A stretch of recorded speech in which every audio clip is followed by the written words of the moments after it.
Oh boy. Hold on. Lucy has a 5.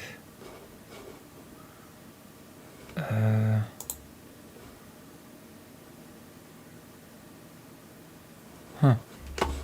Oh yeah, it's a black screen right now. Never mind. Is it?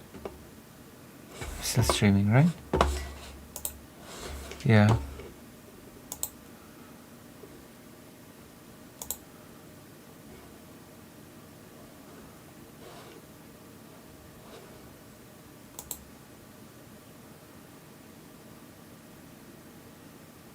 Excellent. Okay, it worked. Like a charm. It's loading really slowly. Hello, Malaki. Why are you doing such a shocked face?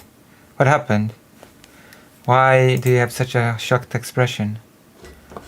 Wait, where's the... Oh, okay, there we go. Hello. Look. Have you seen this game? This amazing game called... It's my trademark. Oh. Look at this game. Oh my gosh. Expedition 33. Have you been here? Yesterday. When we played it? Have you seen? Have you seen? Also, I've uploaded a new segment. Lock in. Remember to lock in. Our Lord and Master Xanderhal says that we must lock in for the super progressive content that I provide with my flesh and blood. Ah. Oh, you watched it? Leave a comment. I'm pretty sure I just uploaded it. Has so much time passed. This will be useful. This will be useful indeed. Where am I? Wait, what the hell? Where am I? Where am I even? Well, I'm glad I picked this item up. This is a very good game. An amazing game. I recommend it. It's turn-based.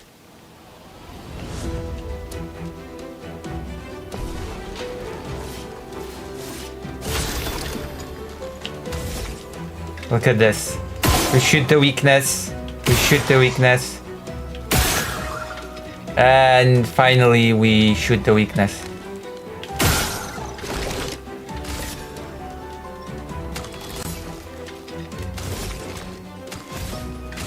Very Persona-like menus. A storm is coming.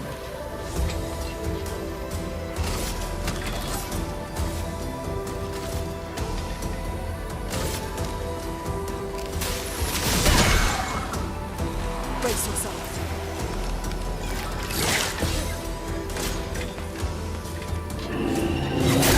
Oh, too late. Too late. Not looking good.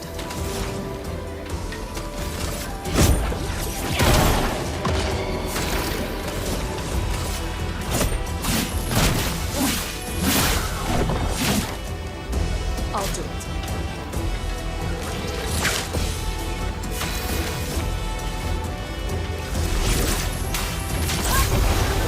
I'm ready. Oh. Get ready.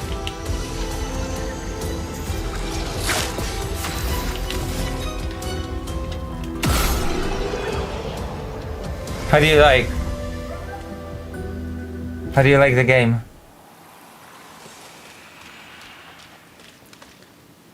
Isn't it cool? Isn't it a cool game? Oh, item. Look at this. How do I get here? Wait, how do I get there to that item?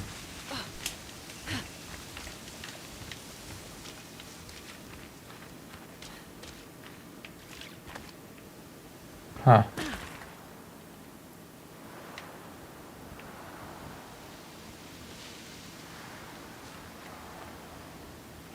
There's an item here. Well, that will help. Revival tent. I can use that. I don't have any time to watch was. Didn't have time to watch was leaving a comment on your segment. Oh. Sorry. Apologies. It's okay, we're gonna be playing this for a bit. But thank you. Thank you for the comment. Thank you for locking in. Like a real giggler. Let me see. And 3 likes. I guess who's... Is it you? Excellent. I have replied. Like, still cannot believe the Xander whole thing. You're part of the problem. Oh my gosh. Where is it? Oh. Okay. Okay. Look at this. Usually leave your videos repeating on my other machine for a bit more of your time. Oh, thank you. Thank you very much. I feel like I've been growing a little bit recently. There's been some growth. I feel like the election stuff has given me some growth. So I think I'm gonna do another election thing today, okay? I'm gonna... Oh. I feel like I'm gonna...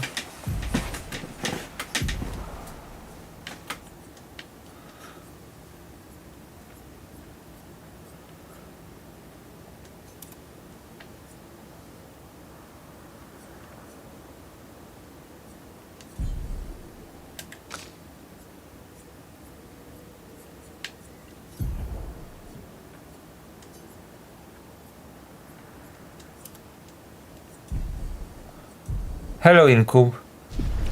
I feel like I'm gonna do another election thing. You know what I'm gonna do? Tell me if you like that idea. I'm gonna cover other people's covering of the Polish election. How does that sound?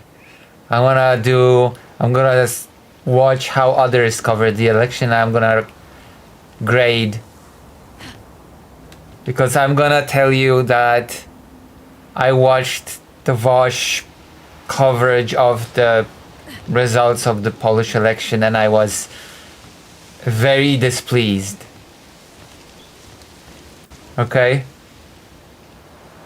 I was very unhappy with what I saw. So I decided, okay, can I just trigger another election? No, that's the new president's job. He's gonna trigger a new parliamentary election and then we'll have more content to do. Yeah, very badly. I will tell you that much. He did not cover it well. Oh boy, he did not cover it well. No, he did not. Like he was, I'm sorry, spoiler alert. He went all, oh, so this guy won. Okay, let's see what his politics are. And I'm like, what? Come on. Aren't you supposed to check those things beforehand?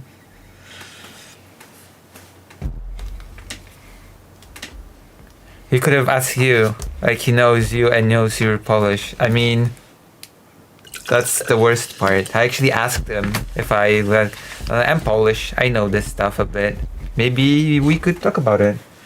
And I was like, nah, I got it, it's cool. I got this. I'm like, well, okay, if you've got this. He hasn't got it, okay? He has not got it. He has not got it. For Jesus Christ.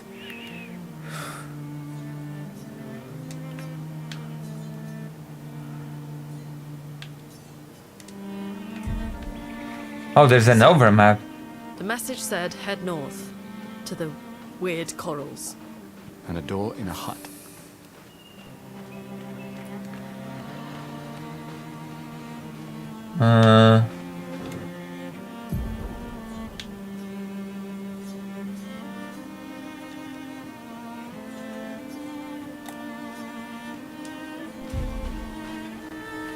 But this game has an overworld, something that has been a lost art.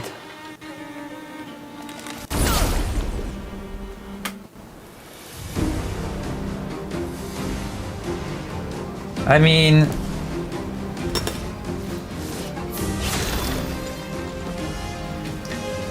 I kind of feel like I should, I don't know, I should do stuff with people.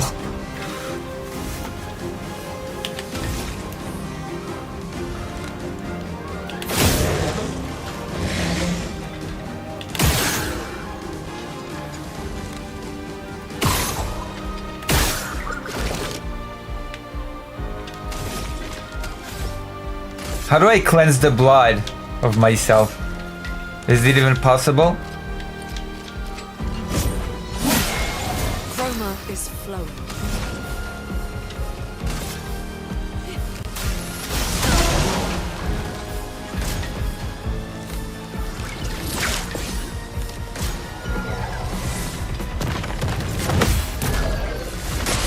This is what happens when you parry.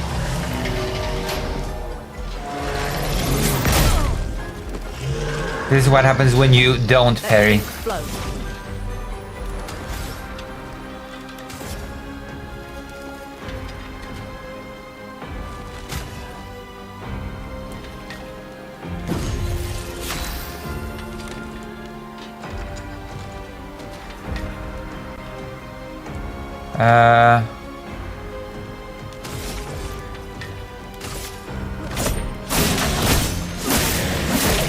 Lune, watch out!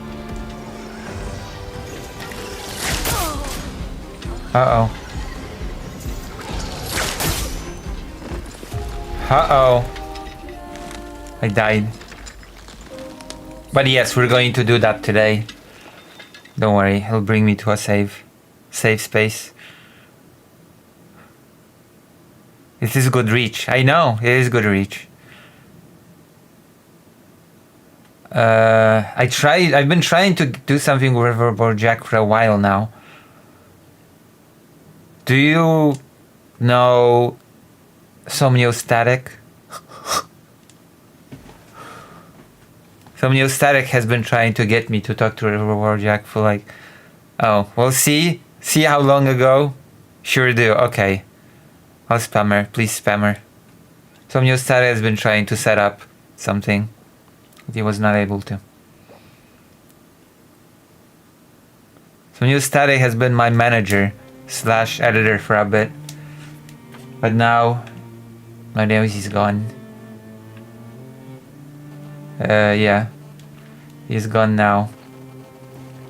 He's been my associate, which makes it strange So, because Westside Tyler never mentioned me, but he did mention Somniostatic, so I thought that I would get a stray by association, but apparently that never happened.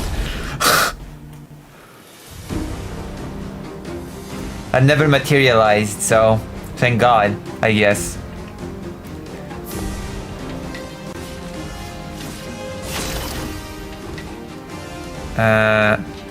We can talk about the Trump administration, we can talk about the attack on trans people, we can talk about many things. I'm flexible. We can talk about US politics regarding the LGBT.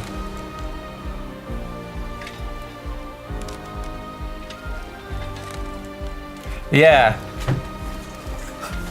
It's very funny that he wanted at some point to look into everyone with a White Leaf website, considering that he worked for a little bit as the Hippy Dippy recruitment host or something like that.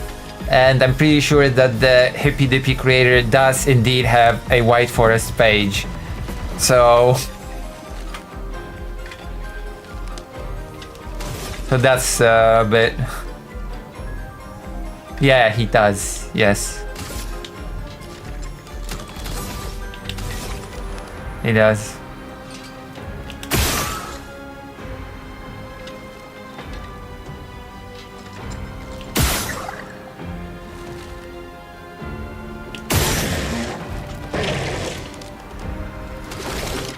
A storm is coming.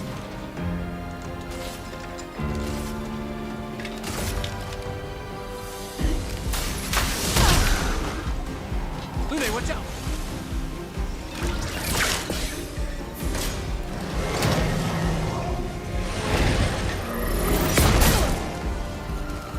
Okay, I didn't parry. Let the ink flow.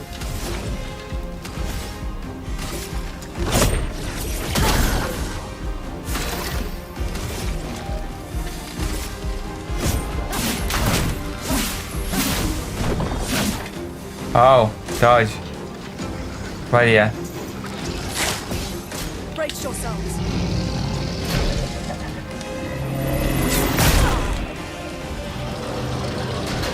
I'm ready.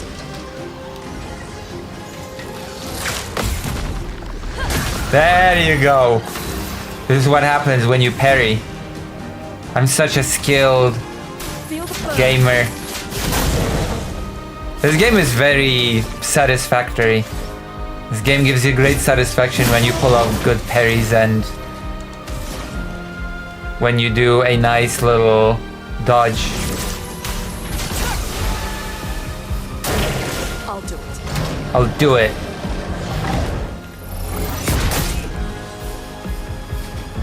And you feel bad when you mess up a parry as well.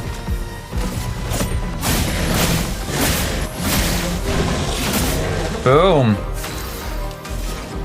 This is such a good game. Oh my gosh. I wish we got a Final Fantasy like this. But we never will.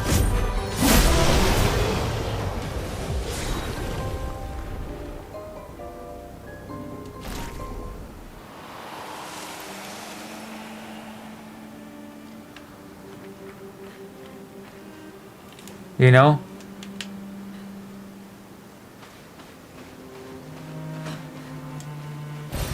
Nice.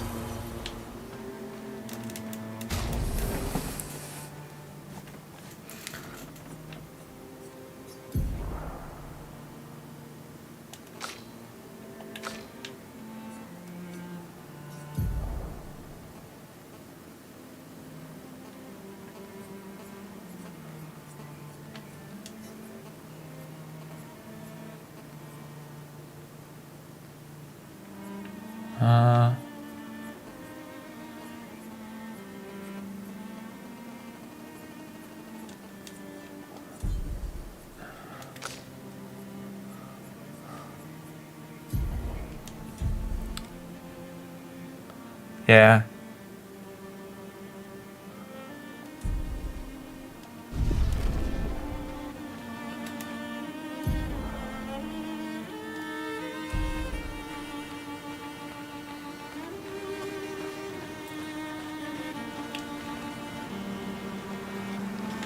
Isn't this a cool game? I think it's a cool game.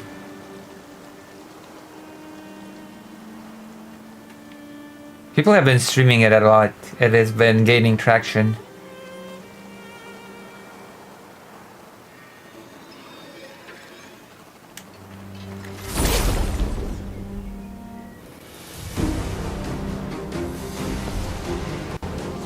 Yeah.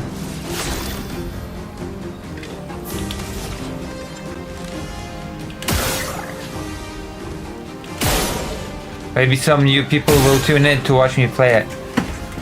Apparently I'm doing not so bad playing this game.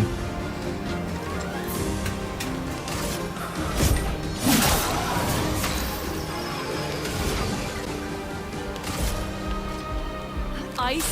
Shut.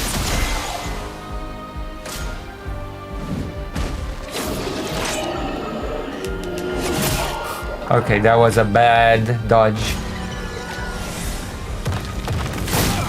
Oh wow. Let's push forward. Okay, usually I parry this.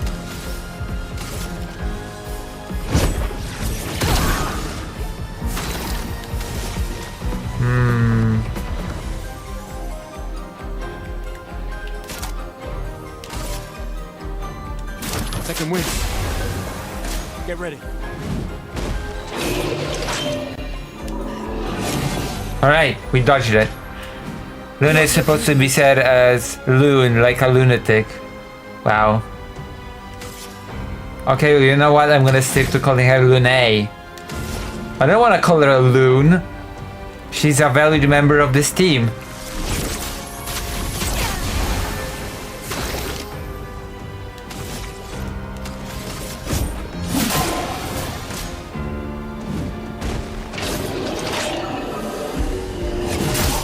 Oh. Ready to evade. Okay, I wanted to parry. I want to parry too often.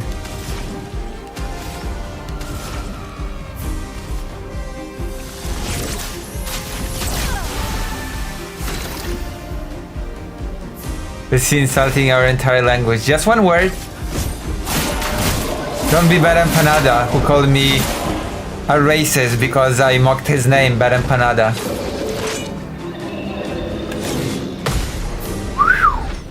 Did you see that? We parried it. Our little loon. Oh. Hold on, we got a weapon.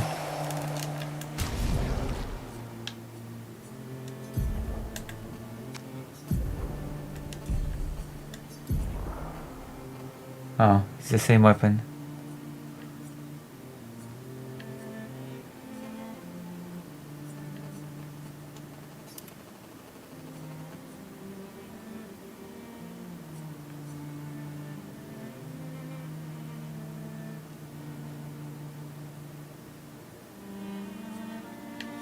Wait, hold on. I have to check something real quick.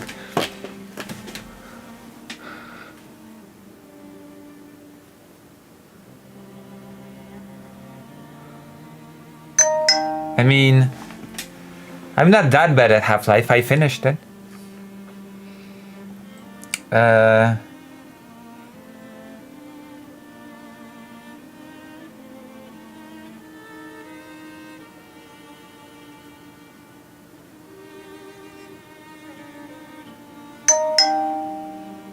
Oh, all right.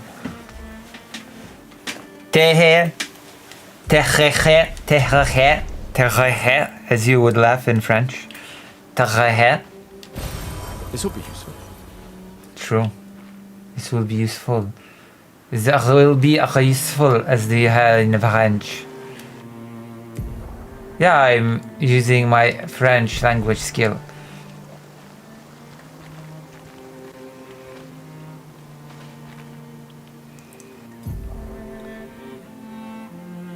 We can access the company time from the continent. Oh wait, really? It's been a long day. We should make Okay, camp. true. I interrupted the dialogue, but whatever. I cannot wait to upgrade my weapons. Hoo hoo hoo.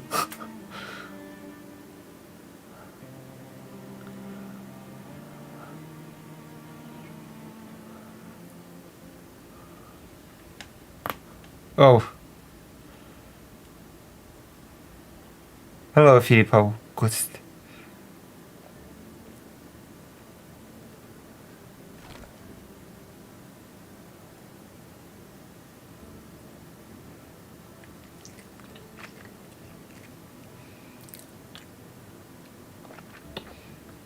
I thought the protagonist was a woman, to be honest, when I saw footage from this game and people streaming. I'm sorry about earlier. The beach was not your fault.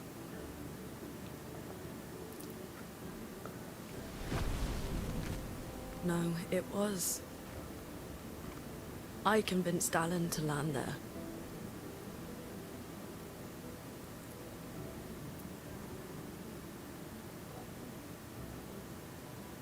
So, we can rest a bit.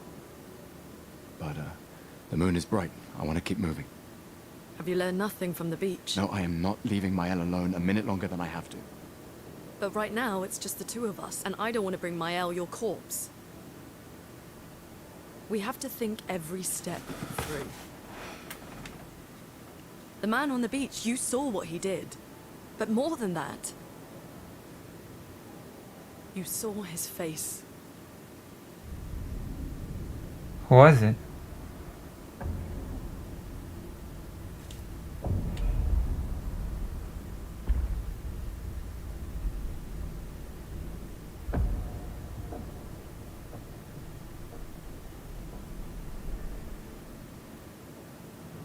He must be what?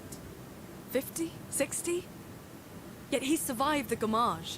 We don't know who we're dealing with. We lost everyone in an instant. Exactly. He killed us all so easily. He doesn't need to fake a message.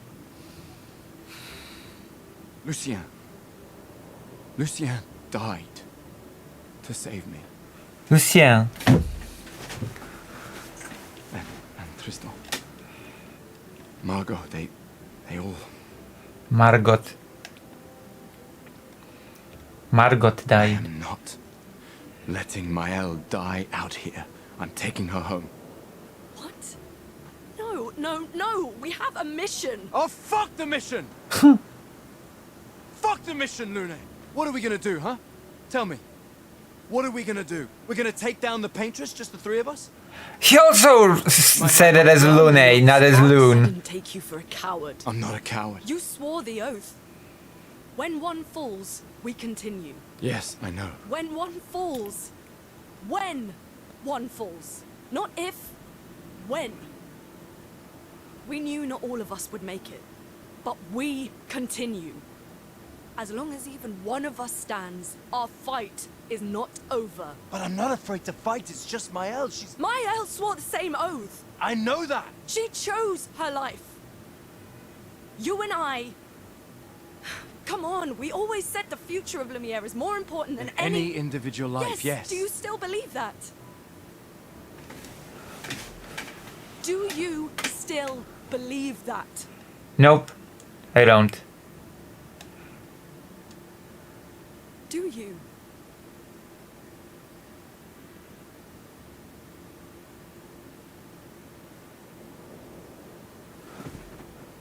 I hope I do. He's a sad boy now. He has been a sad boy from the very beginning. The love of his life died at the very start of the game. He started out as a sad guy. Also, I still have no clue what's the deal with his left hand.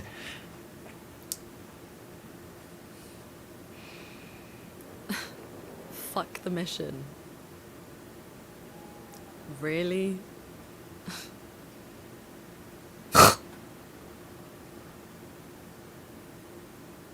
Sorry.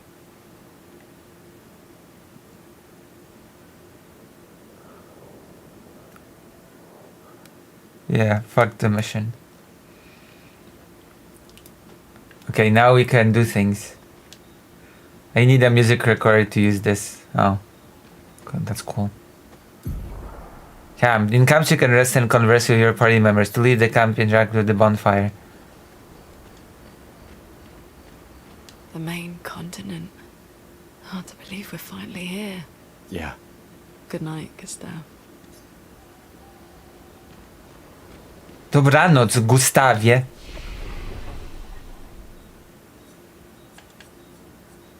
Wait, how do I... Oh, I can use the item now, right? Can upgrade my weapon.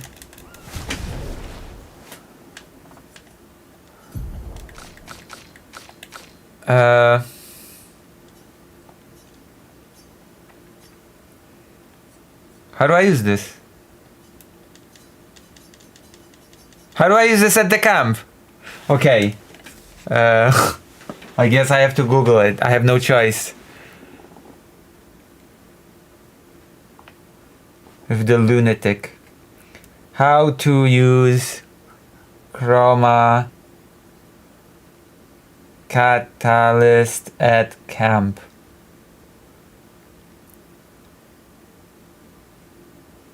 Oh. Well, never mind. I cannot do that yet.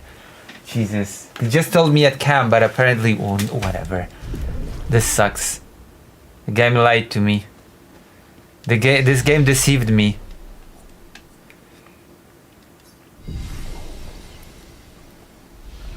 How gutless.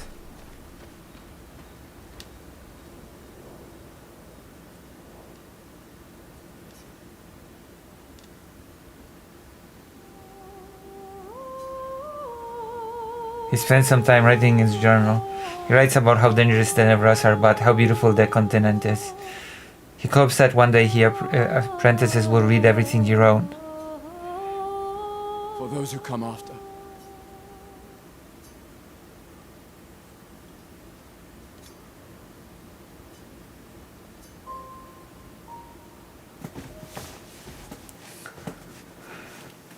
Learning from Balasa Pictus' passive effect can be equipped on all characters via the Lumina menu.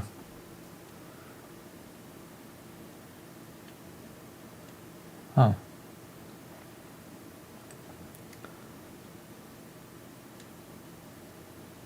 Okay, I'll try.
We were headed to the...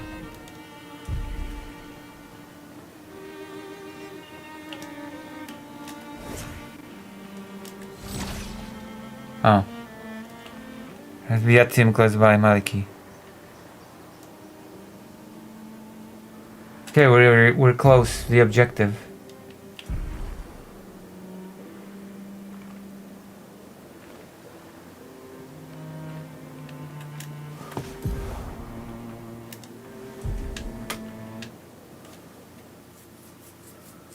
Tim is so expensive now. What is expensive? What is Tim? What is a TIFF?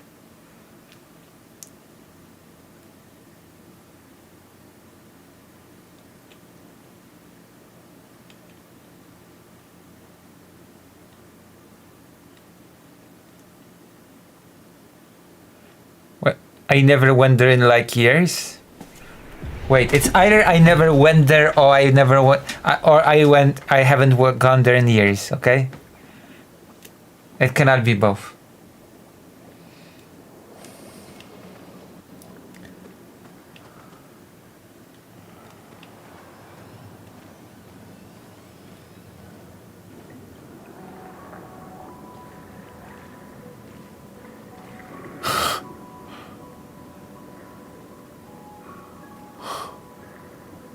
It's a fish. Oh.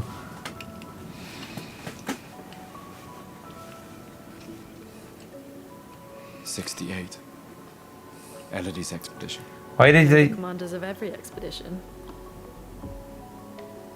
Expedition 68. Their boat was blown into the air by a storm.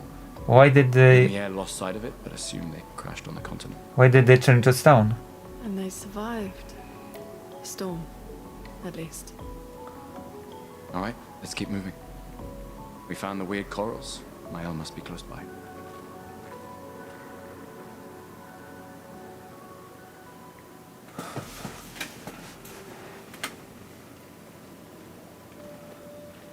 It's crazy that they're turned into stone.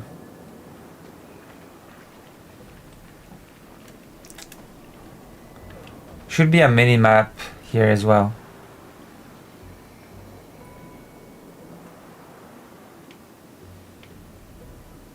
We need to explore.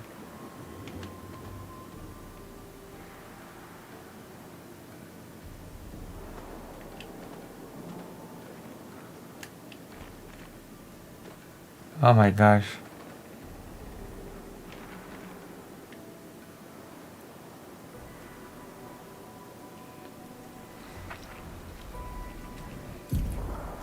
Paint cage. Paint cages contain rare loot. To unlock the cage, find 3 locks and shoot them.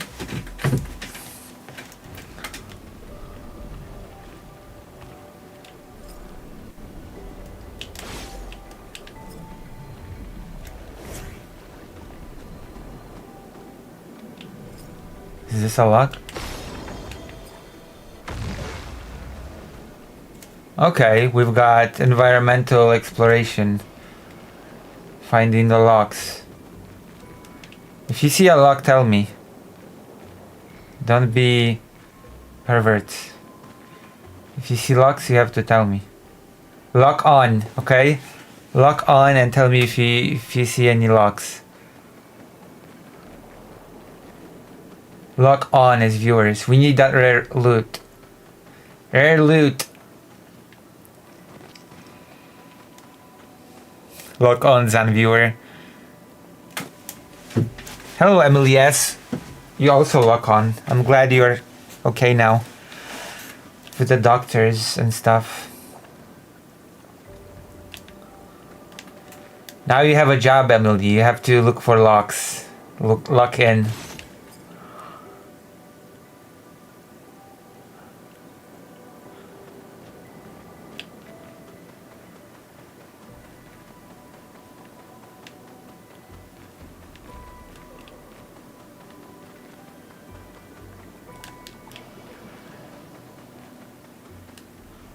What are you playing?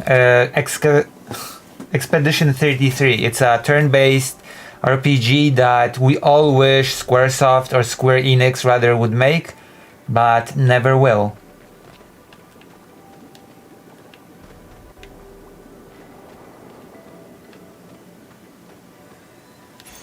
This will be useful.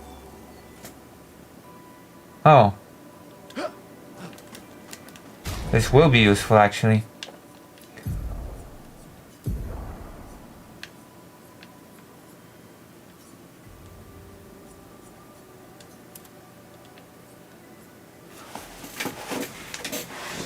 This will be pretty good. I'm Lock and you're always something good behind the lock. Wasn't Vegcom playing this? Oh, was Vegcom playing this? Oh, really? I have to ask her. I'm gonna have to ask Vegcom about this. This was not a lock. Come on, people, let's lock in. We found 1 lock. We need to find 2 more. For rare loot.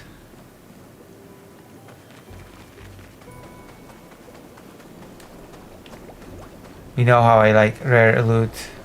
Oh, number 2. See, this is how a lock looks like, okay? This is how a lock looks like. So you have to lock in on a shape like that. So we're doing number 2. Alright, now we have to find lock number 3. Oh, I found it. Never mind. You didn't lock in fast enough. I had to do all the work.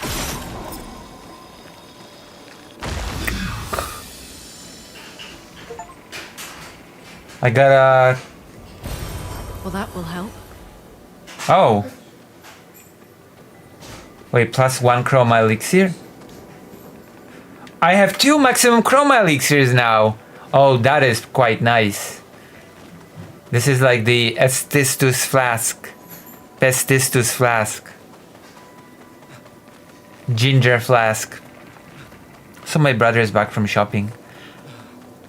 Happy Pride, by the way, Lucy. Thank you. I am a prideful person. Nice. It is nice. I'm a very prideful person at heart. My pride cannot be contained. Wait. Evron. Looks like a different species. Okay. Doesn't matter. They're between us and Mayan.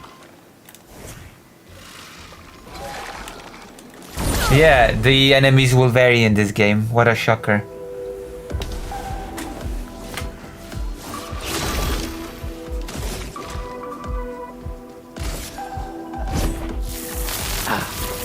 weak.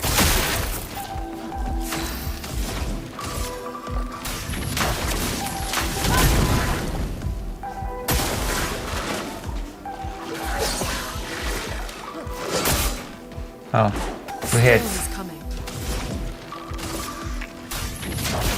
Feel the burn.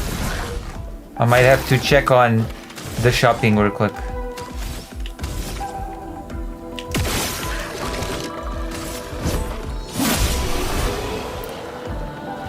That track is so good.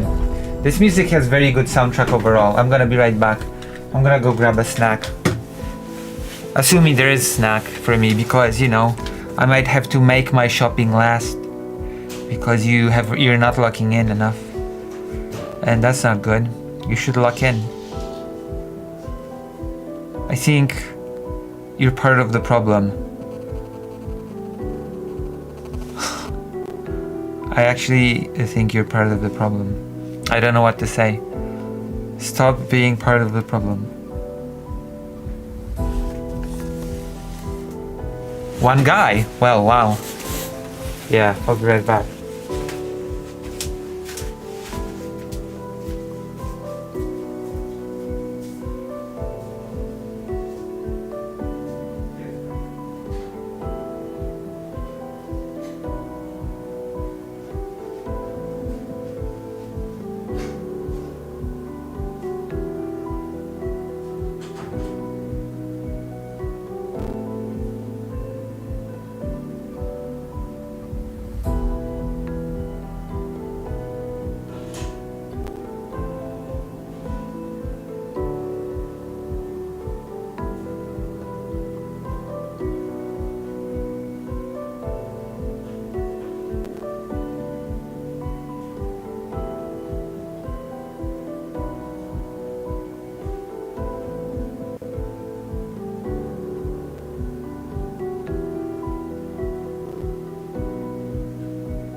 Alright, I've got grapes.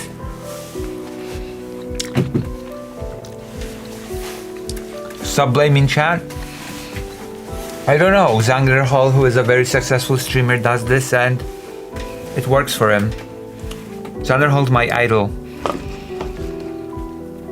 So I'm just doing what a successful streamer does.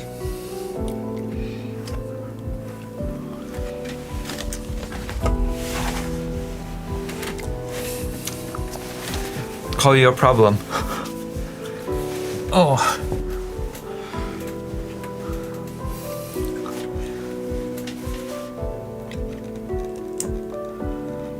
You just think you can be here and not engage and be like, I don't have to engage. Well, you're part of the problem.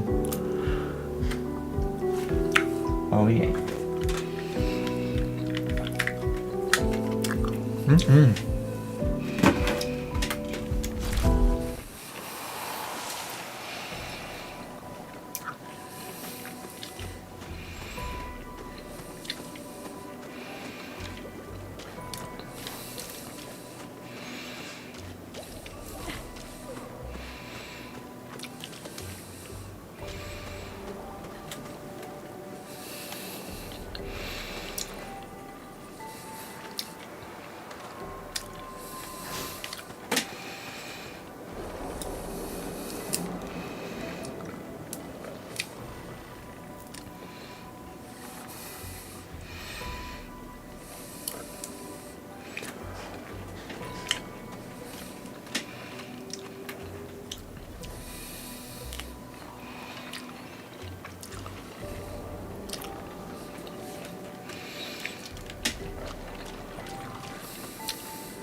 Their backs were turned to me.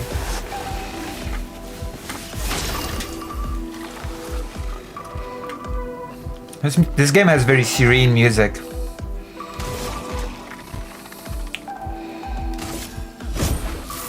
This was weak. A storm is coming.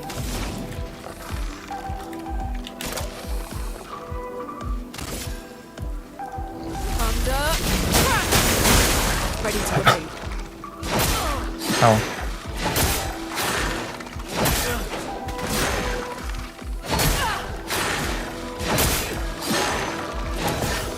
A storm Okay, I dodged once. I'll try to remember of the stream. True. Remember to log in.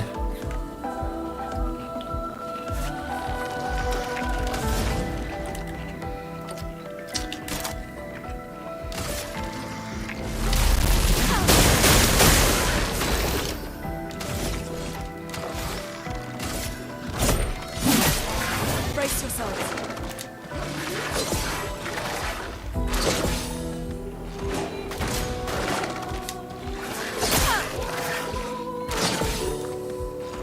Ready to evade.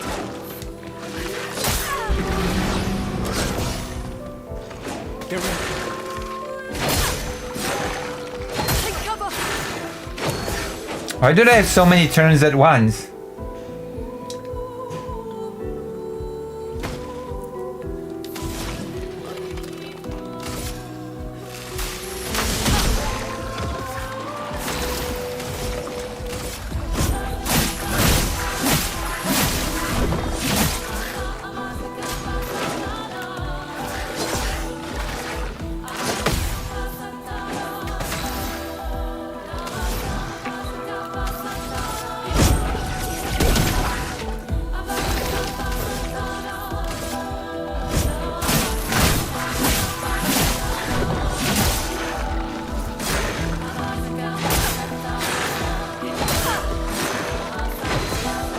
Let's push forward.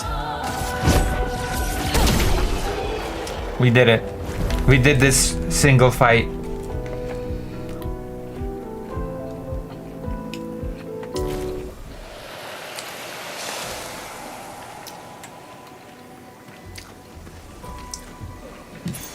Nice.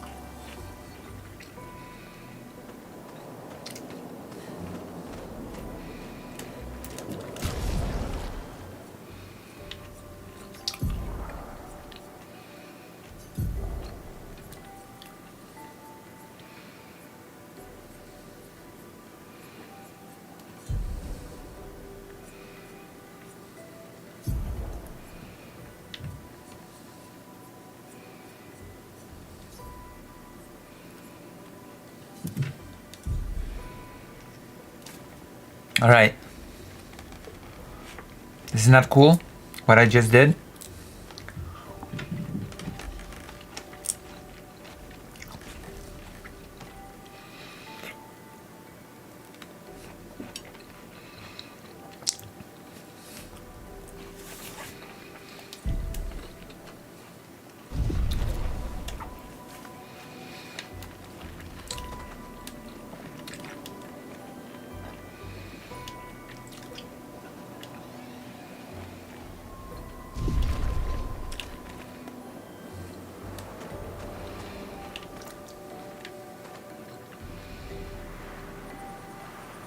Those mines.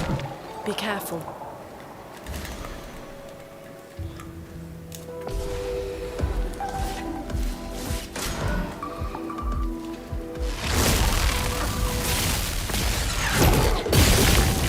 I dodged it. I'm ready.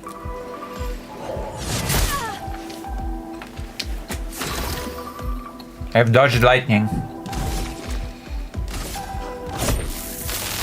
This was weak. Let us stain them.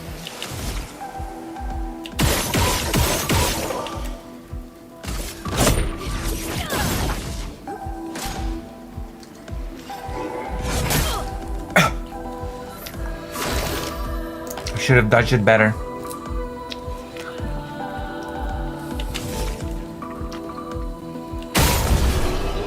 That actually worked. Well, what do you know?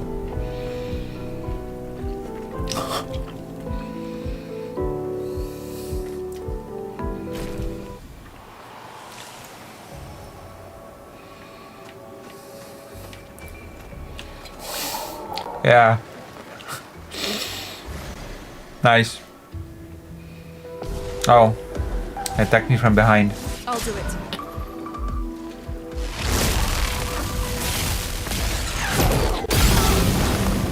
Wonder if you can parry lightning.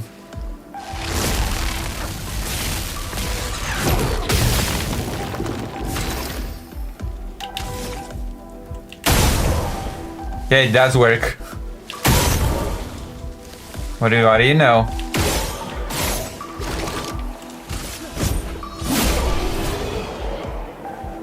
Ten out of 10 game of the year. True.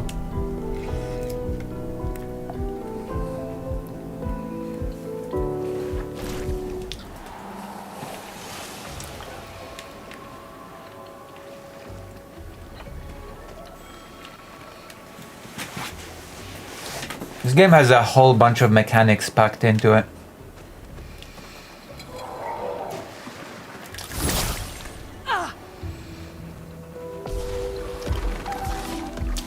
Get ready.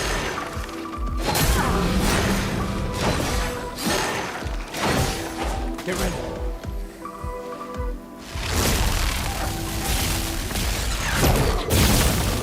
There you go. Perfect. This was weak. A storm is coming.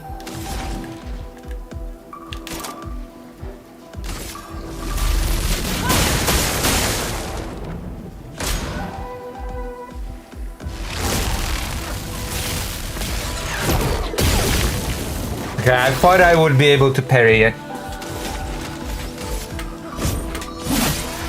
I keep being overconfident.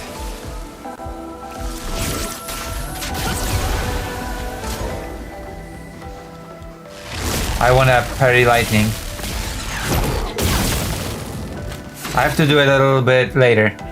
I will parry that lightning no matter what. Let's see.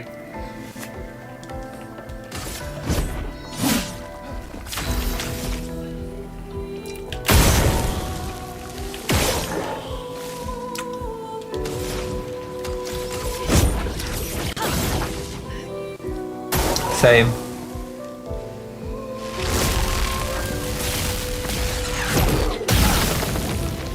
Still too fast. That was still too fast.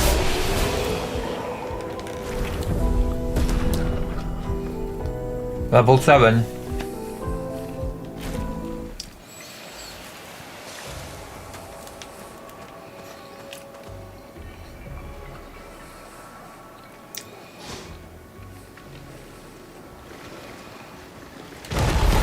This will be useful.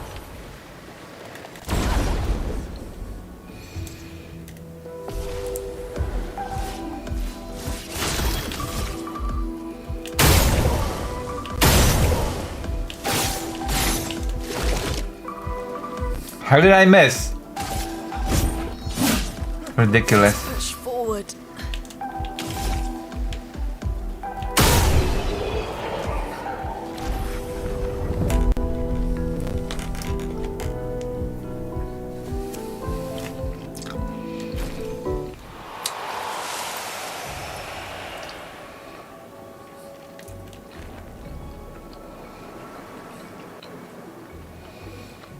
I could use a save point. Or a rest point, rather. To heal. Over there. A hut. Slow down. We don't know what's inside yet. I will never slow down. Oh, there's a rest point. Okay, I'm slowing down. I'm now officially slowing down.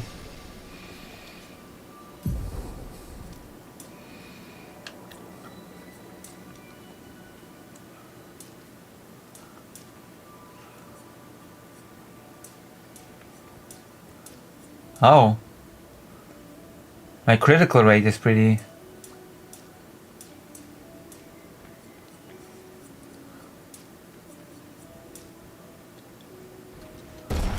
I have a pretty high critical rate on this character.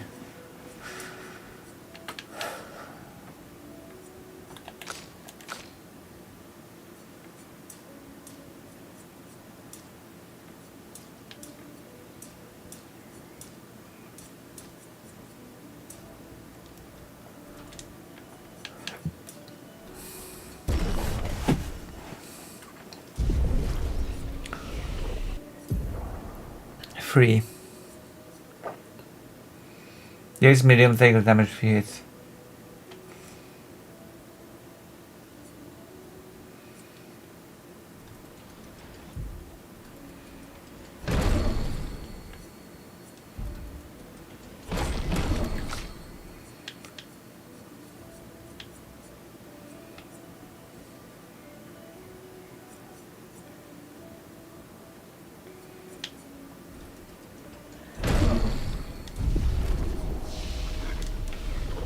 Excellent. Now we go to the HUD.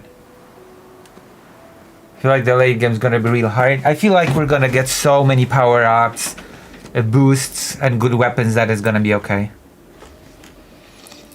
Feel we're gonna be fine.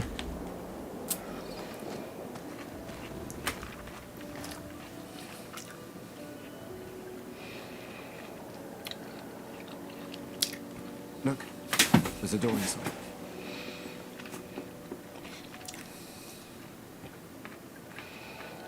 Seems empty.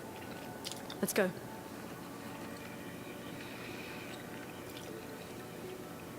Someone lives here.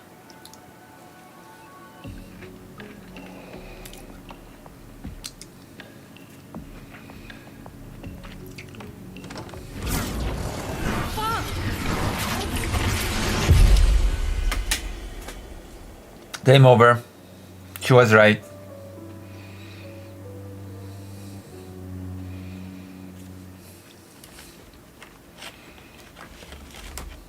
I have to restart the game and not walk into the HUD.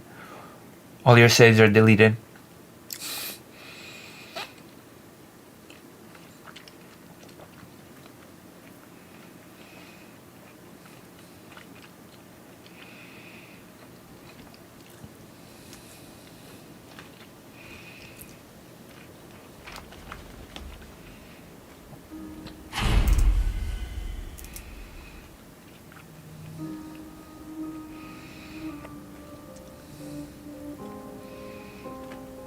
Where are we? This is...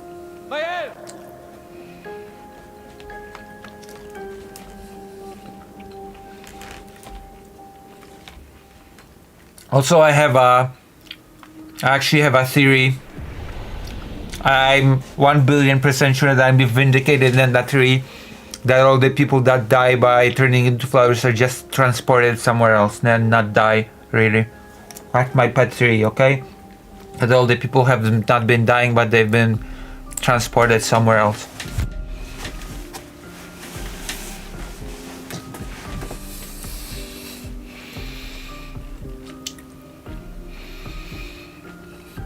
But we'll see.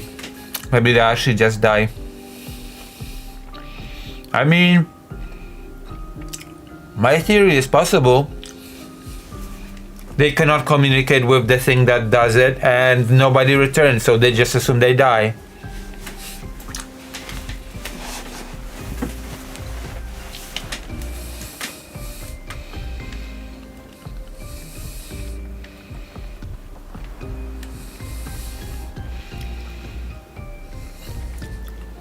I mean, already the little minion that wanted fire, light,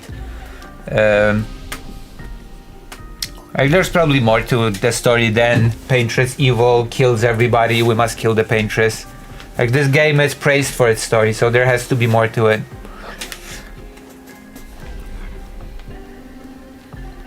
There's gonna be some twist like an Attack on Titan, I'm telling you.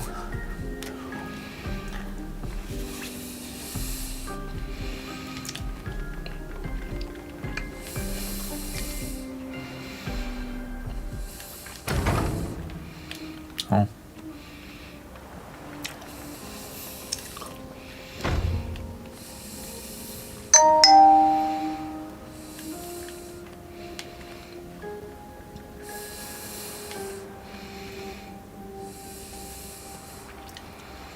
Can we play the piano?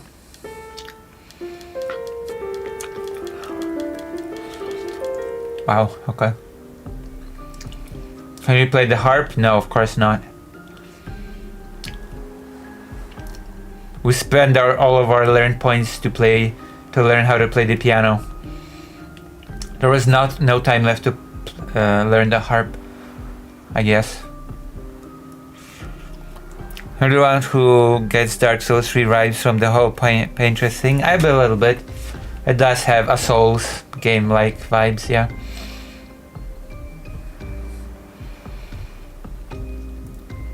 The aesthetic is a little bit like Soulsy as well. This game is a mixture of a whole bunch of things. It's hard for me not to notice that.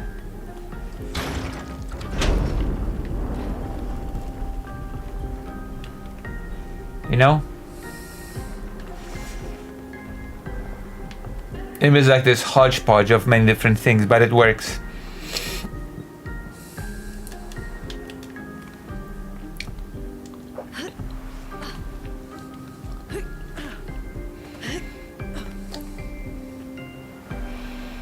Oh, nice.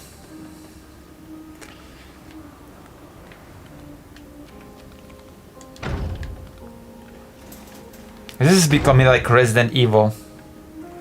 I will have to open all the doors one by one.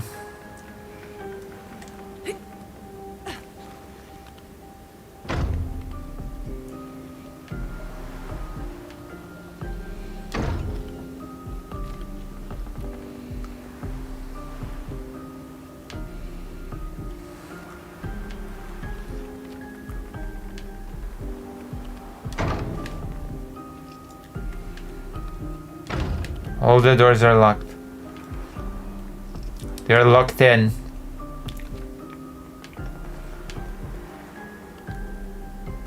Like a typical viewer should be.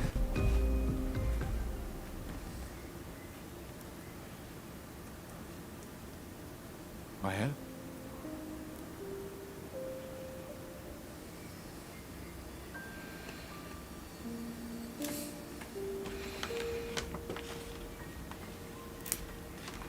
She's not smiling. Gustav? Are you real?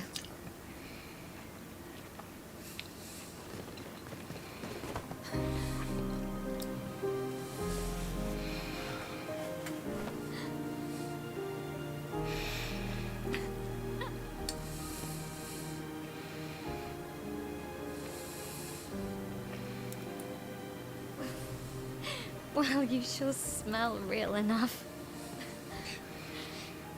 No, I don't. I'm sorry. I thought that on the beach I saw you and I couldn't. I'm sorry. I'm so sorry. I should have. I should have come for you, and It's okay. Oh wow. It's okay. I was worried. Made it.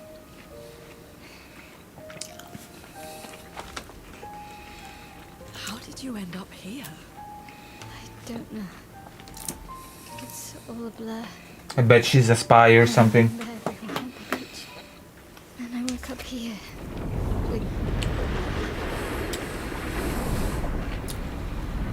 With him. He's been helping me a lot. He reinforced all my pictos. What is he? A curator. Not sure. Doesn't really talk.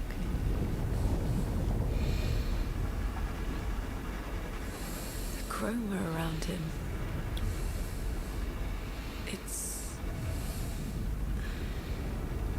It's quite different from the Nevrons.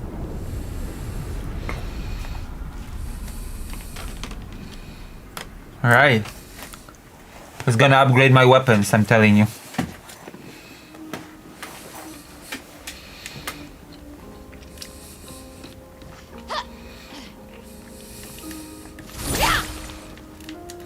What's her deal?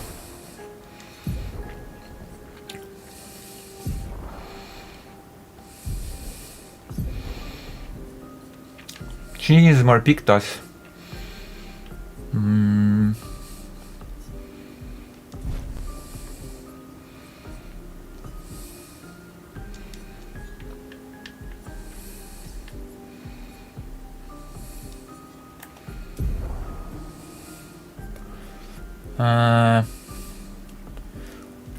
SOS shell.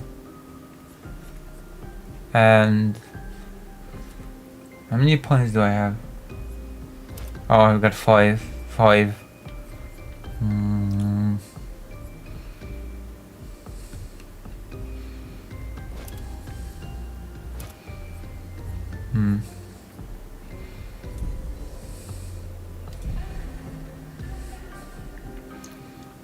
What are your skills?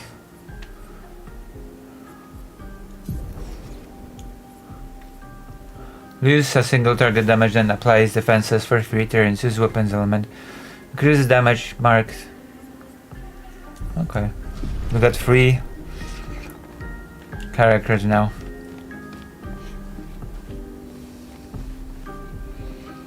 Oh. I guess I've overleveled. Huh.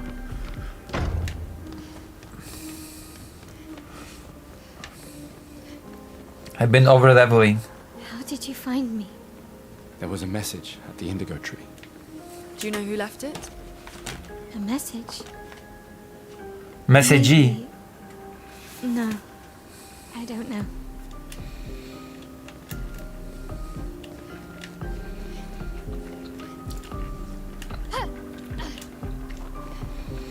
I have no clue why this game is jumping. It feels so useless.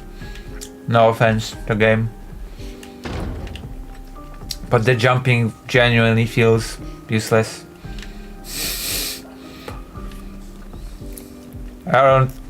I believe that I almost never jump in this game.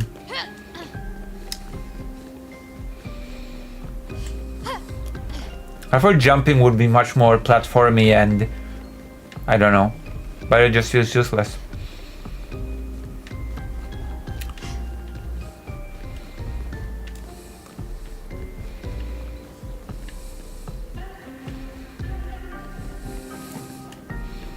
That's one thing that I'm not really sure why it's in the game, to be honest.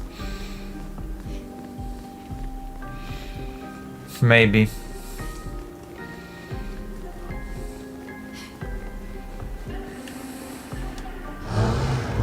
Oh yes, the curator. Again. We just trained earlier. Alright, alright. But this time I have backup. Okay, we're gonna defeat the curator.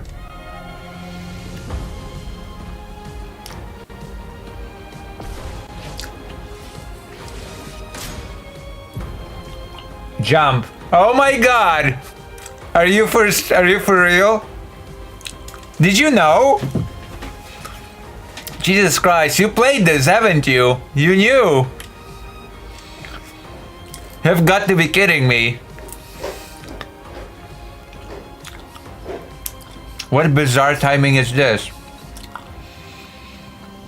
I've not been complaining about jump all this time, and now that I've complained, suddenly it's...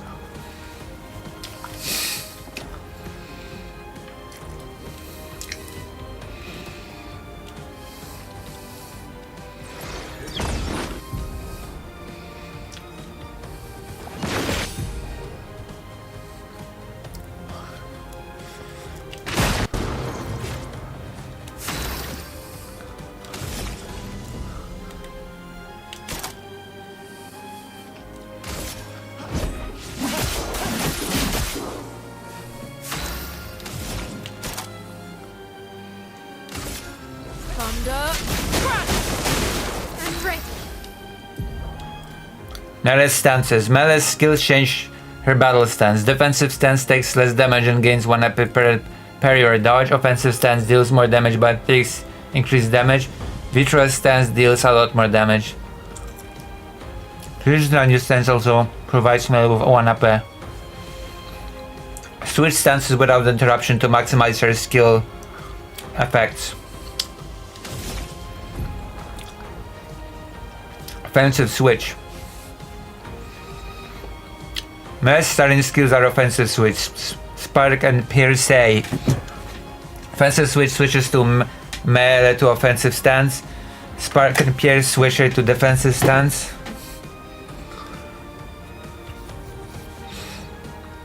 Use offensive switch to offensive stance.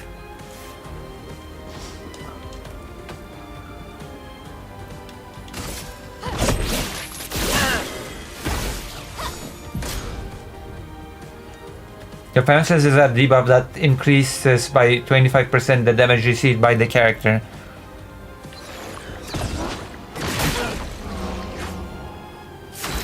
I was supposed to jump there, wasn't I? Mark in a stat is a status effect that increases the next damage received by the character by 50%. Mark only affects one instant damage.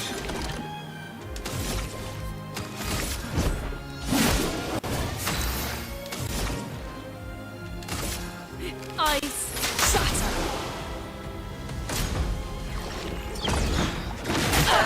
Too slow. I can do. Offensive stance. When Melee is in offensive stance, she deals more damage but also takes more damage. At the end of the turn, Melee will revert to a stance unless she uses a skill that switches her to a different stance or uses her base attack. Cast a skill to switch Melee to defensive stance. In offensive stance, Spark.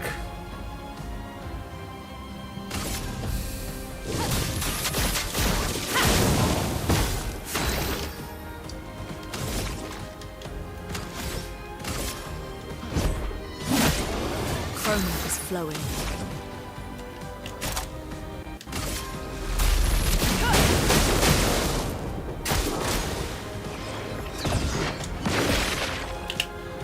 Oh, too slow. I did the trigger too soon.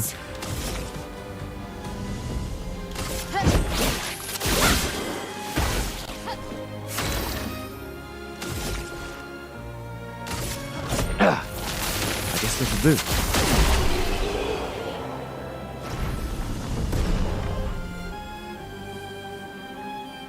Now I am super over leveled compared to Melee.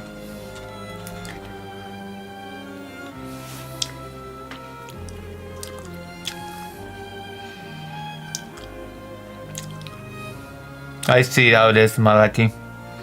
Interesting.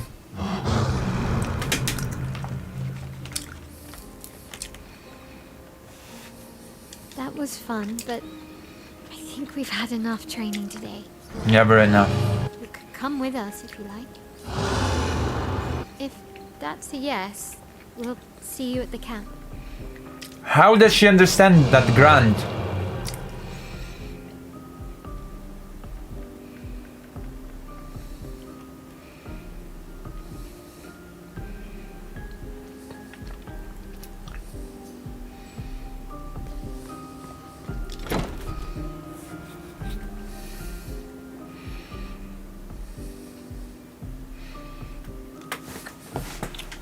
Aren't you all supposed to be into the bearded protagonist?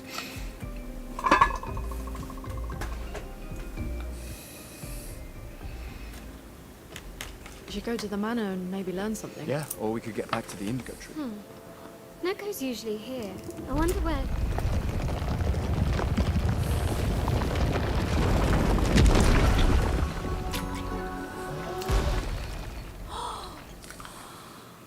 Is that a Jestrel? Stop that, you big hairy brush face. Can't you see they're human? Neko's a bit dramatic, but if you're nice, Neko will trade you lots of useful items for Chroma. Oh, there you go. Shop, finally.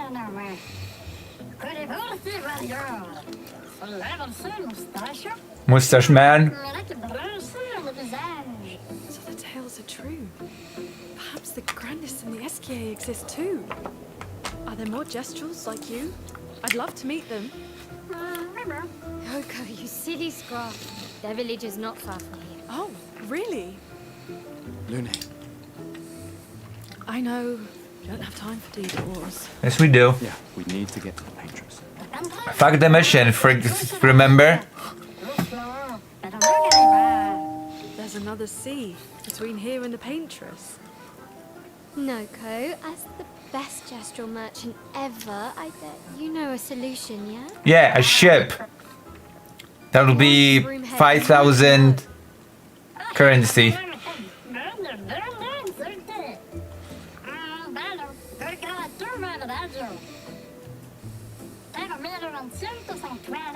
Do they understand all languages?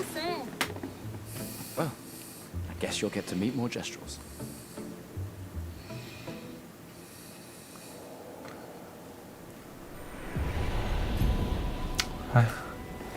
Destral merchants travel across the world offering rare powerful artifacts in exchange for chroma. However, most powerful items are reserved only for the mightiest warriors. Impress the merchant by defeating them in a duel to access their secret inventory. Okay, I'm gonna... Is this the merchant? Wait, is this the merchant? I wanna save before I... There was a save here. I could have sworn that there was a save thing somewhere around here. And by save I mean yes, I mean the rest spot.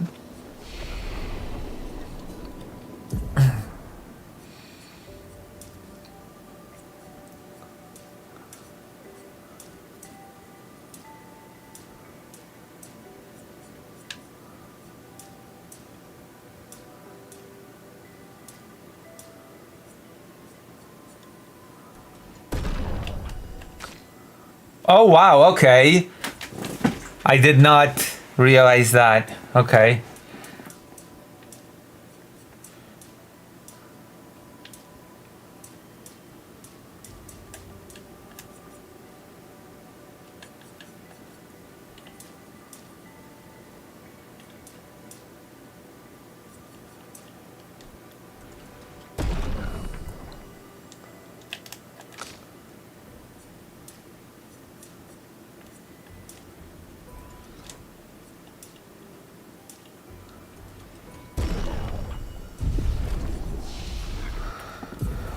Alright. I cannot afford anything.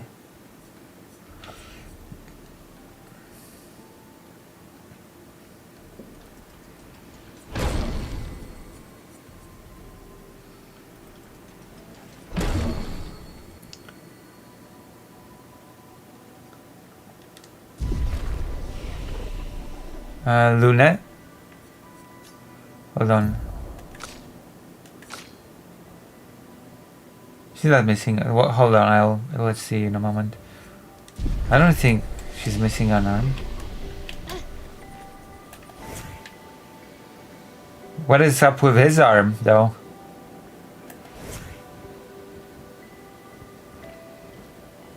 I think it's just Alright,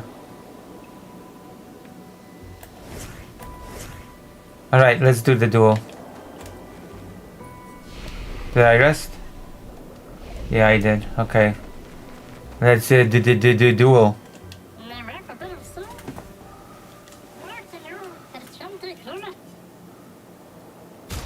Wait, how do I duel? Fight the merchant.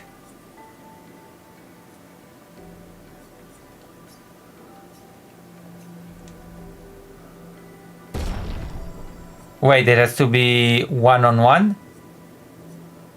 I guess Gustav.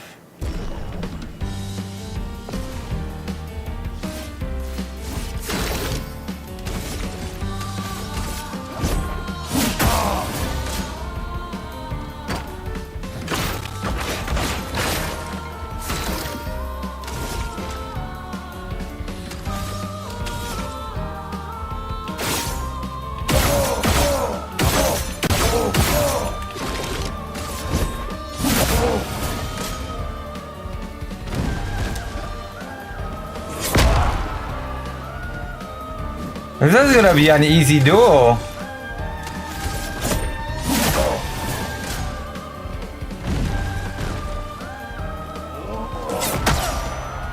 Okay, I did not dodge. This is very telegraphed. I should be able to dodge this.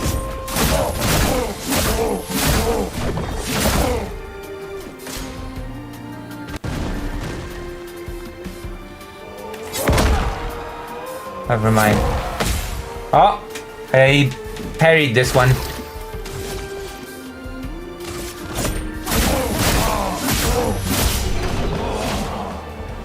That was way too easy. Okay. Exposing attack.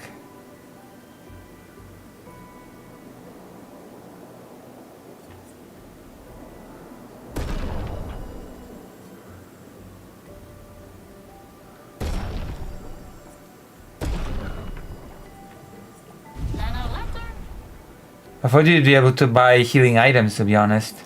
But whatever.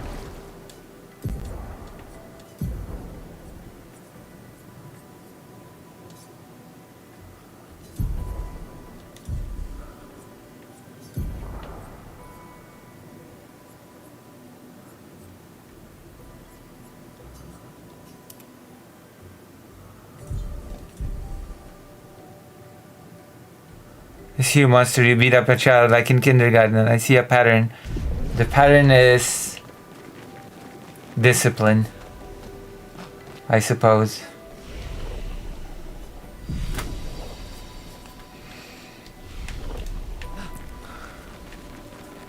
Discipline is good. Nevrons. Who could have done this? Guess. So you didn't just stay in your mansion. Great.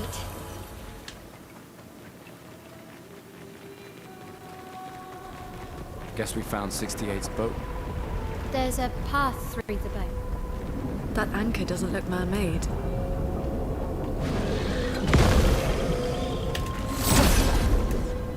A boss? Let me flow.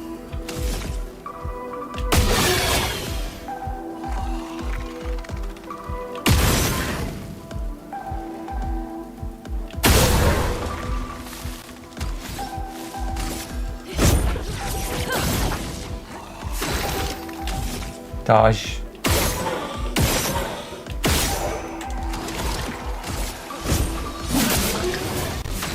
Like the Elon Musk thing, dodge.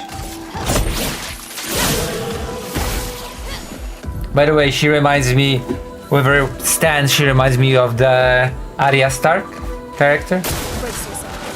Doesn't she? Sort of, kind of. Let us stain them. Please do not correct my English, I have no respect for that language.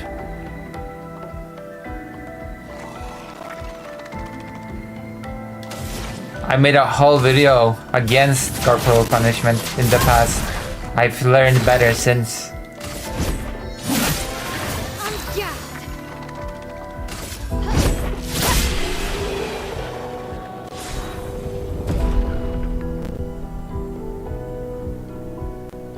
Ooh, battle loot. Brularum level 3.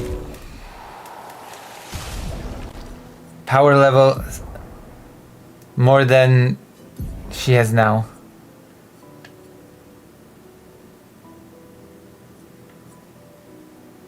Oh wow.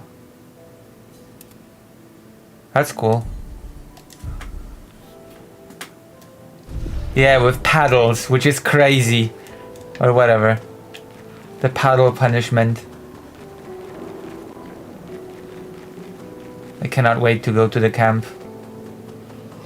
Which is a very strange thing to say, now that I think about it.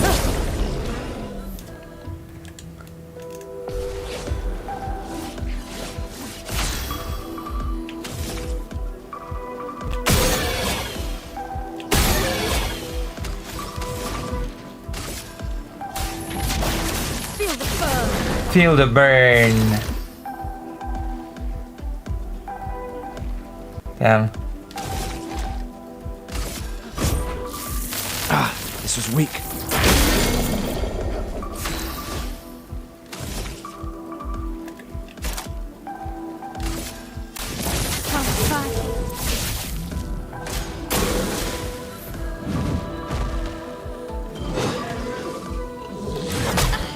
Oh, I thought I would dodge. And I thought I would dodge again.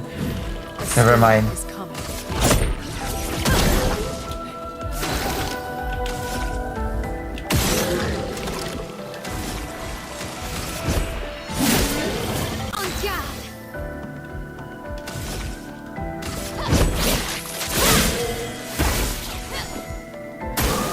I'm ready.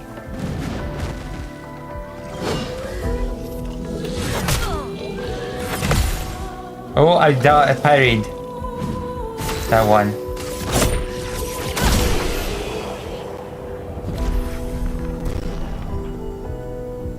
Oh, now Gustav is over leveled because I did the duel with Gustav and he had some extra experience. Now everybody's on a different level.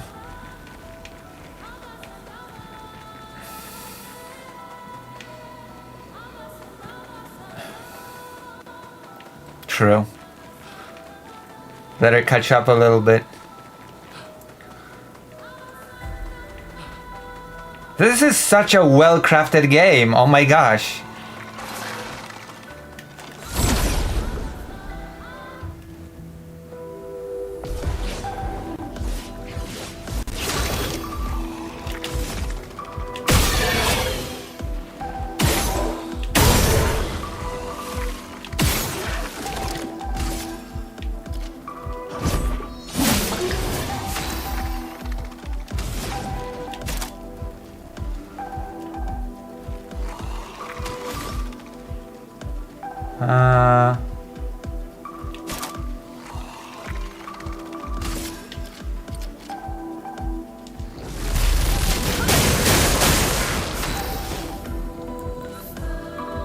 There's no Estelle.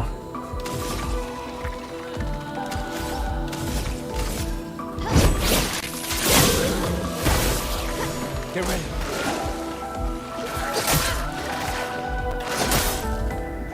Danger!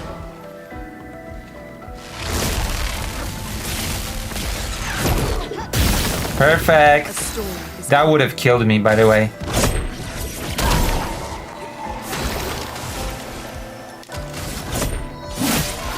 You can do it.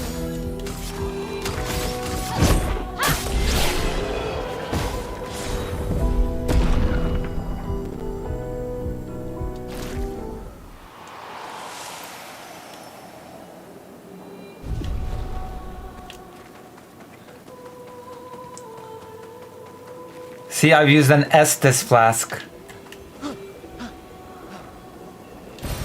Great. Oh, a reset thing. You've gotten a reset thing for the skills.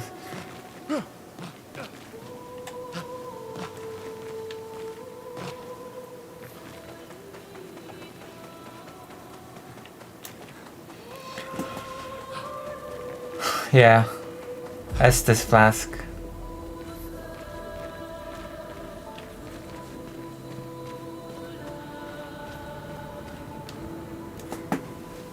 Demeanor.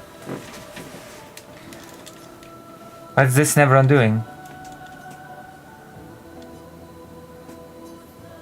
It's clinging to a metal chain. Doesn't it usually carry a mine with it?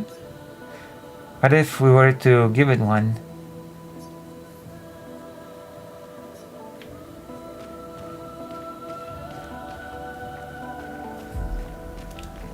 Mingling with the enemy. But there was a passageway before, I think.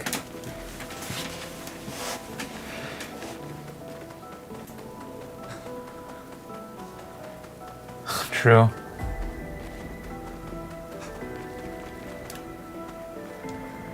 Wait, that's an item.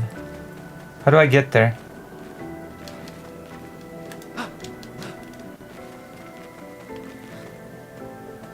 Is there a way for me to get there?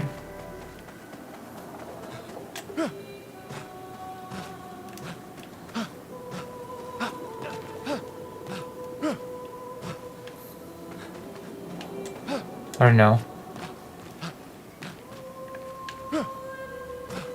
I don't think so. Or? No. I think if the game wanted me to go this route... No, there's an invisible wall clearly.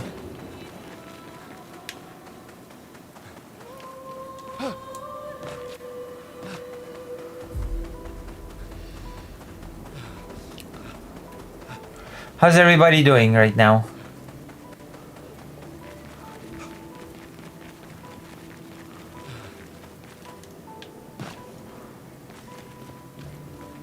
Huh?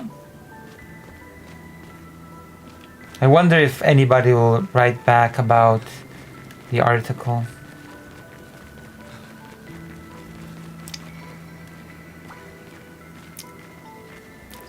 Oh.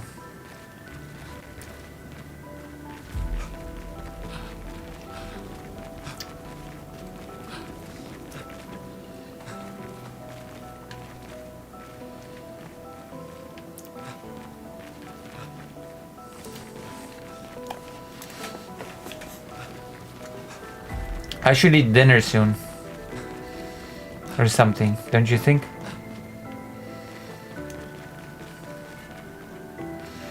Will you forgive me if I eat dinner? What do I do now? Is it that late? It's 4:49 p.m.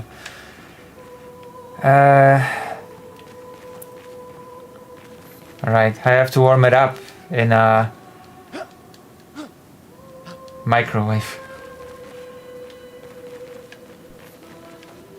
And now I'm back here.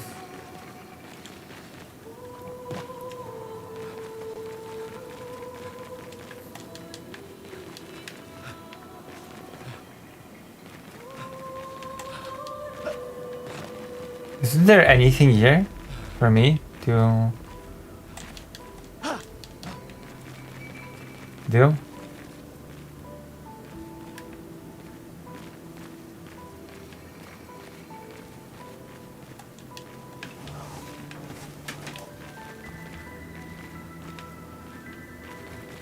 Am I missing something?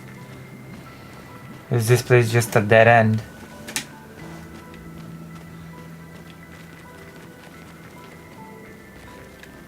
And if so, then what am I supposed to do, and what is the point of this place?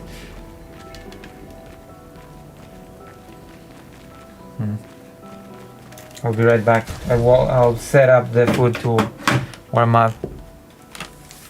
Pretty good. You? I am good. It'll be great if they write me back about the article.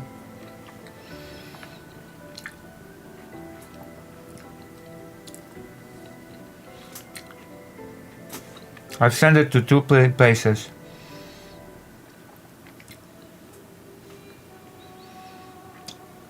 Hopefully they will write me back. One newspaper wrote me back, but I didn't like what they said.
Hello. No, I'm not pulling a Hassan. If I had like 5 billion viewers, then I'd be pulling a Hassan. Lock in.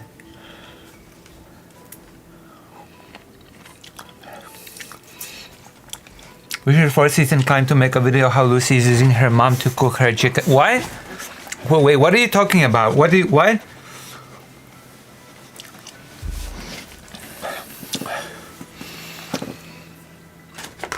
What are you talking about? My mom does not live here.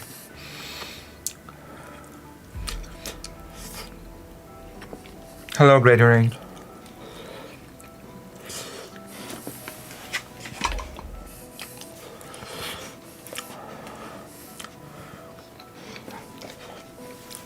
Hassan lives with his mom.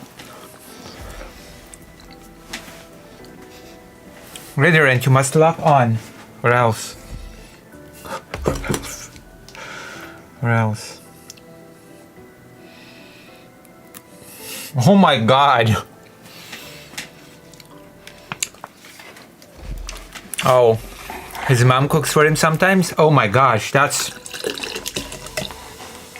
perfectly normal? What? Really? That became its own video? Are you serious?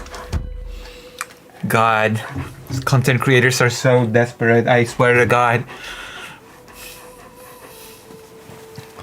Look at that dork having a good relationship with his family. Whatever. Whatever. That is so weird. Fido burped. Swear to God.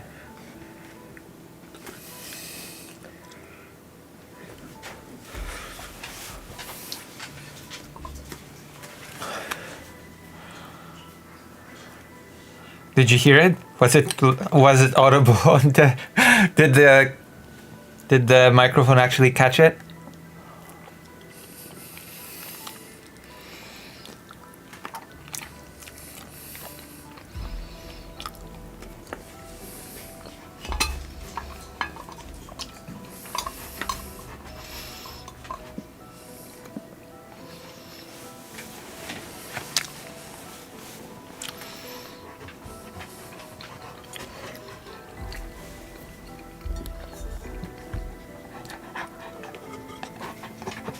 There was a dryer here today, but they didn't do any work. They said they needed to create a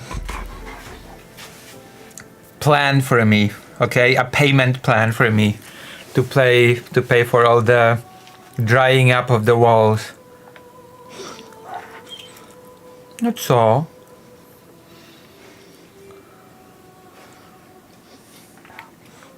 Speaking of which, they still have not sent me the payment plan. Jesus.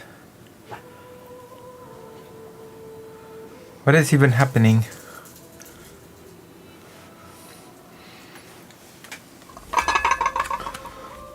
How is everybody doing on this beautiful stream?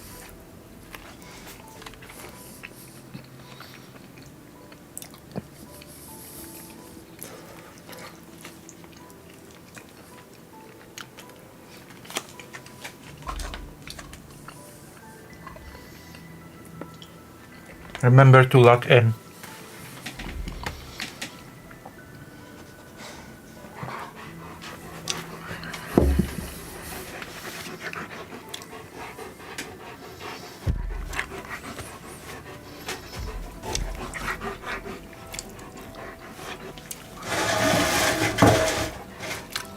I'm gonna put a barrier between him and the bag. Greater Rain.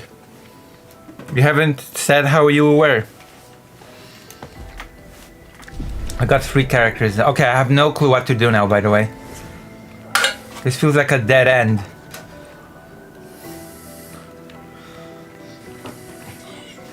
No co się dzieje? Okay, I've just stressed him out. Started whimpering and now I feel bad. So I removed the barrier.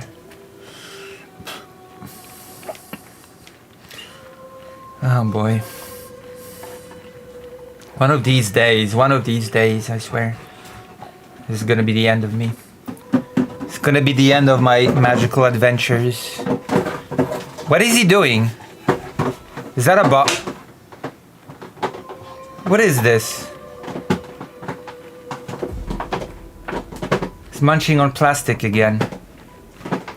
Of some sort. I'm gonna have to stop him soon. I should stop him now. I'm so tired. I'm so tired. No, books don't make such a noise. Don't stress me out. I'll get indigestion.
Oh. I'll take a bite of food. Oh my god. Gatorade has disappeared.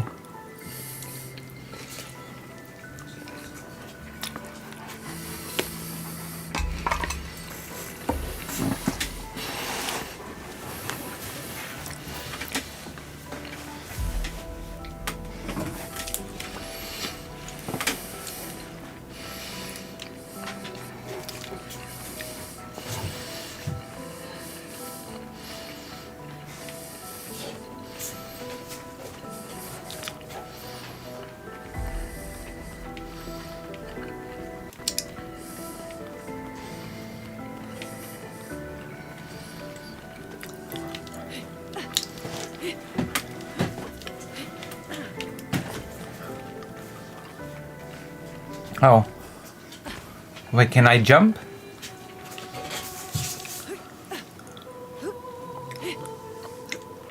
Yeah, Cherry Cove, as they call it. Can't I? Oh, yeah, there's a jump button in this game. I almost forgot about the jump button. It's like, oh wow. The jump button is so useless in this game. And suddenly, it's just a jump fest. Swear to God.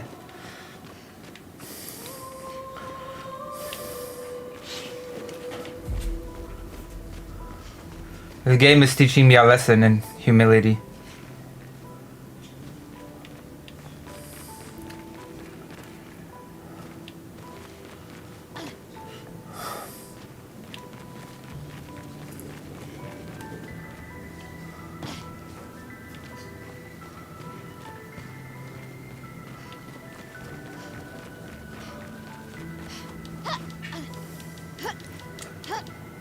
I need to lock in, says Emily S. Thank you. True.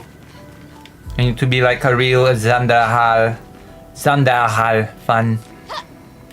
Uh oh.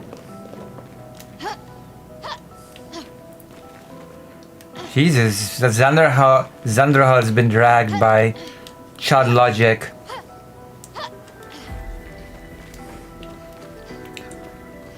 I wanna react to Chad Logic reacting to Zanderhal just to throw a one sarcastic jab at Chad Logic, okay? There is one part of his mocking Zanderhal that I wanna jab, okay? Because it's easy pickings.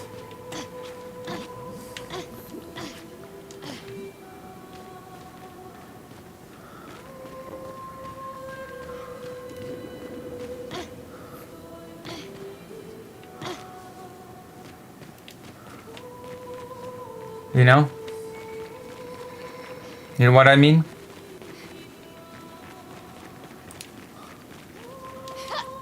Chad Logic, yeah, the same. The very same. The man, the myth, the legend, Chad Logic. Chad Logique, as I call him in French. Is that right, Incub? Chad Logique.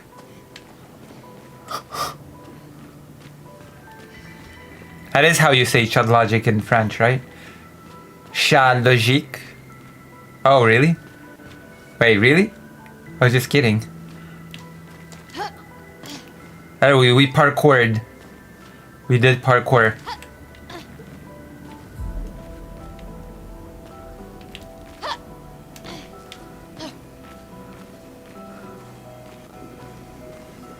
Look at this. Great. Oh wow, we can go back to that thing now. Let's go back.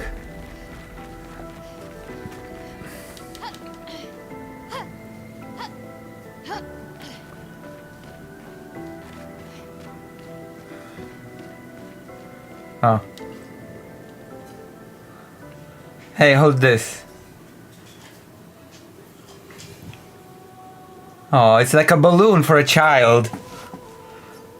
And now they will attack us. It said something. New weapon, Demi Rim.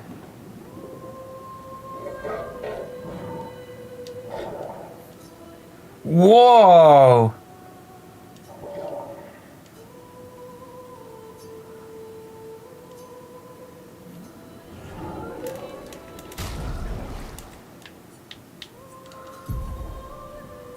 Oh, we got a cool weapon.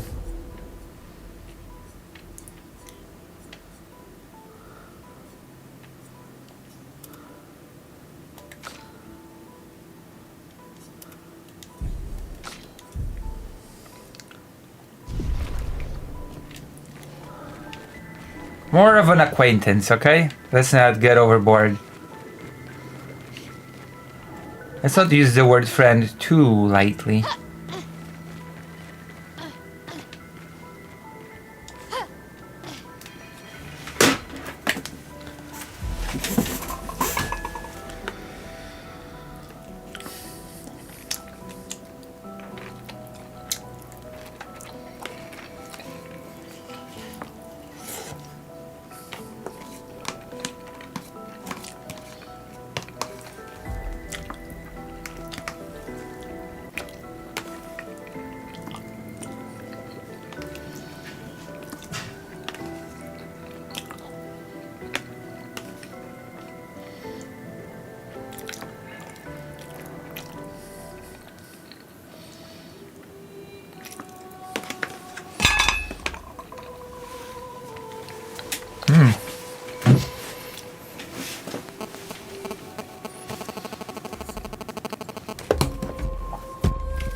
You should eat.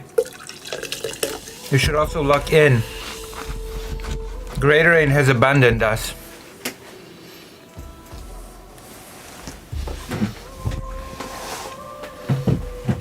Who is texting? What do you mean?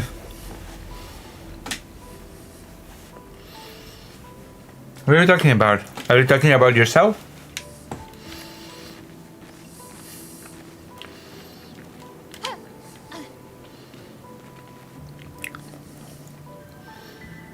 What? What do you mean? Oh. Interesting.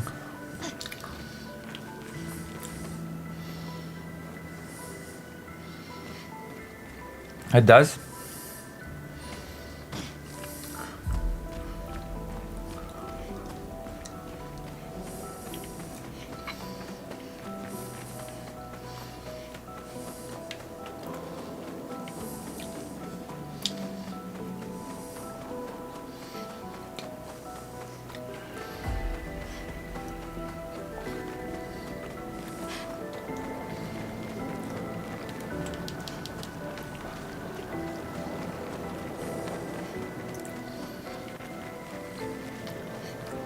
Oh my gosh. Forging something.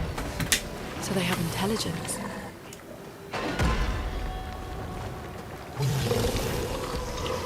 Oh, I thought that it would be a friendly monster.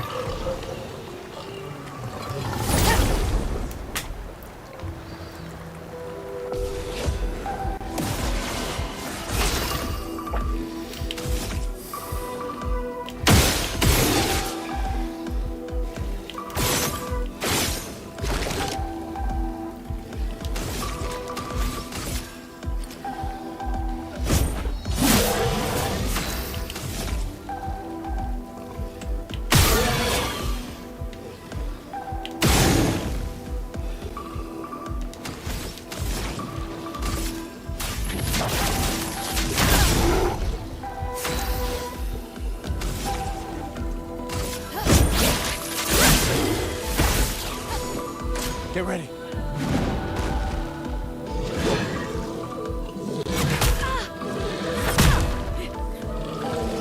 Weird.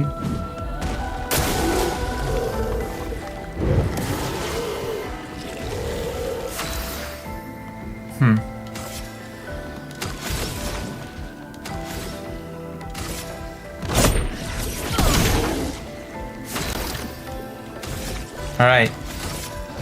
Let's do this. I'm ready.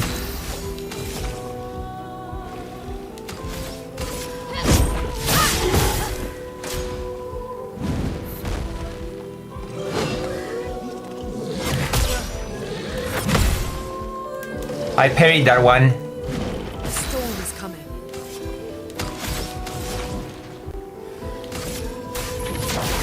Feel the burn.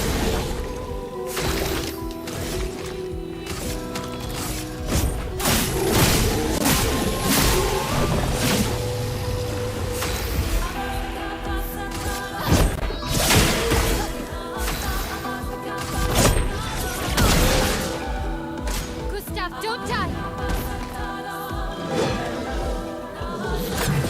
Relax. I'm gonna dodge everything perfectly. No dying.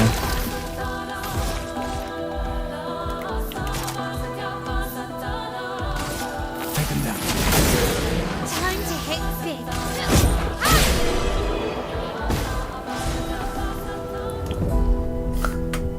Listen, I dodged it. Oh. Cruel Ram level 3. We've gained a weapon. Or Gustav, I think. Yes, a nice weapon.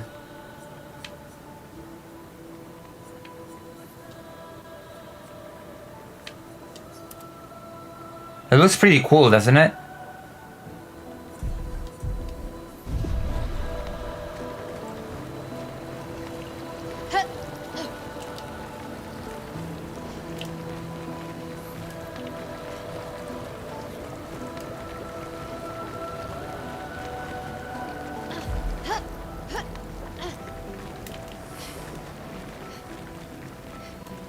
Oh, we're gonna rest.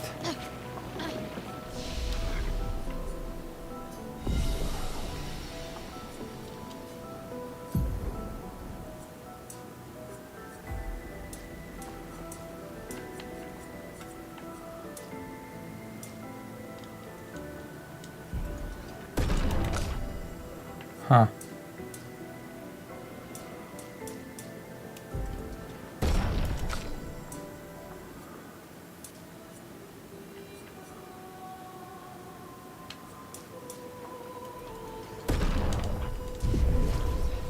Learn skills.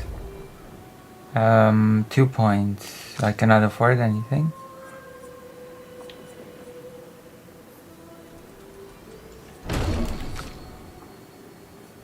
Ah.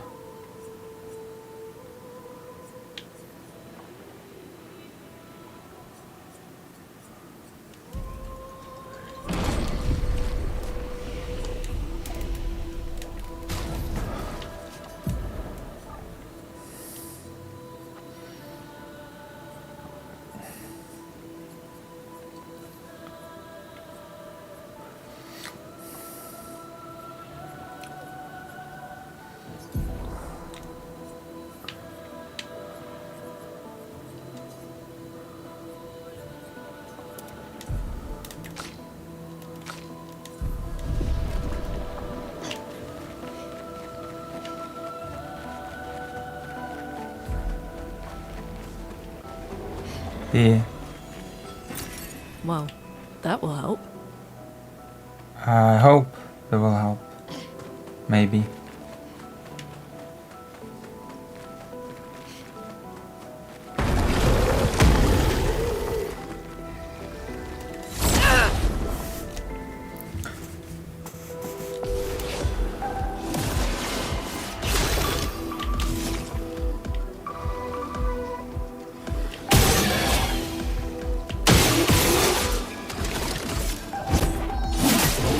Chroma is flowing.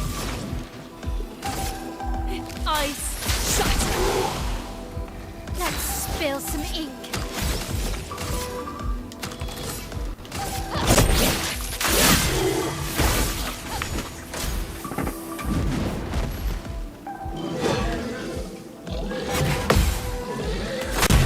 Oh, I parried the first one, but I didn't parry the second one. I usually parry the second one, but not the first one. I guess that's an improvement.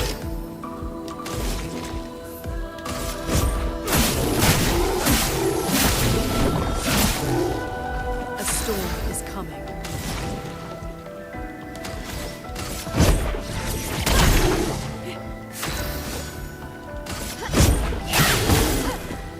Caught up!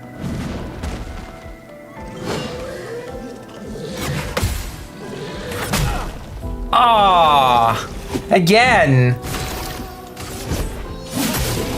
Chroma is flowing.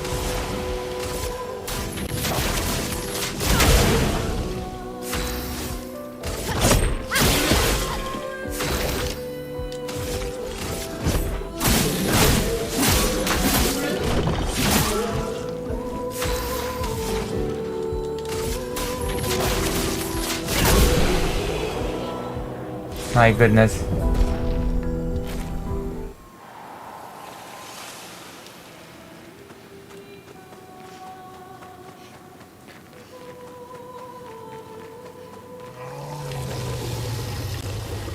Huh? What was that?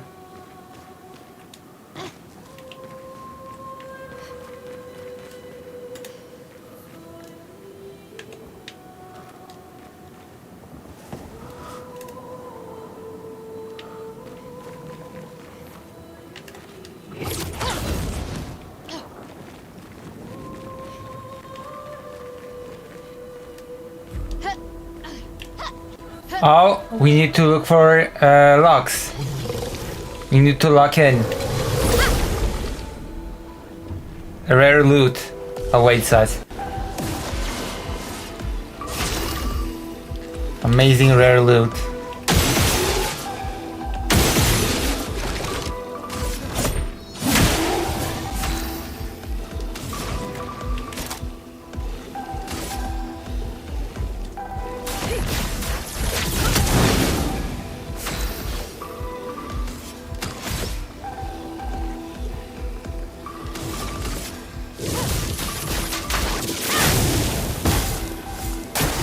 Gustav, don't die!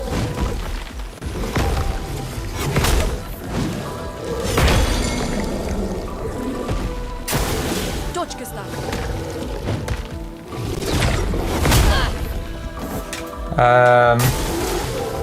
That's not good.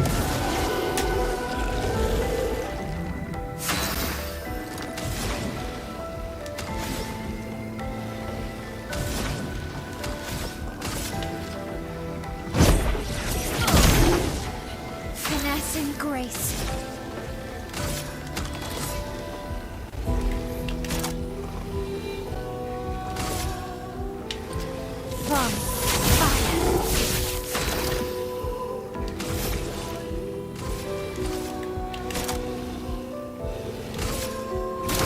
win. Let us stain them. Alright.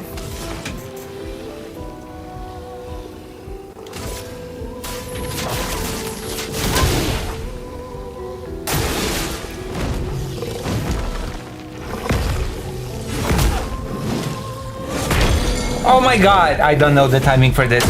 So lucky as second dice.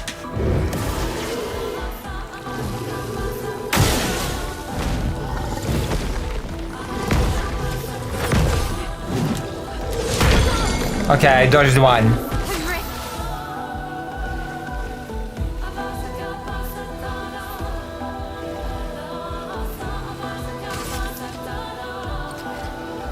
Huh.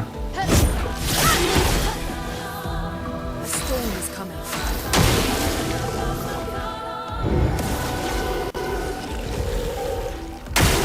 3 times screwed.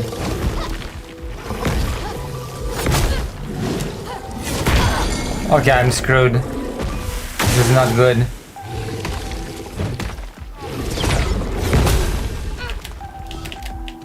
On guard. I should have pressed the trigger.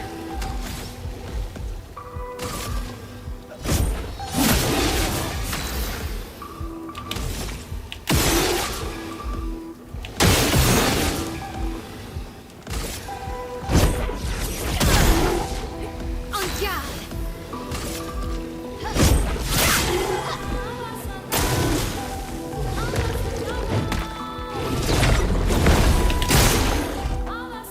Alright. Danger! Alright, that's better.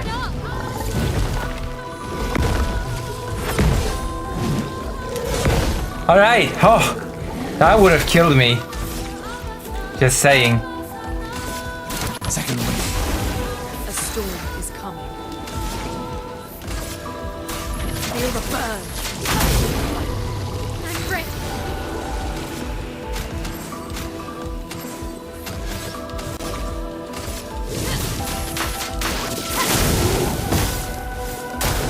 Danger!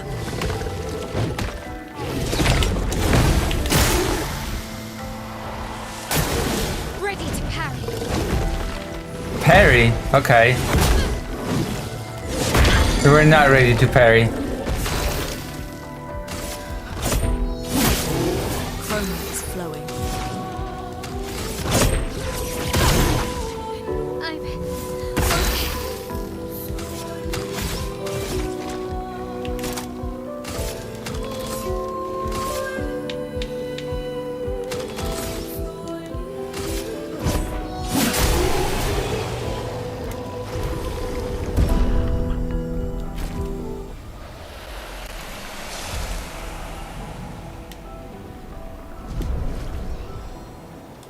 Alright, let's look for those. Oh, got him. 1.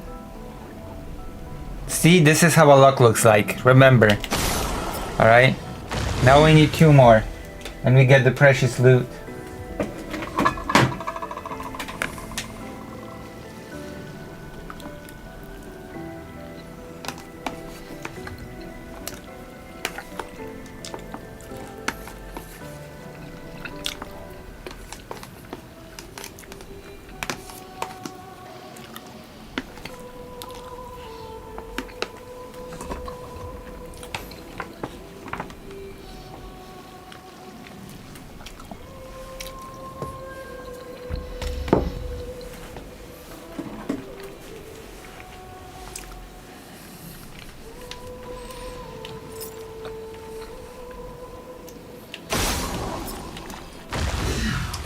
Time.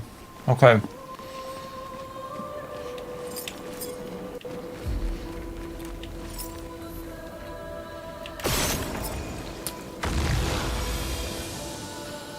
Got him. This will be useful. What is that?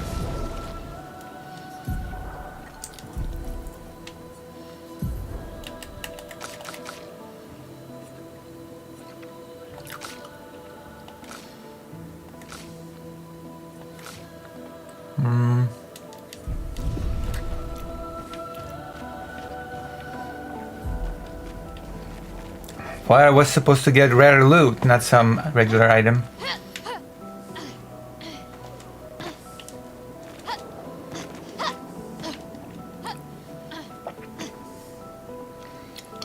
Before, Veligrad kind of spooky.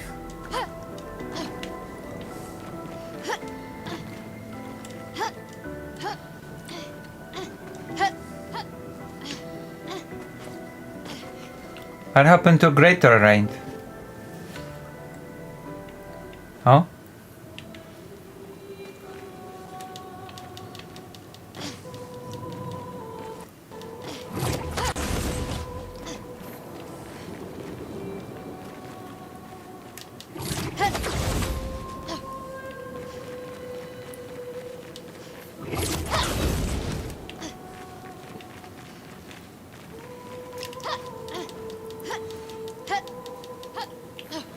Alright, we're out, I think. Maybe soon.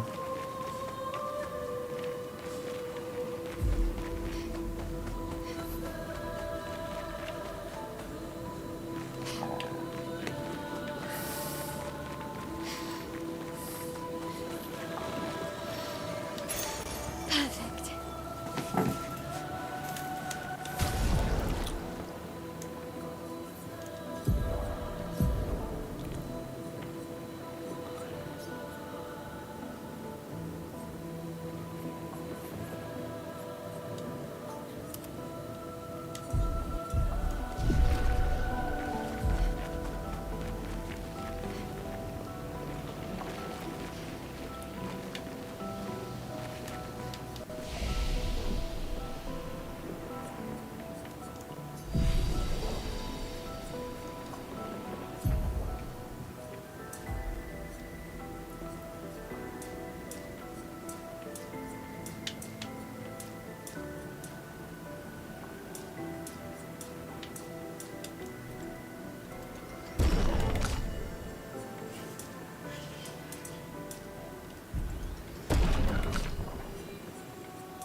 Free, can't afford anything.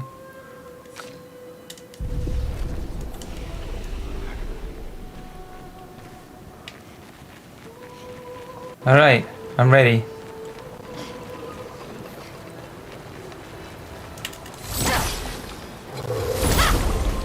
There's an item here.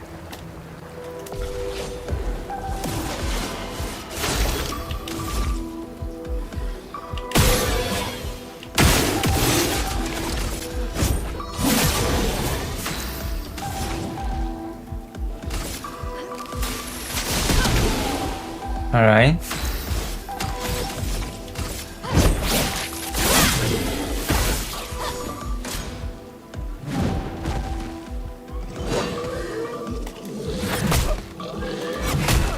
Okay, now I didn't parry any of them. Parry it!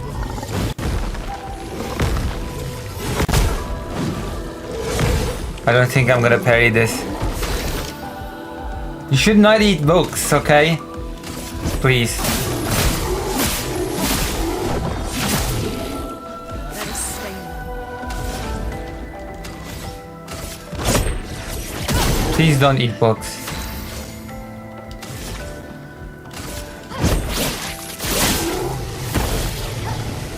Danger!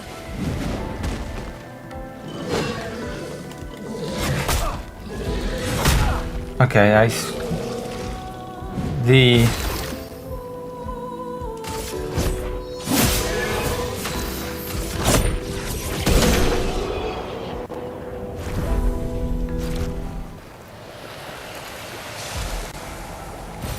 Nice. my weapons are already level 3. So I have no...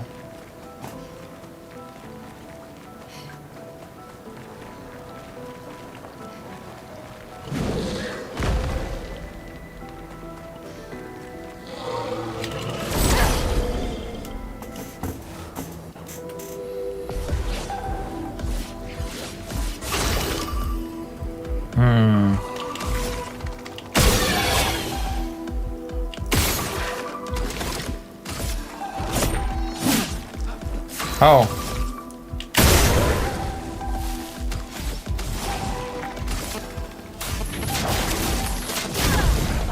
Dodge.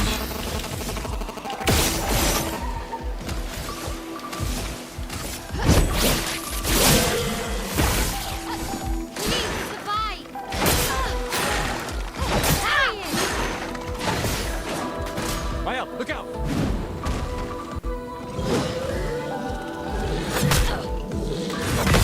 Okay, now I parried the second one.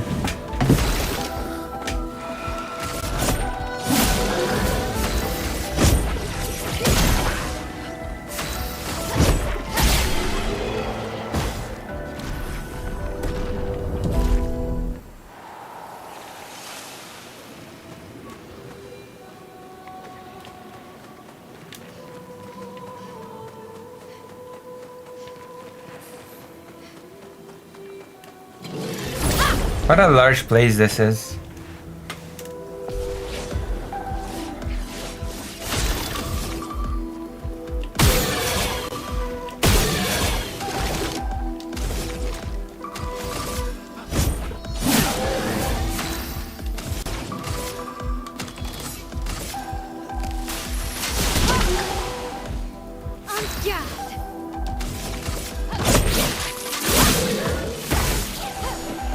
Danger!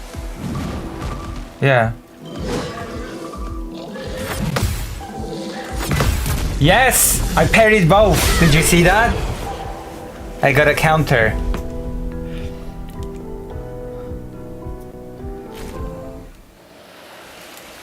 Nice. Okay. We did it. See? I may be bad at some games, but there are some games I do pretty okay in. Okay?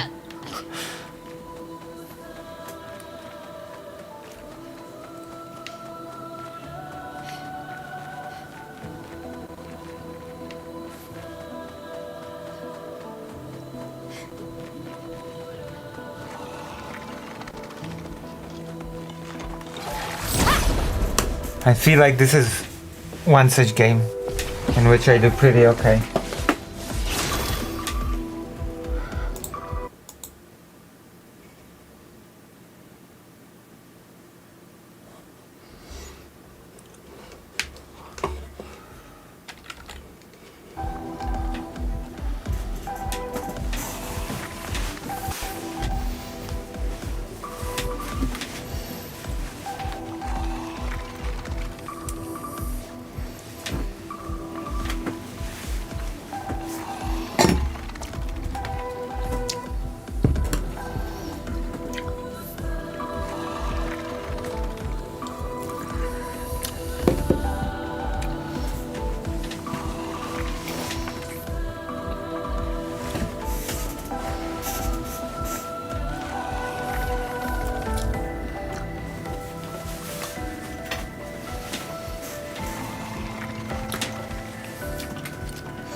Oh, dodged.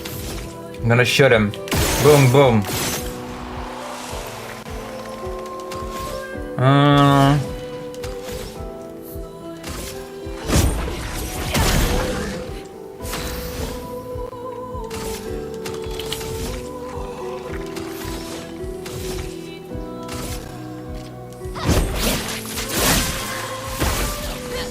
Let's dance. Let's dance. Take cover!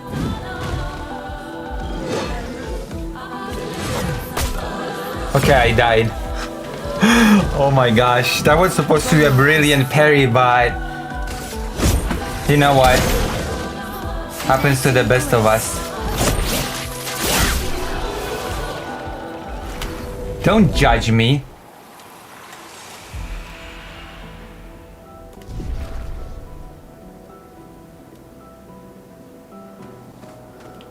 Who? What?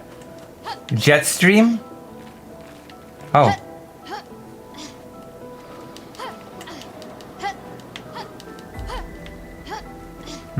Oh. Okay.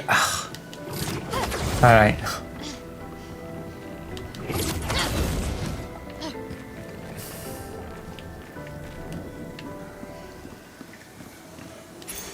Perfect. Oh.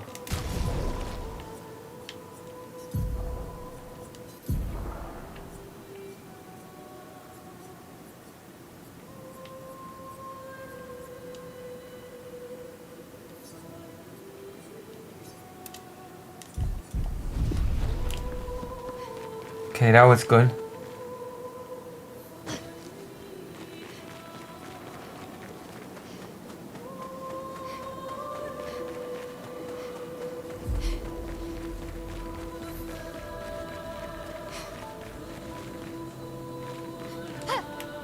Okay, this place is like a labyrinth.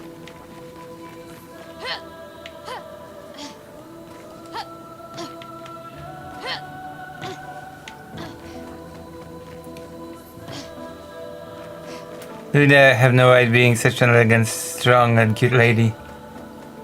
Wow. That's mean. And racist as well, not to mention.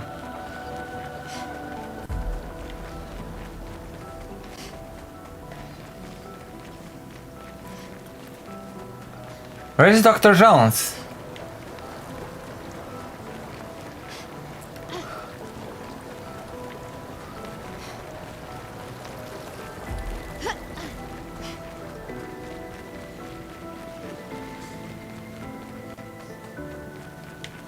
It's alright.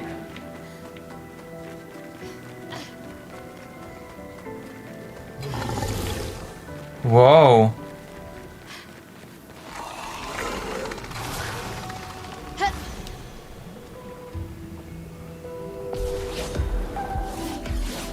Gustav, don't die!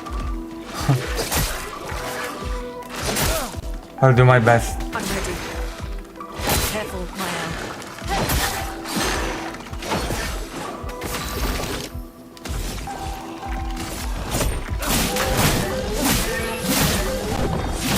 Perfect.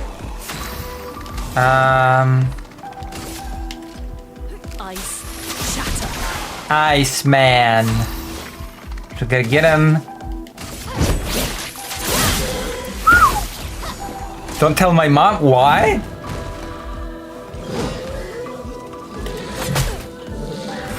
Or else what? She won't cook you dinner anymore? Hassan, Piker. Oh, I parried that one.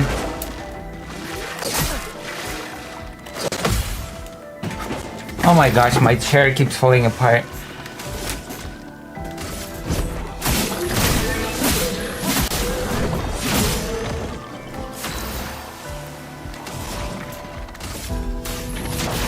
Feel the burn. Ungagged!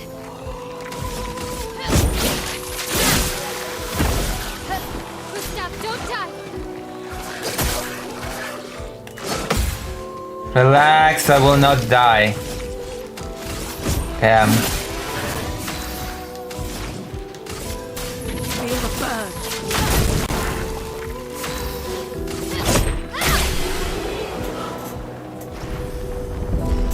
BBQ, cheeky.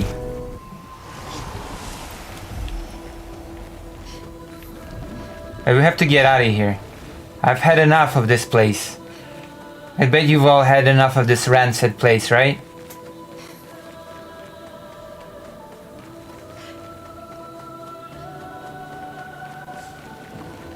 Admit it, you've had enough.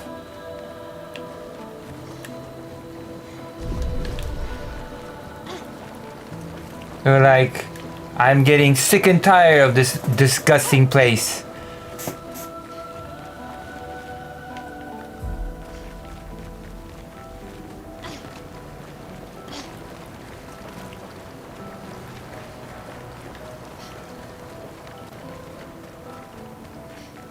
This place full of racism.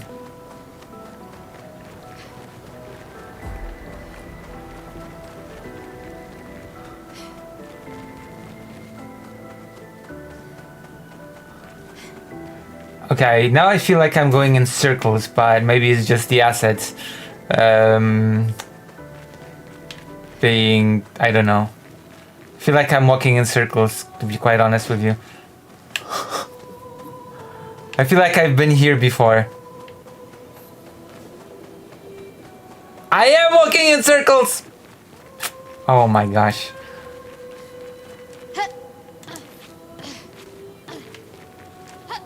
No! Ah, that was almost a perfect parkour. Don't laugh at me. I am horrible with spatial directions, whatever thing. So I get lost easily. Especially in a mazy like area. This is why this game needs a mini-map.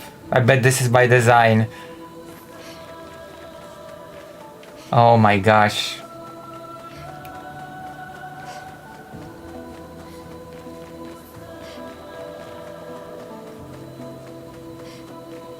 I feel so lost.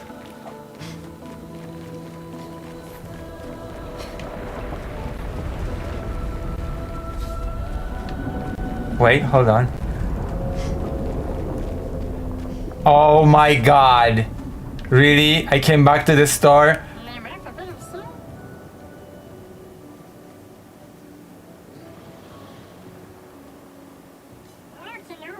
Wow.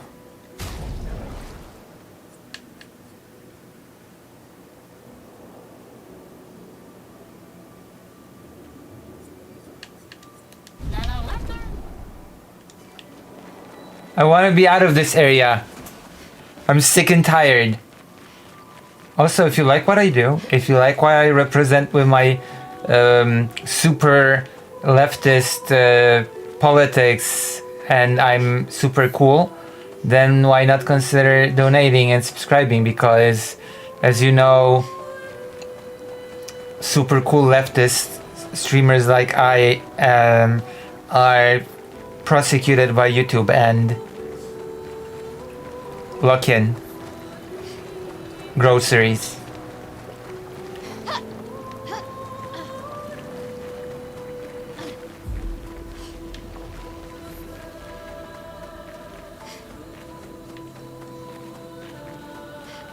Is that okay? Did I do well? Oh? We can use that. Well, that's pretty cool, actually. I'm glad that I got lost. I got a cool new thing.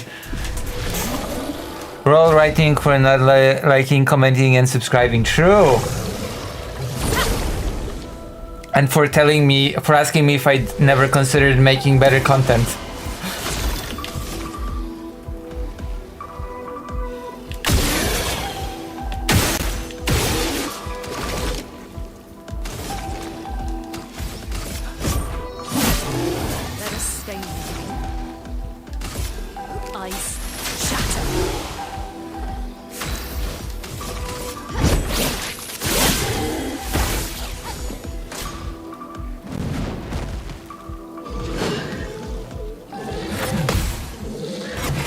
Yes! Oh my gosh. What a glorious moment that was.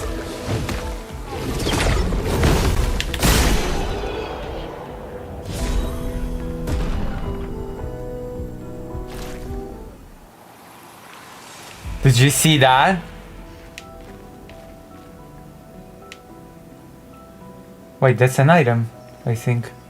Yeah, it's an item. Nice. Yeah, that's really nice.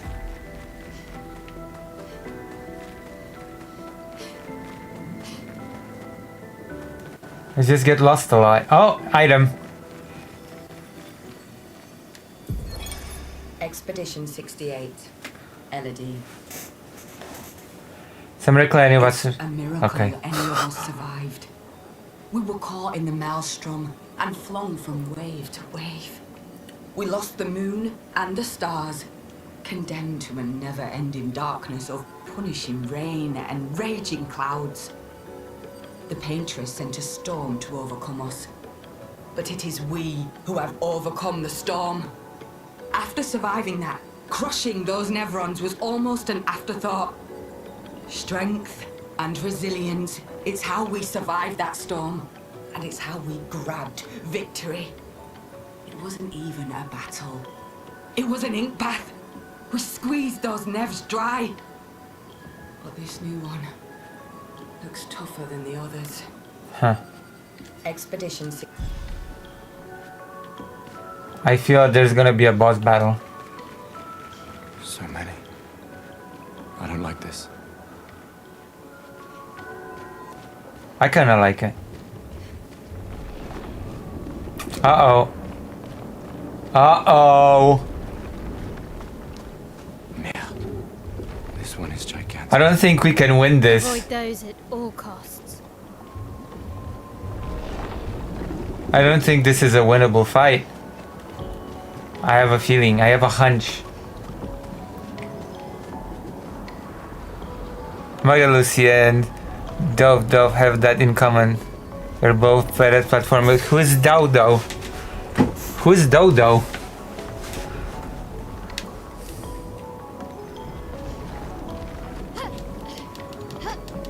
Also, Half-Life is not a platformer. Have you actually ever seen me play a proper platformer before? Half-Life is not a platformer. It's an FPS with clumsy jumping elements. Don't call it a platformer. When? What? Name me the platformer that I played and was bad at it. Uh-oh. What was it?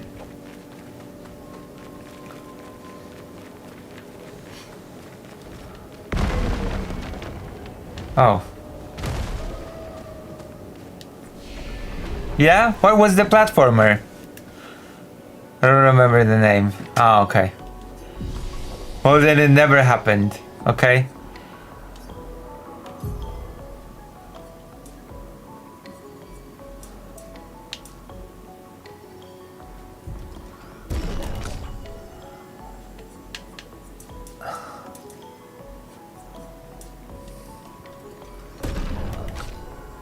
Damn, everybody has such a high critical rate.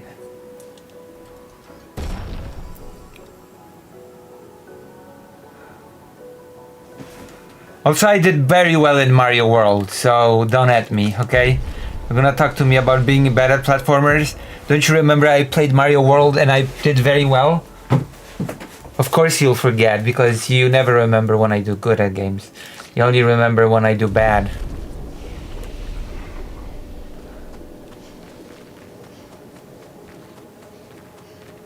You only focus on the negative, not on the positive. This building has a certain... I wasn't there? Uh-huh.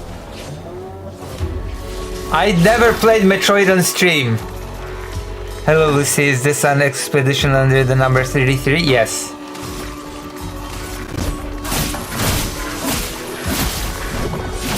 Vladimir, you should comment under the segment that I just put out about the Russian bombers being droned. Also, stay tuned because today I'm gonna be bashing Vosh.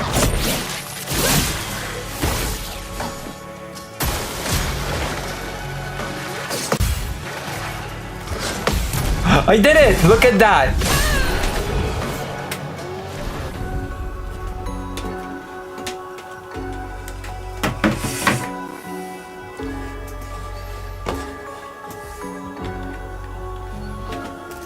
What did you think of that? Huh? You're eating good today, Chad. We got a Vosh bad segment, yes. Oh my god! No way! New Deltarune! Oh my gosh, New Deltarune. New Deltarune is available on Steam. I finished the first two on stream. Oh my gosh, I finished the first two Deltarunes on stream. Can I tell you a hot take? Deltarune is far better than Undertale. Don't at me. Also, Um.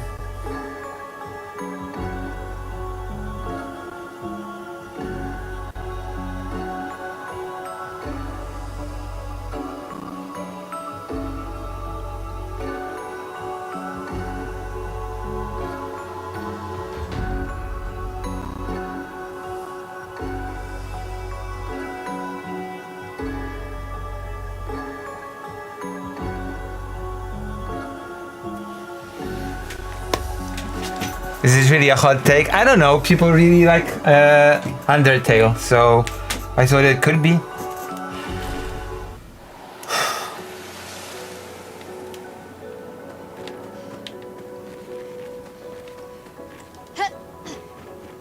I thought it could be a hot take.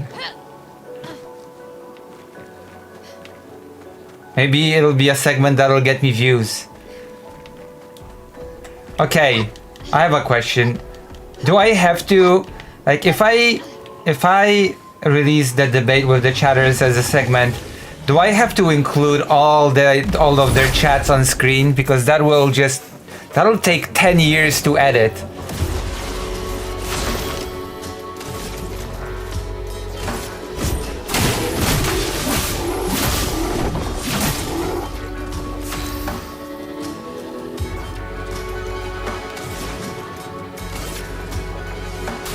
Feel the burn. Let's spill some. Deltarune has a better battle team.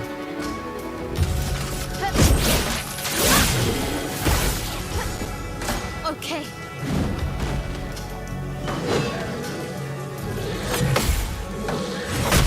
Ah, I missed. Ready to parry. I'm not gonna parry. If I cannot dodge all the time, then I shouldn't try to parry. Take him down. Let us stain them.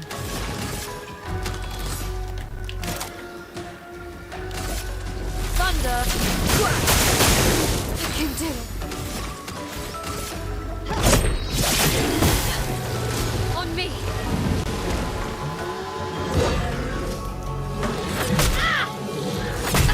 Oh.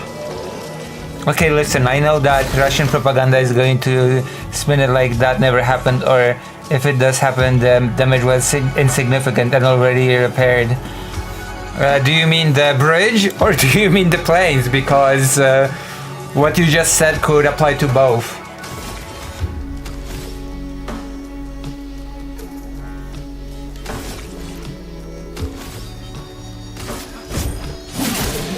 A storm is coming. Russia is coping really hard right now. Doesn't it always?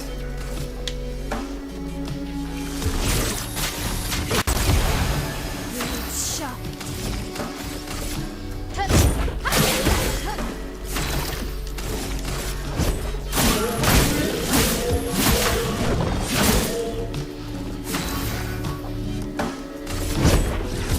I feel like it always does. Alright, let's go.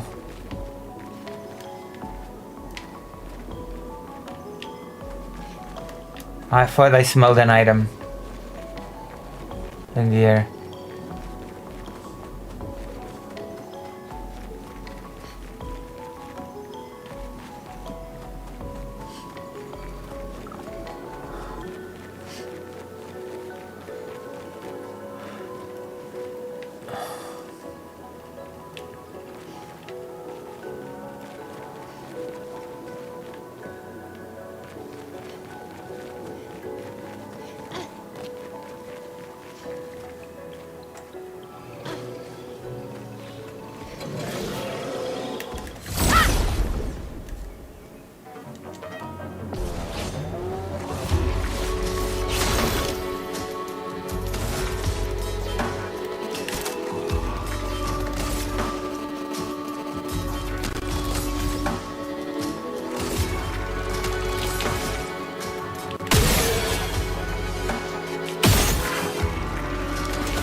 Let the ink flow.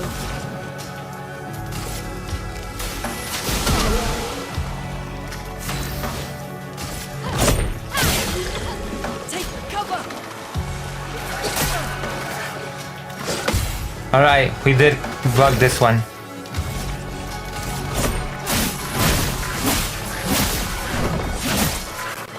A storm is coming.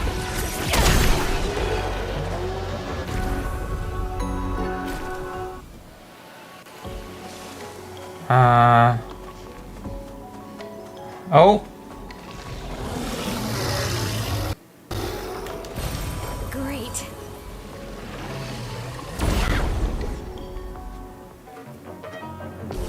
how did you think of this?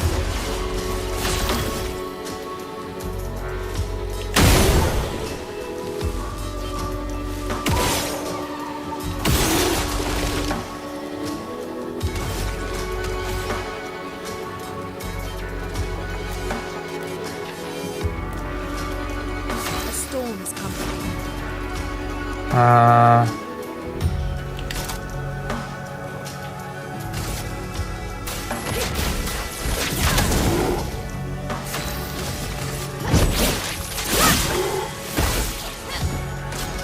Why, what happened?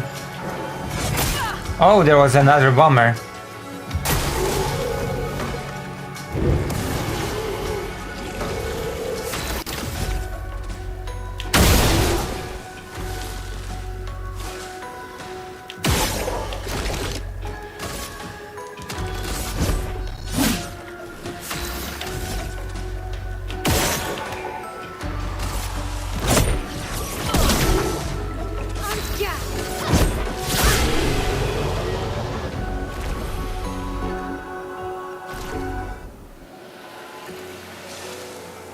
Angyar.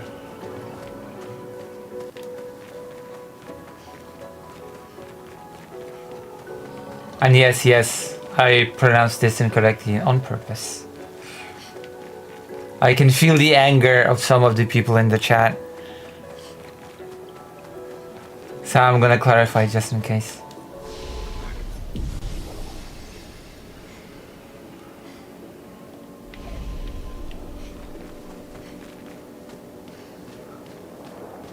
I have to take the habit of spitting facts in your comments. True.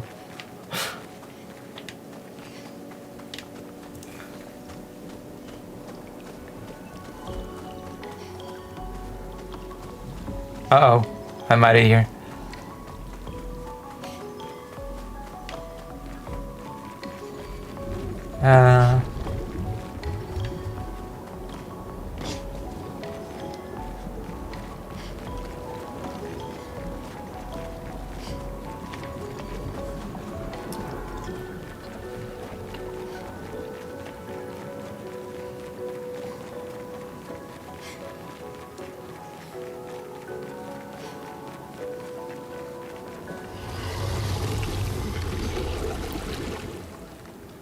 What?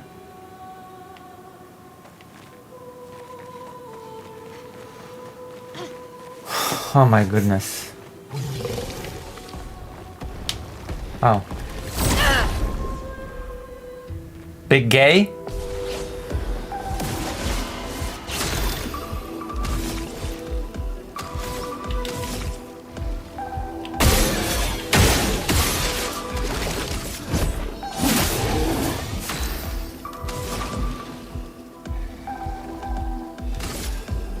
Eyes shut. Angyar. Yeah.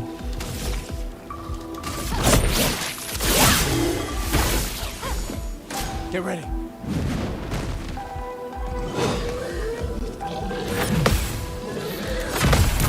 Alright.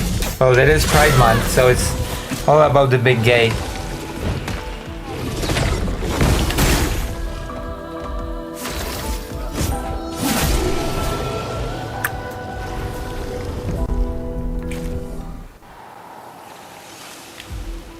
Damn. I'm feeling cocky. I feel like I almost feel like I could be playing this game maybe on a harder difficulty. It's going so well all of a sudden. But I'm at the beginning of the game, so I better not get too overconfident. There's a possibility that later on I will be crying.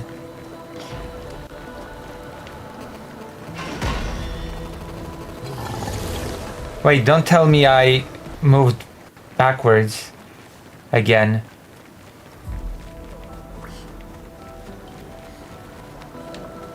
Oh my god, please don't tell me that I backtracked again. That's impossible. No, that's impossible. No, I haven't. Have I? No. That's impossible.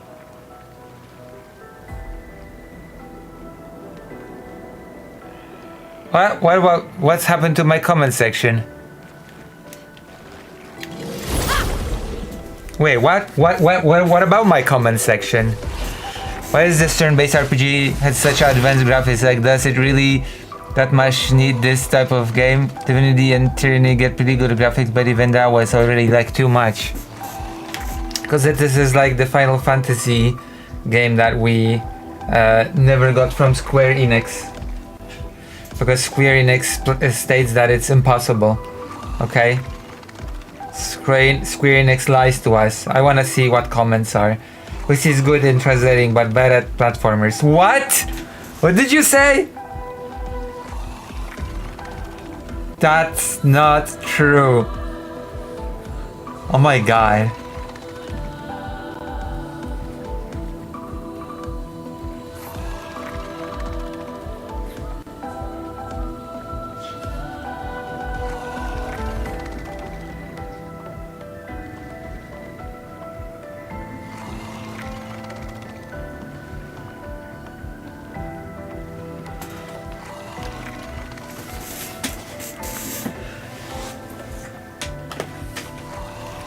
Also, Divinity Original Sin is a completely different type of game.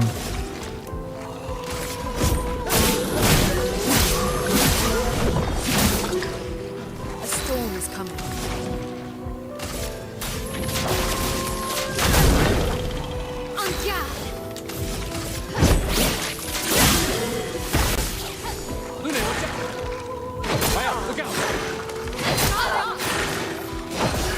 Alright, we dodged.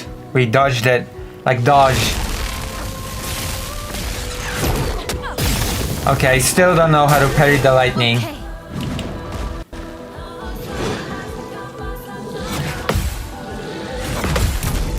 Whoa. Excellent. Bam. Bam. Whoa.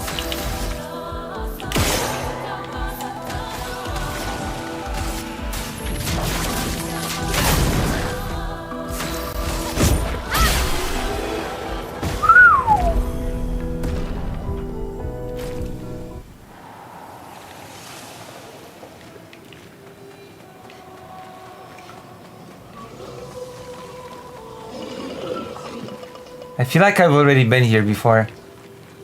And that unnerves me. The fact that I feel like I've already been here makes me very nervous.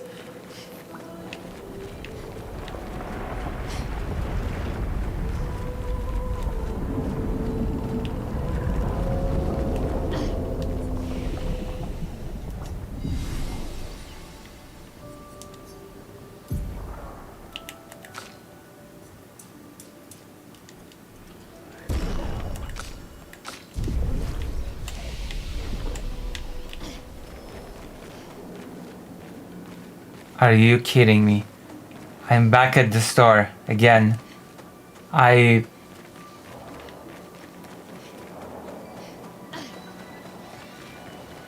do I do this? How do I do this? How do I do that? How did I do that? Oh my god, how? This is impossible. Oh my god, this is a nightmare. Oh my god, this is a nightmare fuel. What the hell? This is just... What? That's impossible. That's impossible. How am I supposed to get out of here? Let me out. Let me out. Oh my god, let me go free of this nightmare of a location. For the already suffered, you have no sense of directions with Half-Life. Oh, be quiet. Oh my god. So hello, Dr. Johns. Oh my god, I cannot, oh my god. Do I have to draw a map? That reminds me of a story when I was with my best friend in the city, in real life, and we tried to leave, and we left, and we kept walking forward, and we ended up in the same spot when we started, because somehow by walking straight, we came back to the starting point, and we were just trying to leave.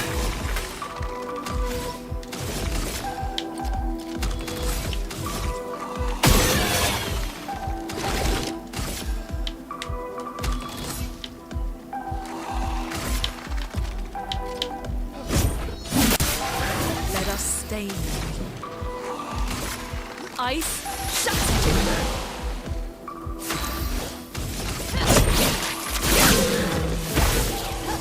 Oh yes, hello, Dr. Jones.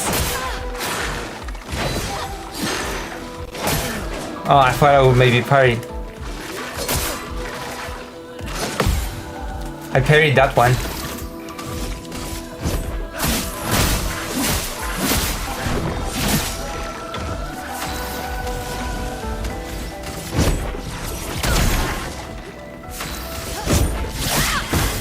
I'm ready.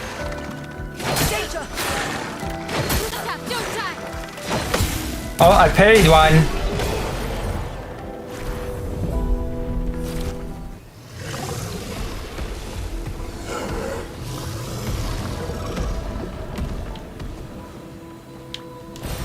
We can use them.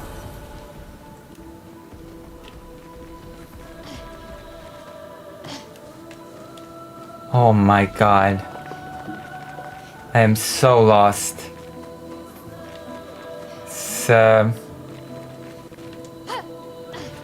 It's not good. It's not good that I get lost so easily.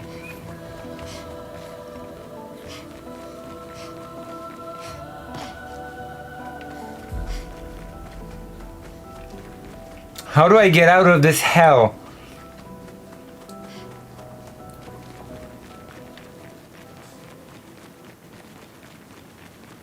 Have I gotten out? The music ended.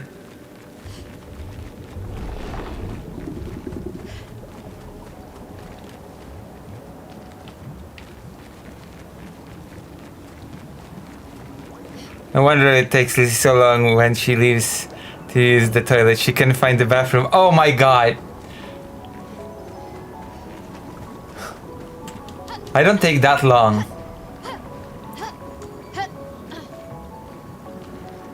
Oh my god, it's the meme. Well, wait, maybe I'm ready this time. Maybe I can defeat the meme. Hold on. I think I can take it on this time. Okay, we're taking on the meme. The mime.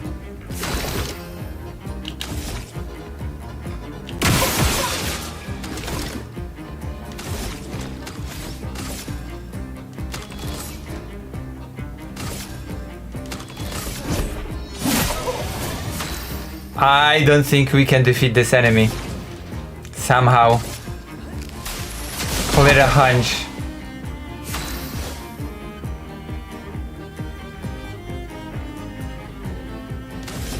You missed some story. Get ready.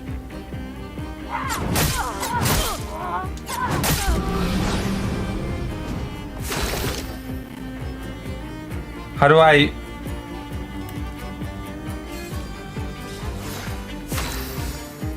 Yeah, yeah.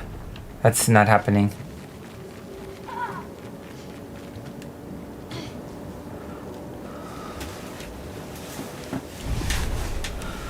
If this game doesn't have the map, then yes, you should start drawing, but it's not the hardest difficult. You need to managing resources like that, I don't get the point.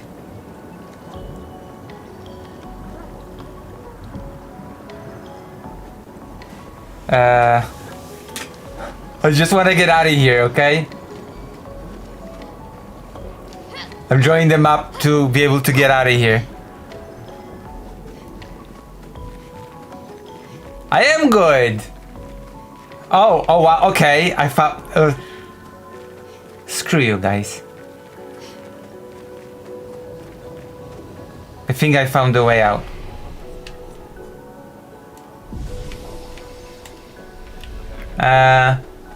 I think.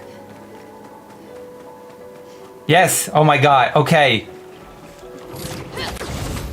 You're bullies, you're awful bullies.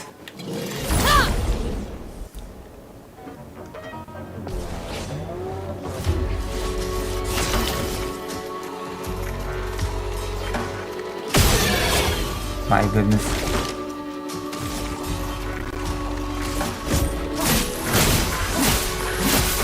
A storm is coming.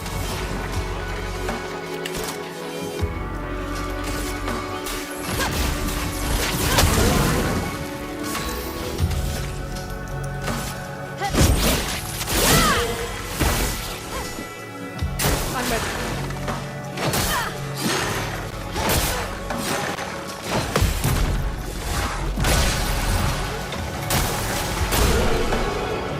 Oh my gosh. It's called tough love. I don't feel the love. Okay? There needs to be tough, but also there needs to be love.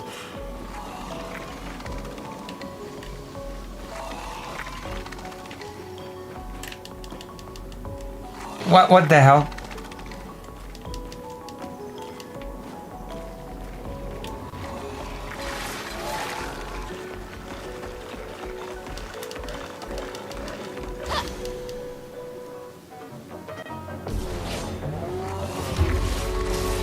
What?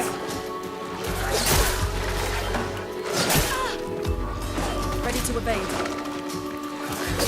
Actually, it turns out I might be more of a dom than I thought. But I'm not gonna get into details. This was weak.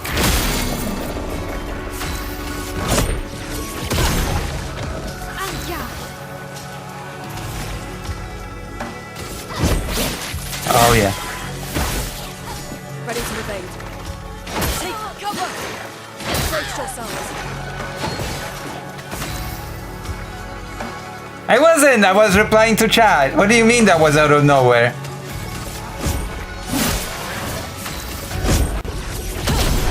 No, it wasn't.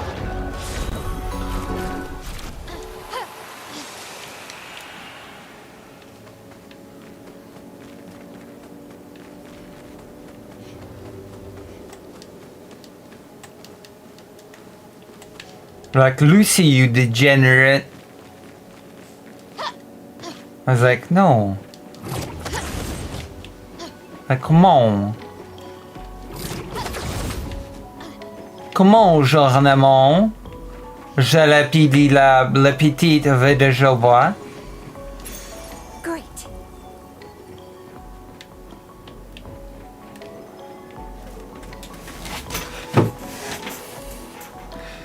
Oui, sex is all but a joke for me. I mean, it's fun. What can I say? It's a lot of fun, okay?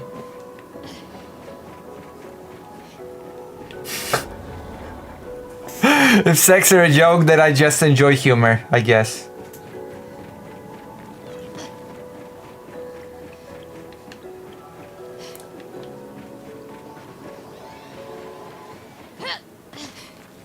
Oh.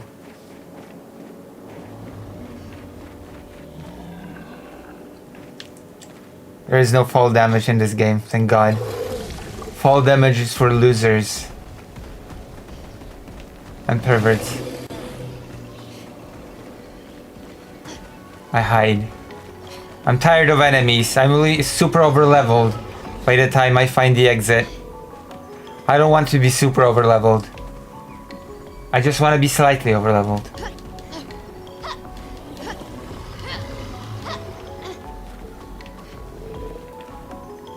There you go. I was about to say I'm surprised you didn't call me a pervert yet. You're a pervert. I think like you on the road of making this game super easy even on normal difficulty by farming huge amounts of XP. I know. That's why I want to leave this area as soon as possible. Not to do that. Let me go. Let me free. Oh. Let me go. I'm gonna start avoiding enemies now, okay?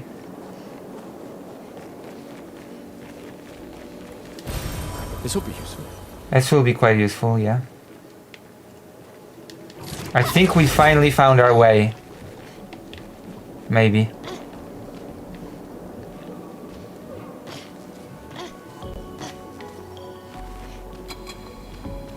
Is this a boss? Yes. Get ready.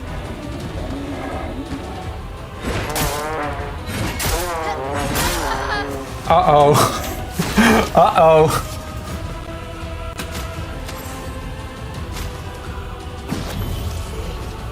A storm is coming.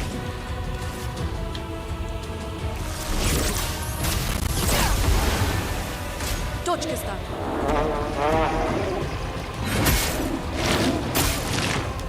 What the hell? On guard.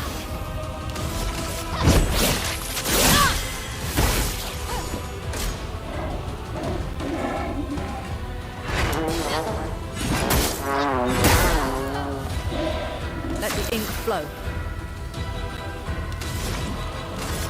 Feel the burn.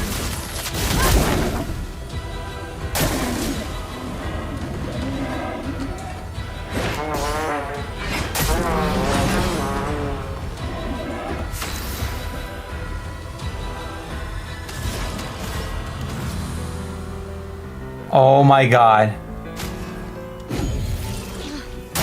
Better.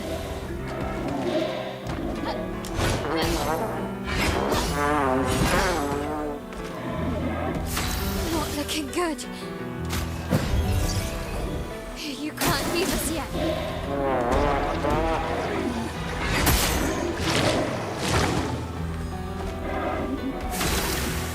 Lucy, I think you might need to grind a bit more. No, I think I know what to do. After I lose.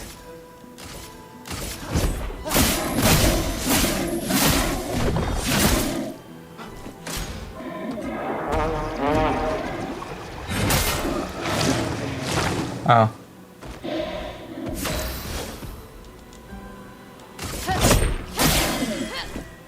On me.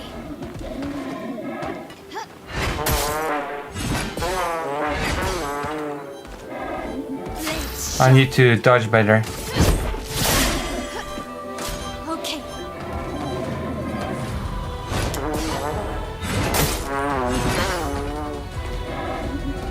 Ready to parry. I'm not ready to parry. I'm definitely not ready to parry this boss. Oh my god, that was I think I got taught a lesson. But you know what? We definitely found the exit. So, silver lining.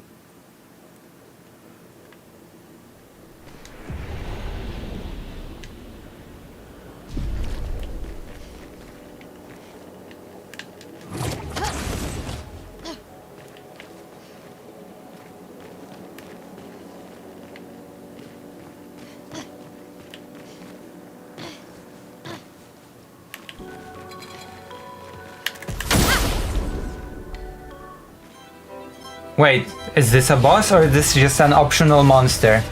Please survive.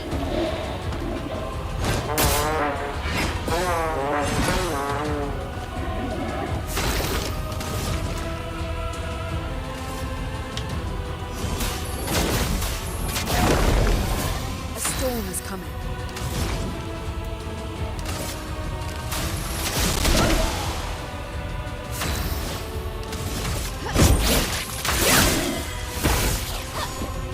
Lune, watch out!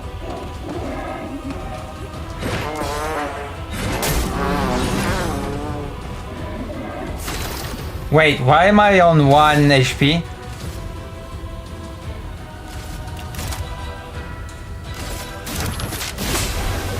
Let's push forward.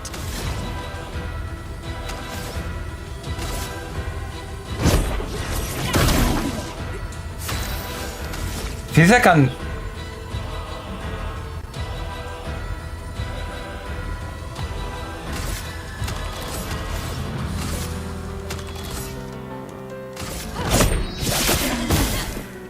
I'll do it.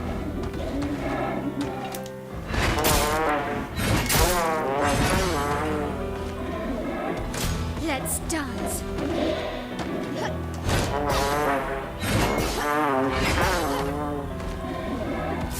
Jesus Christ almighty.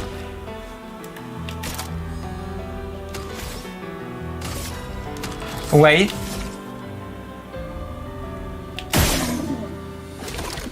This monster had a weak spot.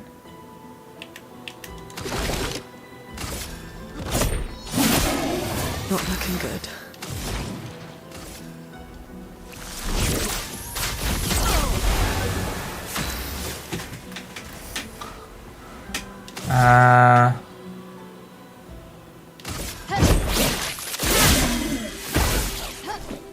Get ready.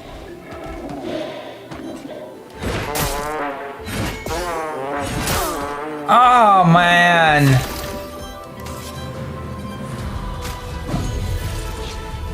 I'm back.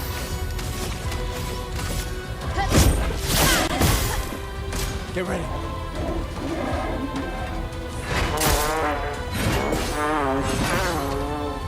Oh. Hurts.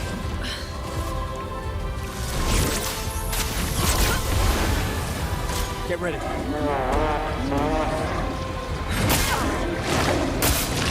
What the hell is this damage?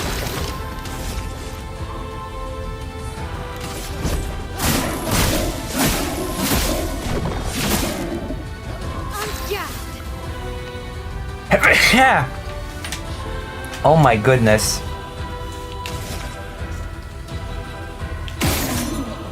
Oh.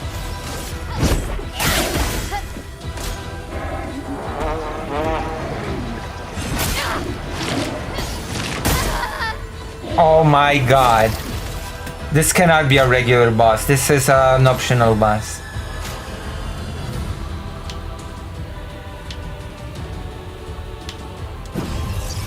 Welcome back, Raider Rain.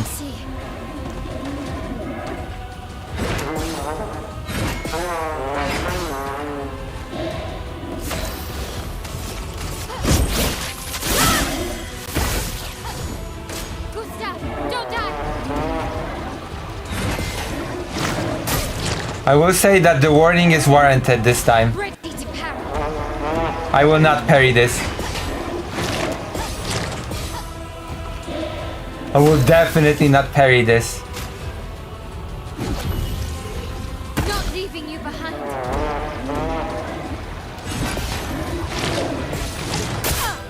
Ah. Let's push forward. Feel the burn. I'm ready.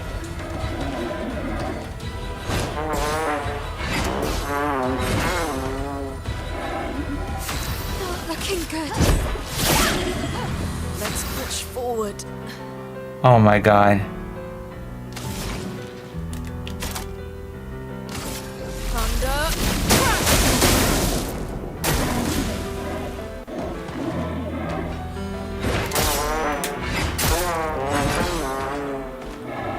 I can do it.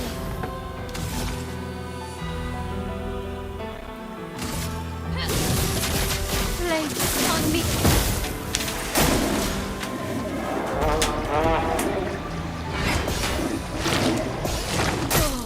Oh. I almost dodged Ready it. to parry.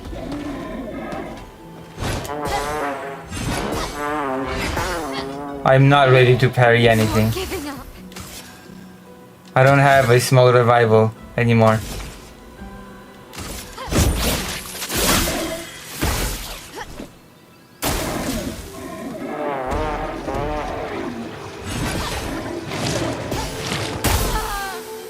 If I oh, I almost won. I almost won as well. If I would have dodged that, I would have won. Okay, we're trying again. We're gonna get that boss. Oh, God. The key here is to dodge. And we are going to dodge. I hope. If I could parry any of his moves, that would be great. I'm doing Great. Alright. I'm doing pretty okay. Get ready.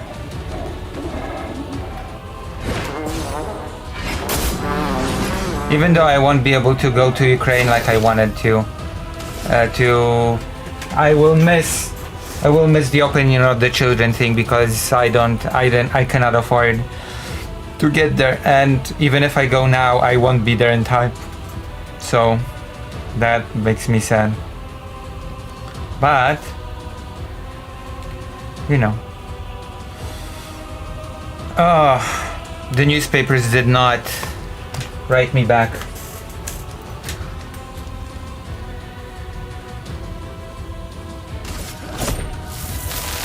This was weak.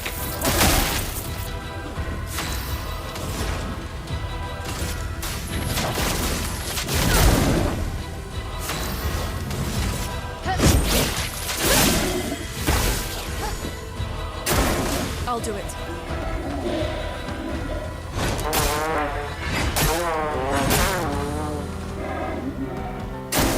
Get ready.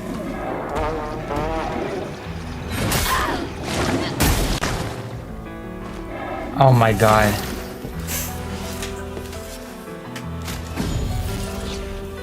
I won't lose again. Take cover.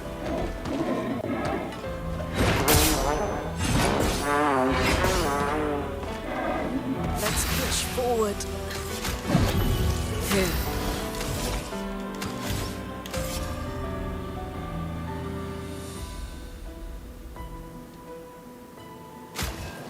Don't leave us.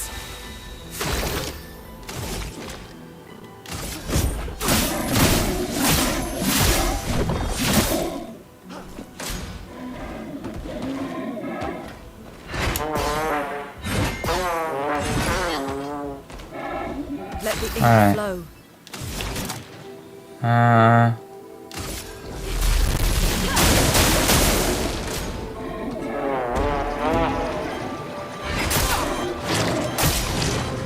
Oh my god. I'm ready.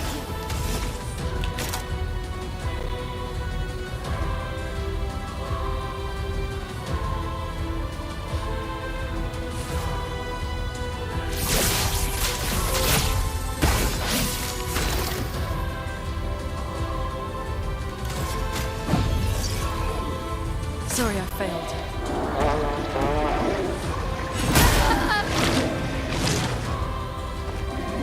Let's push forward. Okay, this is not going well.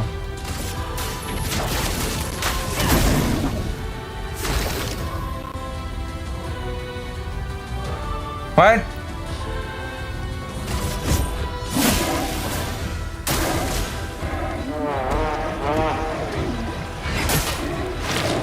Oh, this went. The last round went better. Ready to evade.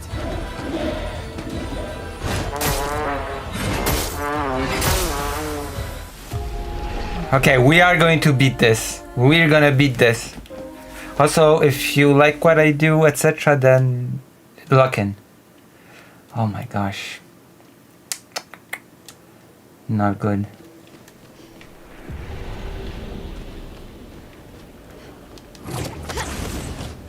This boss is really testing me. Testing my skills, or lack thereof.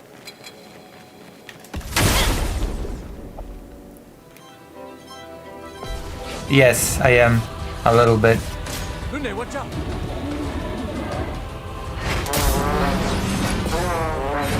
I'm just human. Don't blame me for being a human. A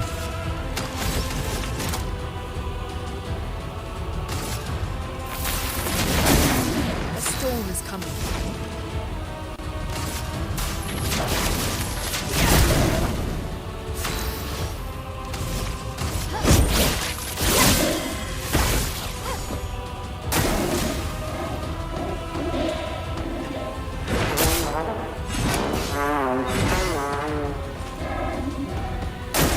Get ready.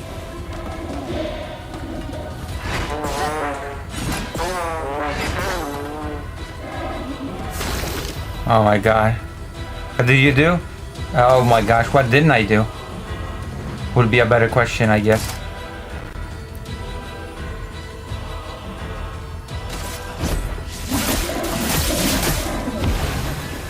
forward.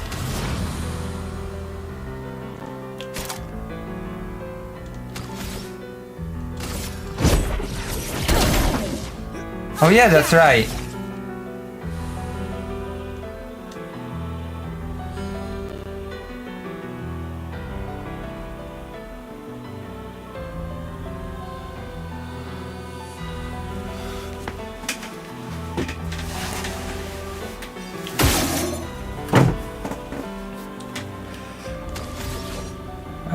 Skip turn. Lune, watch out!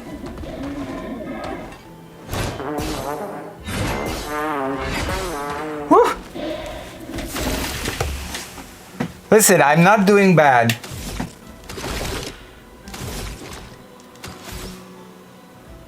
You know, today I decided, why be not well when I can just be well, okay? Why be not well when I can just be well? Does that make sense?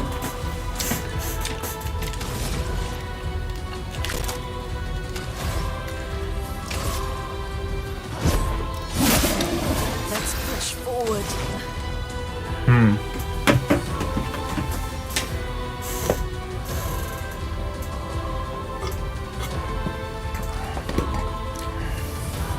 She revealed she's a dom. A bit, yeah. Hold on. Oh, wait, hold on. We're gonna do that. Lightning. Strike. Now that I get. Take cover.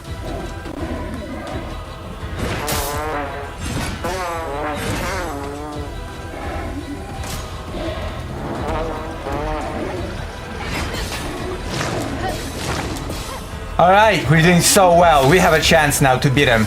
We're gonna beat him. Listen, this is happening. Take them down. Let's push forward. This is so happening.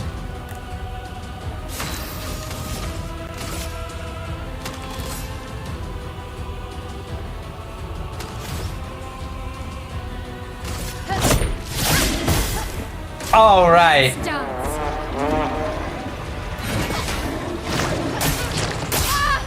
Oh no. Well, she didn't die. That's good. That's good. You didn't die. Good. Wait, no, we're doing marking shot. No margin for error.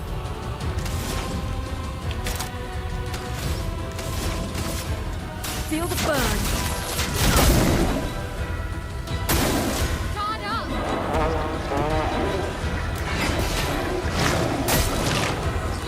Oh man.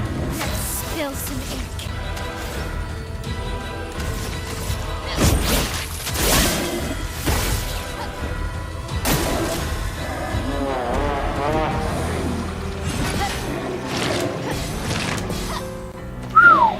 That hurts.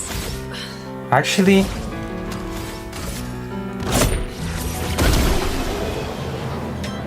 we did it. All right. Whew. That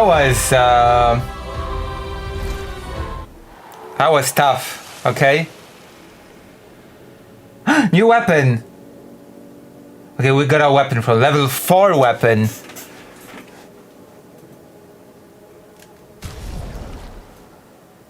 All right. Whose weapon is this? I think this is your weapon. No, that's Gustav's weapon. No, whose weapon is this? Oh, okay.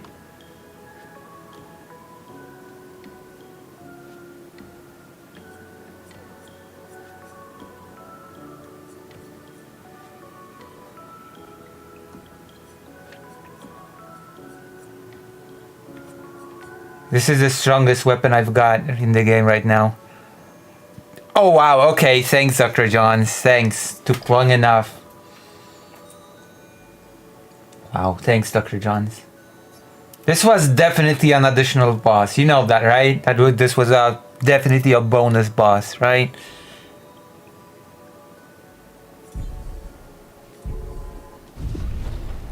Like, nobody in my team has a weapon as strong as this. 106, and he's a melee warrior. 88, 124. This was definitely a... We can use that.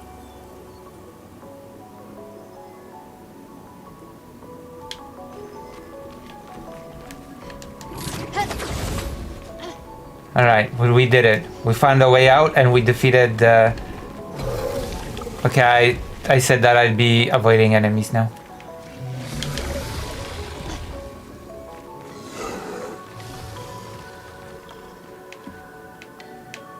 Is this where I'm supposed to go? I don't want to backtrack again. If I I swear to God, if I backtrack again, I'm gonna... I don't know what I'm gonna do to this game if I backtrack again.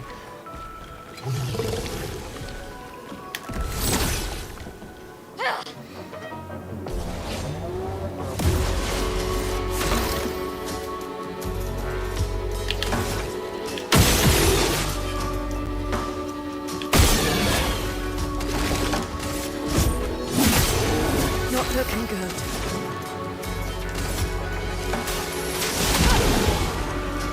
I can do it.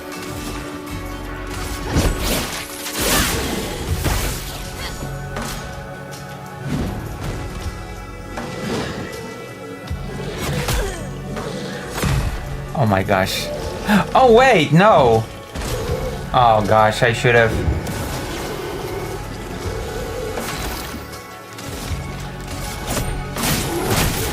I can do it.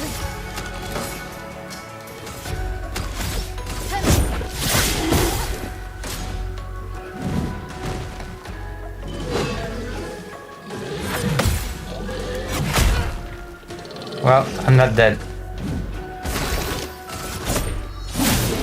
The dance begins.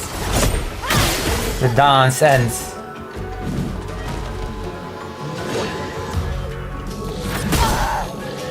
Okay, the dance again.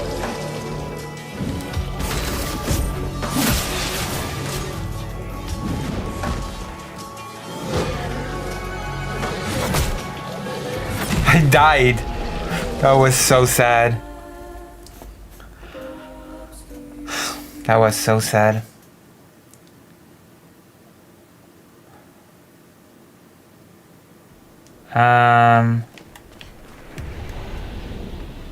Yeah, I should have done this, okay?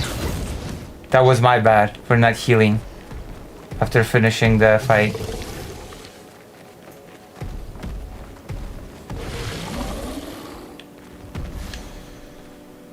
What was that? Oh.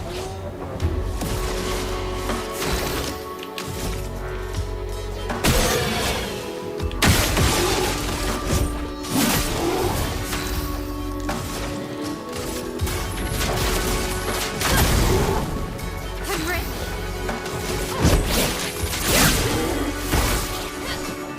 I'm ready.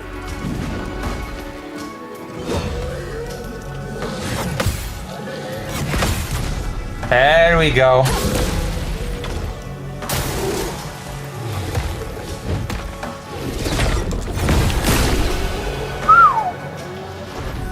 No damage. There you go. That's how it's done. Lucy is a highly trained professional. Doesn't need this kind of talk. Burp. Okay, if I go down there and I backtrack, I swear to God, I don't know what I'm going to do to this game. If this is a track to backtrack. Are you winning, Lucy? So far, so good.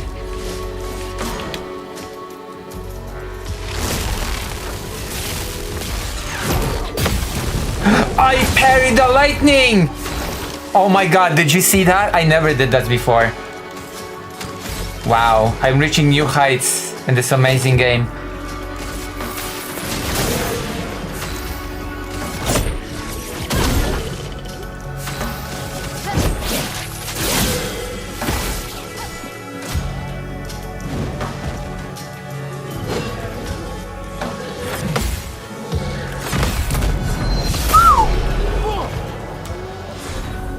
See, I parried this twice, okay? You didn't see that other thing, but you saw this definitely, okay? There you go. You definitely saw this. You pervert.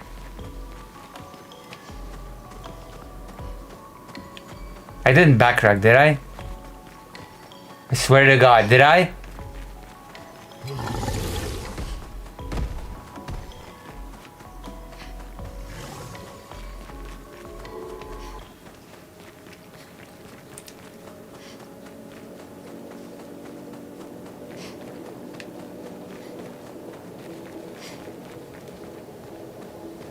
I don't know, I think it's fine.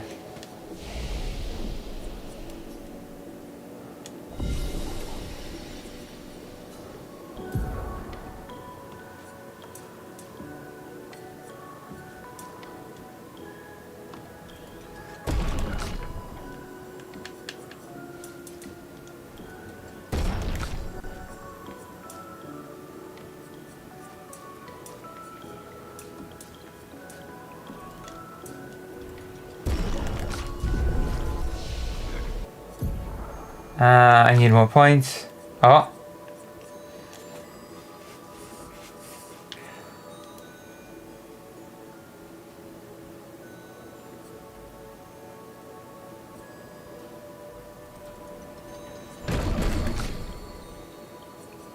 Okay, I need more points. Okay, we're out of here. Finally. I think. Cutscene, yes! Oh my gosh. Oof. That was something, wasn't it? We did it. For once. Beautiful. Mes enfants.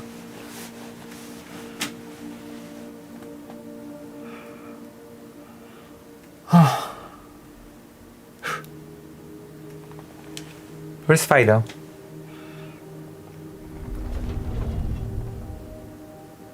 Now we're gonna have the legitimate boss fight, I guess.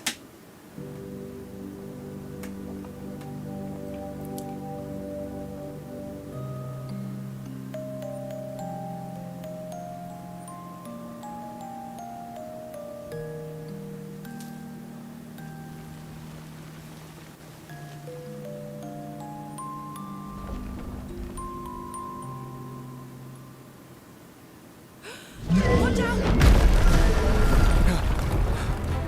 You're right.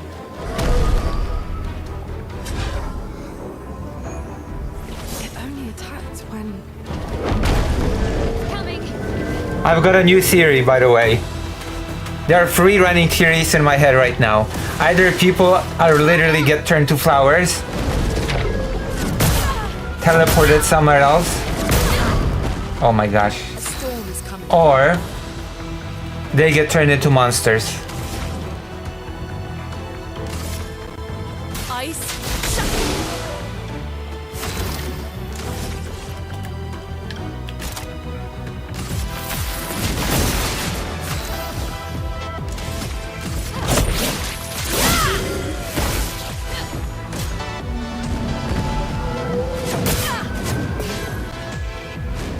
Let the ink flow.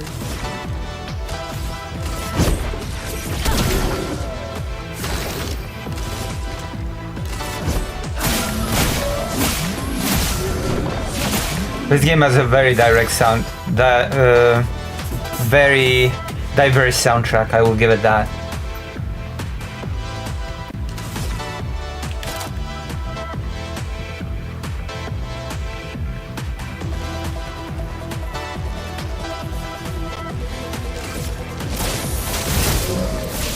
Gustav, don't die.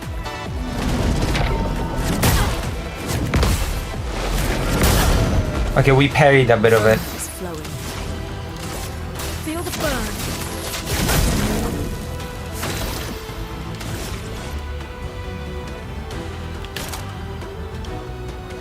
Take them down.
Oh no. Merci. Merci beaucoup.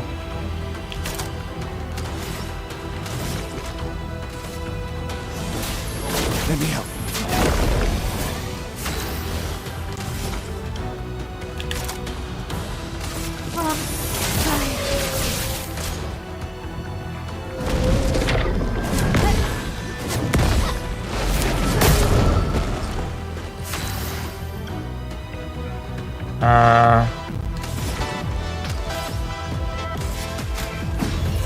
Merci.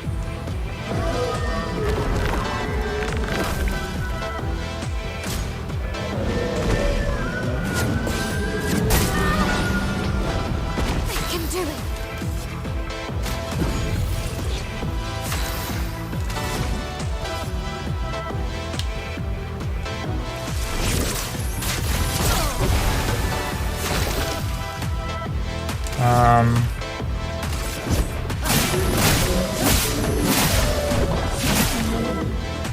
Lune, watch out.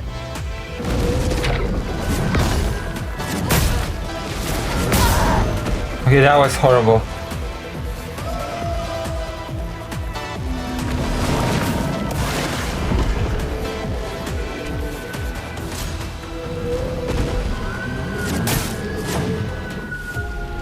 Oh my gosh, I lost. Alright, you have to redo the boss fight. This is the legitimate boss fight. Which means...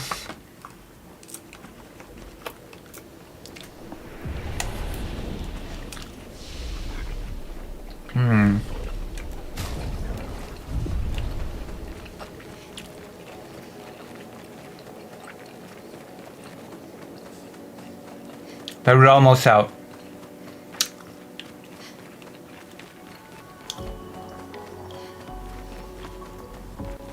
We're not backtracking. Oh. Oh, now I backtracked.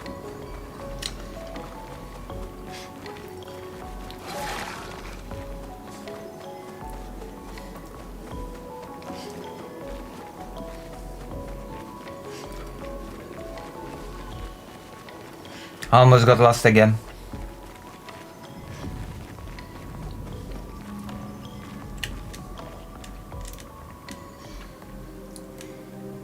We're skipping this scene. Okay? Wait, well, hold on.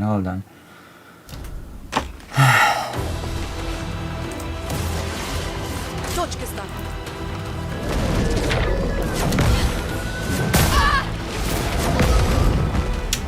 Let the ink flow. Feel the burn.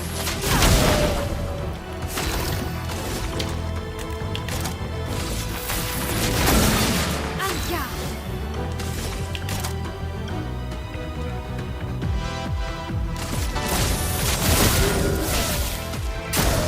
Ready to parry.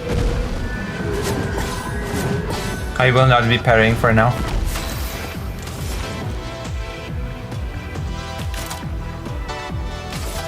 Thunder.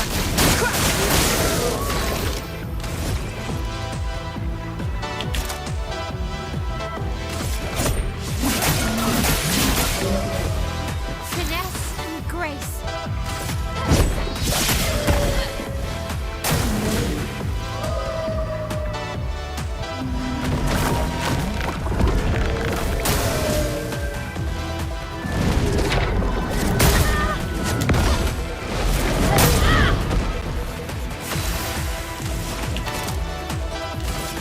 Thunder.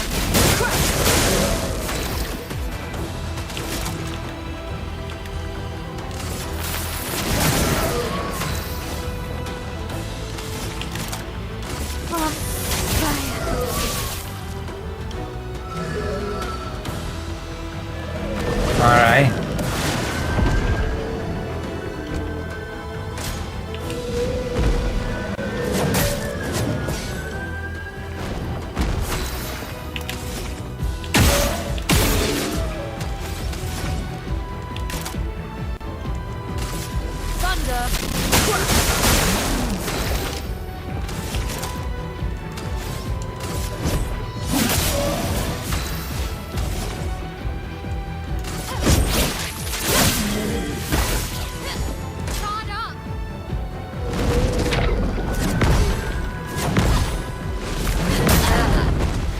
Okay, this was too good to be true.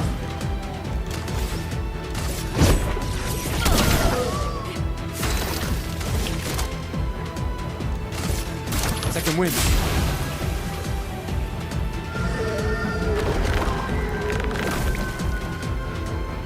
Danger!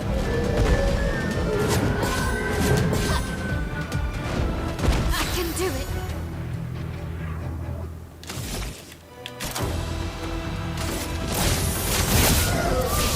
Dodge, Gustav!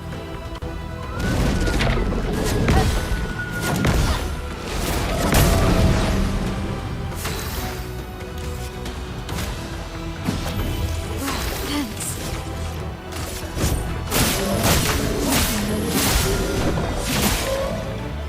This will hurt.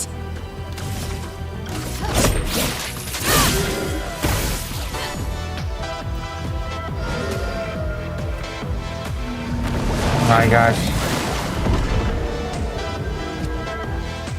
Take cover!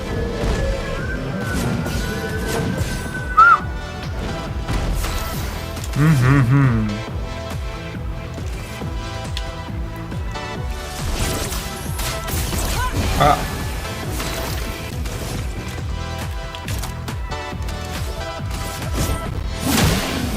Gustav, don't die. Likewise. You don't die as well. I can do it.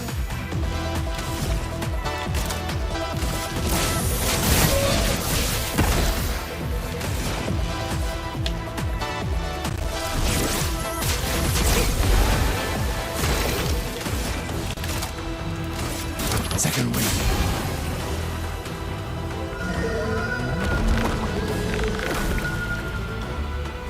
Gustav, don't die.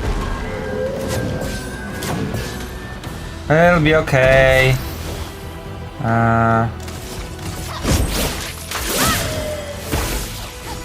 Take cover!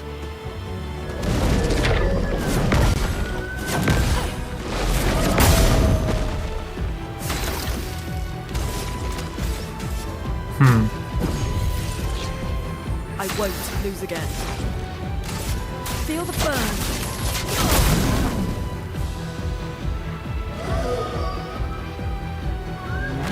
Hey, can I destroy the flowers? I wonder.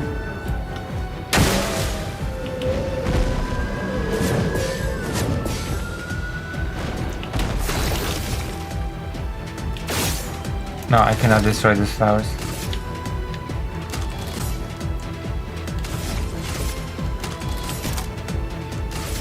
Second wind.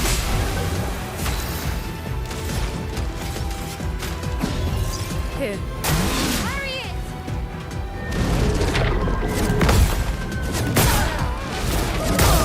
I did not parry it. That was a bad idea.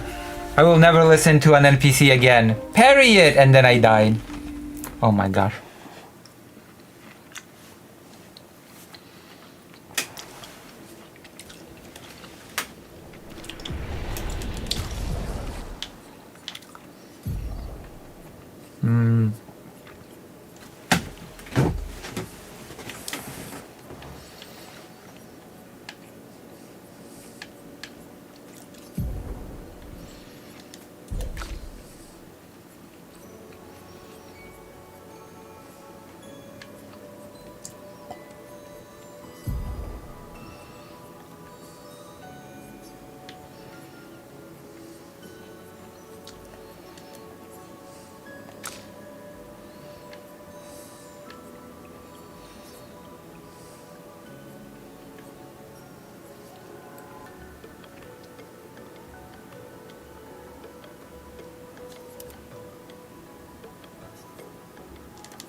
Hard game?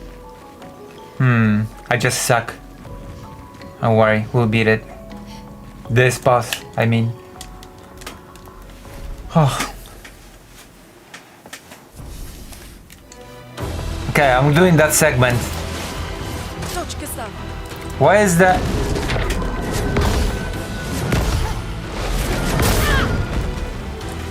Why is the audience so quiet now?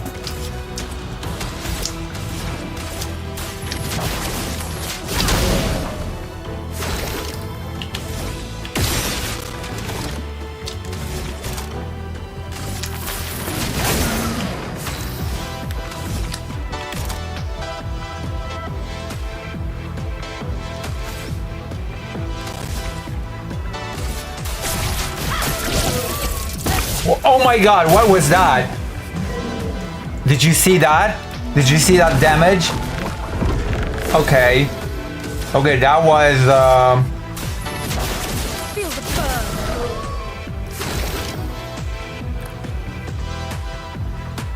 sorry Lusega, looking for a potential job. What's the job? Also don't apologize. What is the job though? Okay, look at this. Oh my god.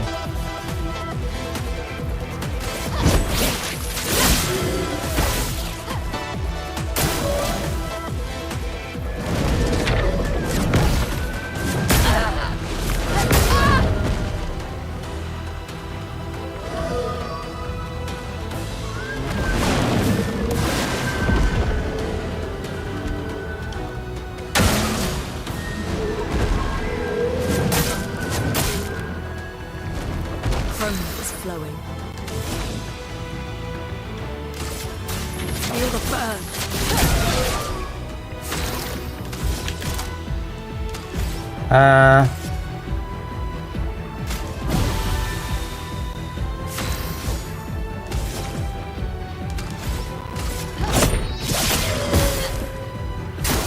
Stop, don't die!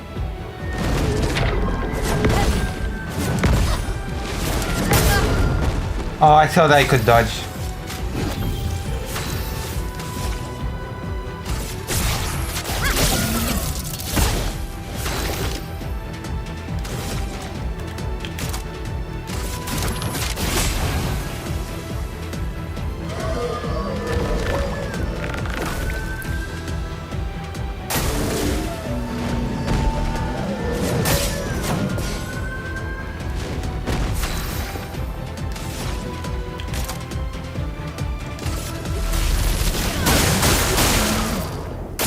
Please survive!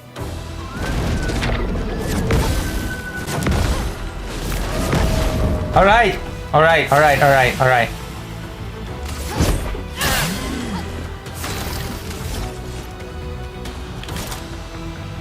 Take him down.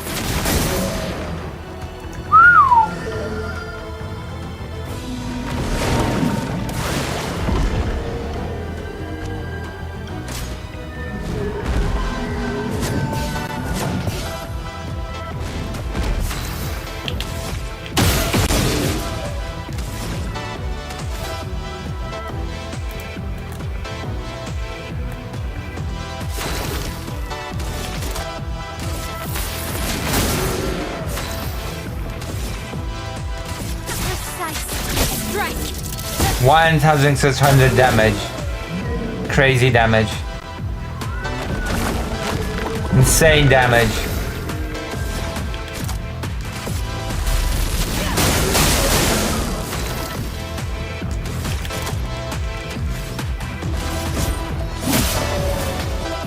Now we're doing great. Oh. Sorry. Now I feel like I need to apologize.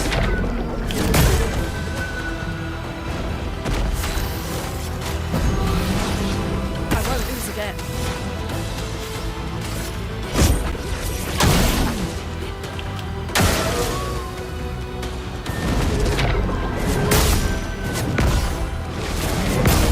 Oh, I died.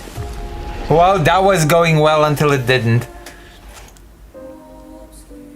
My day was going swell until I dropped my guard and then I died. Oh my god, that was going so well. You don't even, you cannot even imagine how well that was going until it wasn't.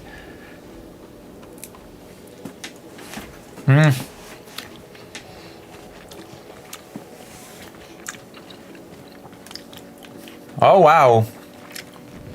Okay, that's pretty cool.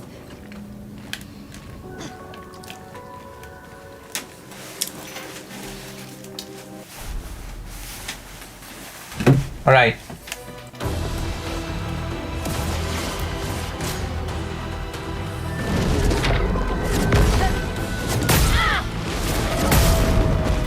I'm not good at dodging.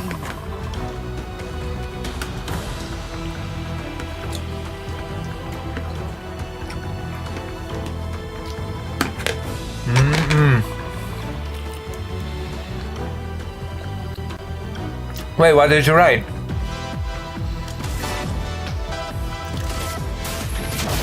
Feel the burn.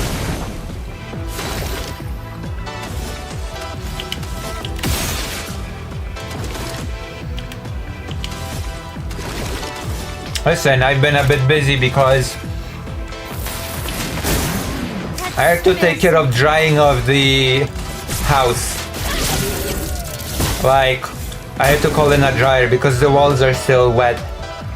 You know, the flooding.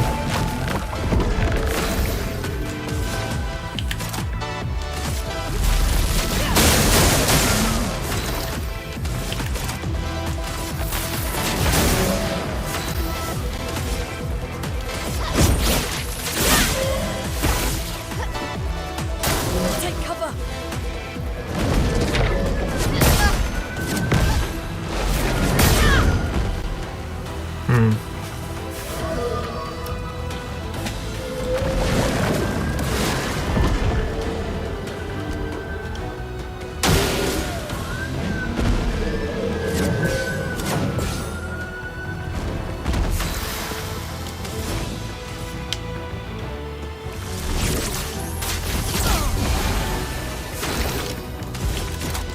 Take him down.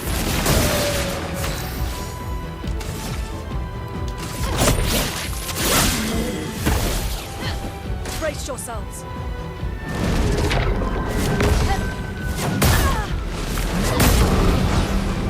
A storm is coming.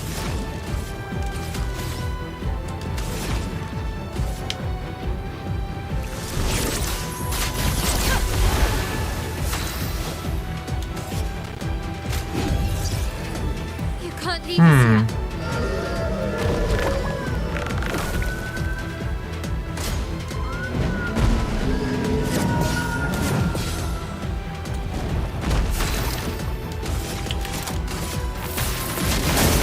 A storm is coming.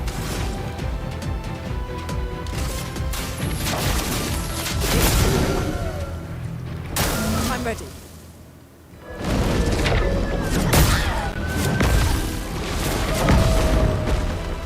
En garde!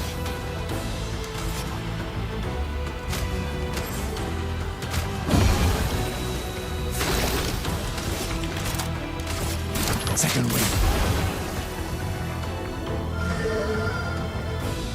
Oh my gosh. I'm locking in on the game.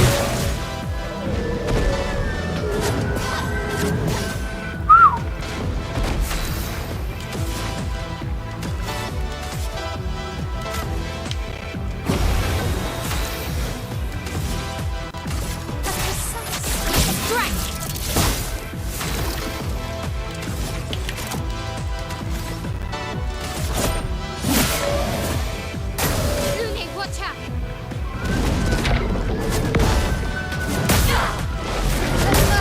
Oh my god. You don't get to die yet.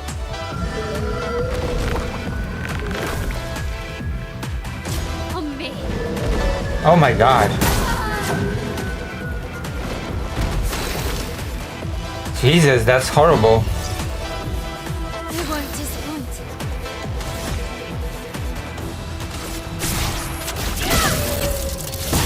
That hurts.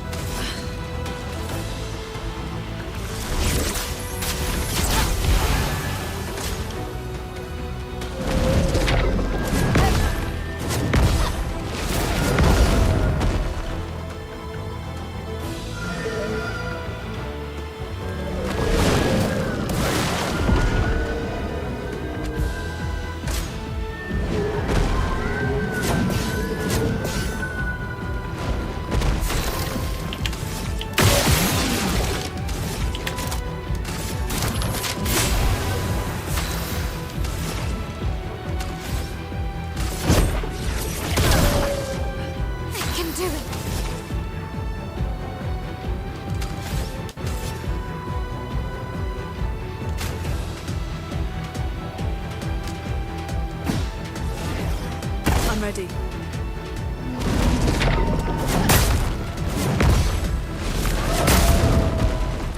Okay, I need to learn to dodge this free hit crap because this keeps killing me. Even though I'm doing great, and then he gets me with that free hit thing. I should be parrying it at this point, not just dodging. This is my wall. This boss is my wall. It's killing me.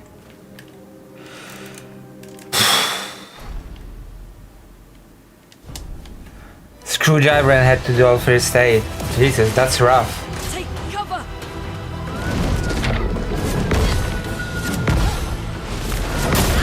Okay, third hit, not my greatest moment.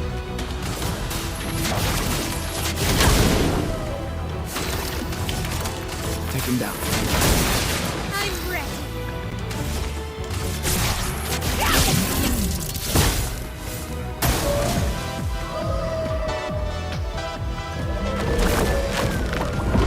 Chroma is flowing.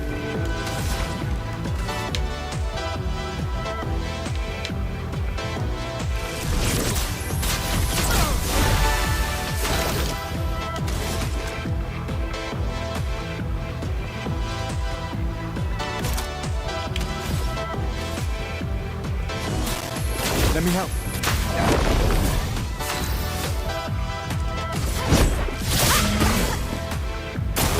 Stop, don't die.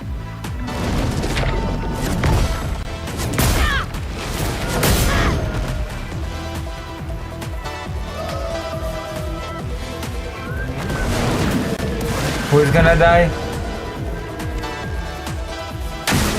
Ready to evade.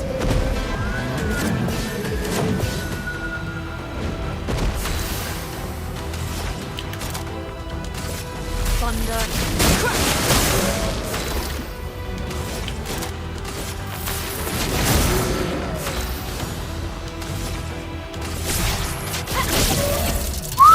Oh my god!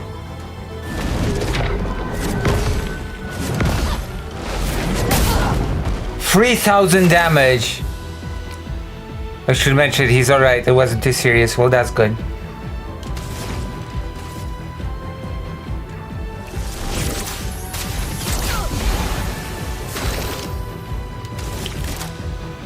Take him down. Precise. Strike. Oh my goodness.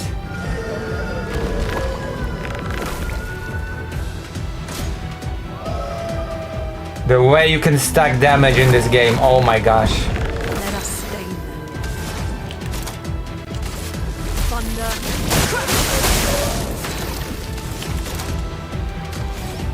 Oh well. Danger.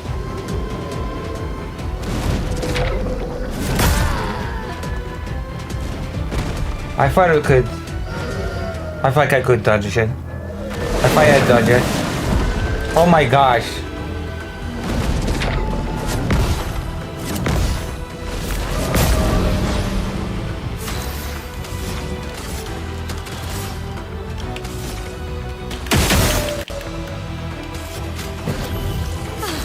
I'm better.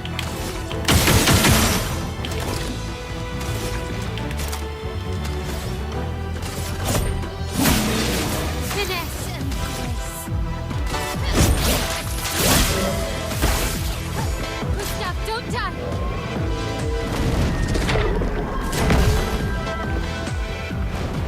Let's push forward.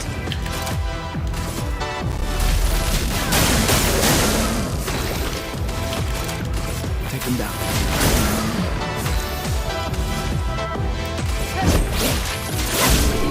There we go. There we have it.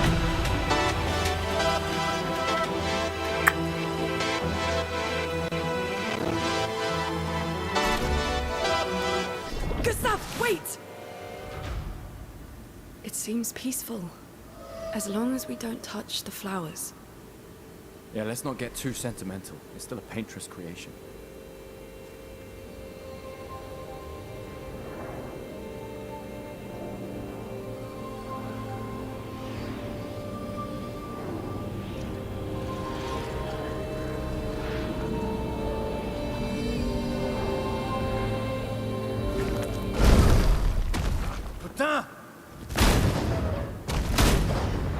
I'm starting to think that my theory that humans, that they get turned to monsters is real.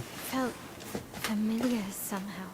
Gustav, we won't understand what's going on if we kill everything that moves. Look, a red tree. The Gestrel village must be ahead. Touch the flowers, Lucy. No, thank you. You know what Neverons are capable of. She'll be fine. What a woke game. She'll be fine. What a woke game. The man gets put in his place. I bet the Steam Wokometer has this game very high.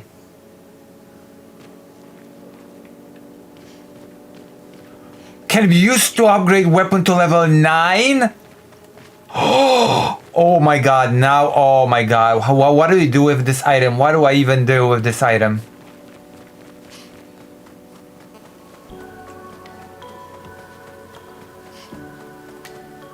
I'm gonna heal, just in case. Gotta use our Estes flask. This is a very nice game. Okay, we're out.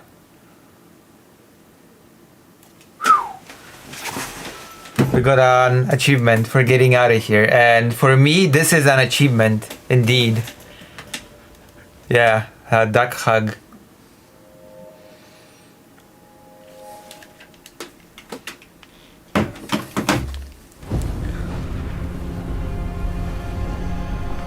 Oh, cutscene.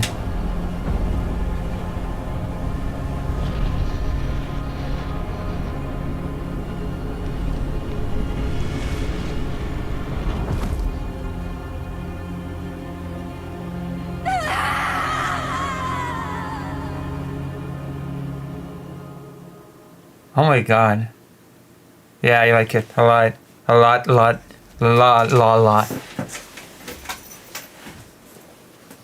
Thank you. It's a great game. What's wrong with this? Still too far.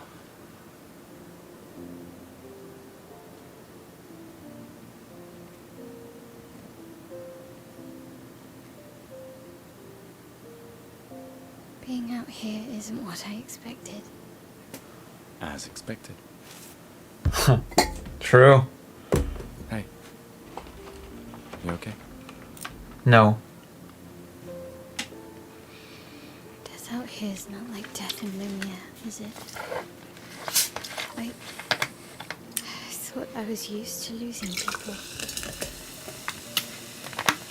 I've had a foster child, right? But not like that. On the beach. That man. Yeah, I know. Neverons we were prepared for, but not. And now we finally found other survivors. And it's, you know, that's the insidious thing about the Gamage. It's predictable, almost gentle. It makes Lumiere complacent and accepting, but the Gamage is equally violent than death. Death is just as final.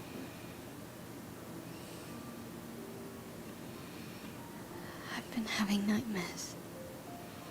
Yeah, me too. Look, if death approaches, I want you to run. No, promise me. Run. Especially if we meet the man from the beach. We can't face him. You see him, you run. What's with You this? do the same. Oh, I'm running as soon as I see a strand of white hair, trust me. You won't even see me, I'm running so fast. Oh, please, you're an old man. I can outrun you any day. Damn. Yeah, right. What's wrong with his hand? I still don't know. Is this an artificial hand? How does it There work? was a time when 30 was young, you know? Sure. Oh my god, how old would I be in that game? Jesus Christ, like an ancient.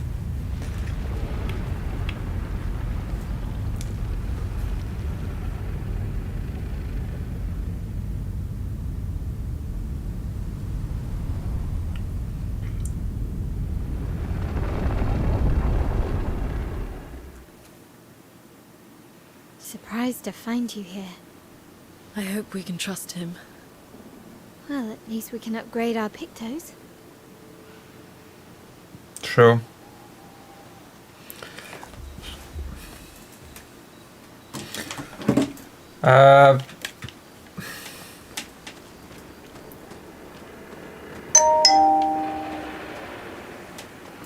Whoop.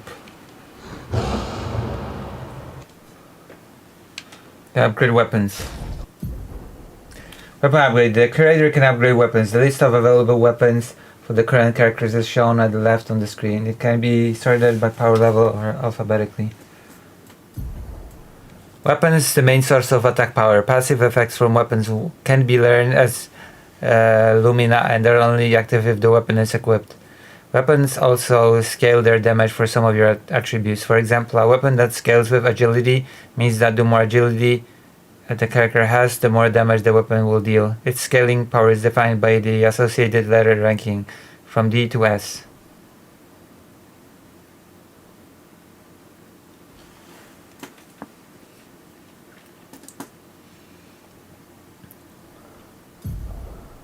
The character upgrade your weapons using chroma class. Upgrade your weapons use their attack power and attribute scaling.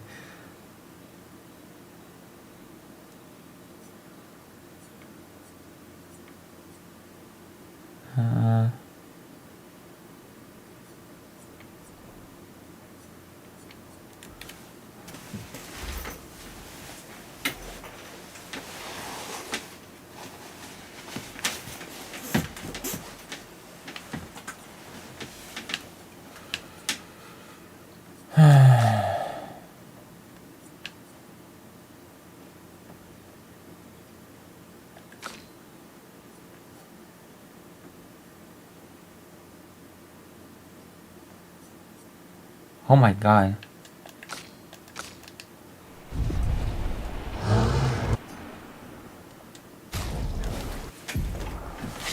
Expedition resources. The curator can increase Lumina points for each character and improve things by increasing their potency. Oh.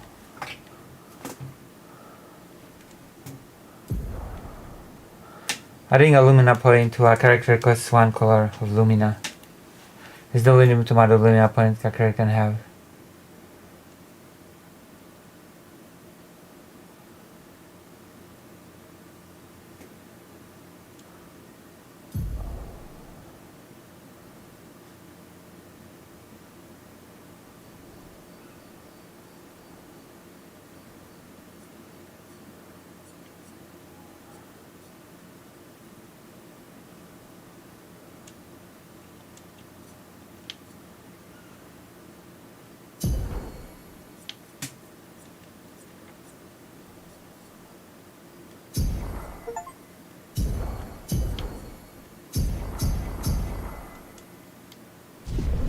Alright.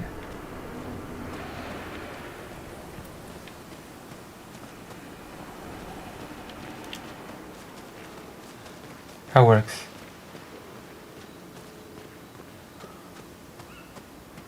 You'd be gone? What do you mean?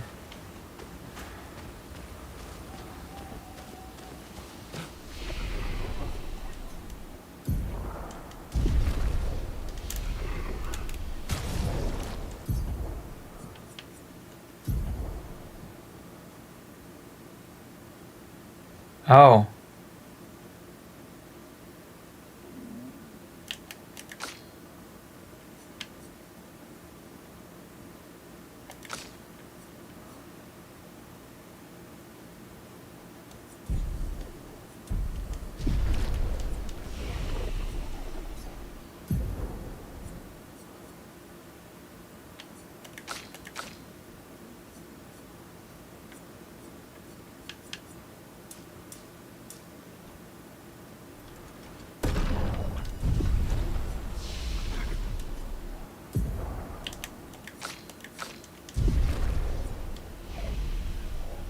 Alright.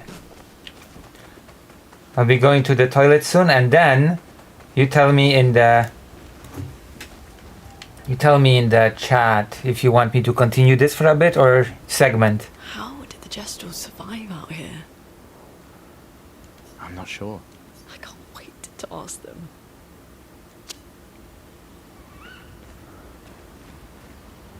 Told you Gestrels were real. You did not. Well, I thought it. I'll be right back. Write in the chat if you want me to play more of the game a bit, or do you want me to do a segment?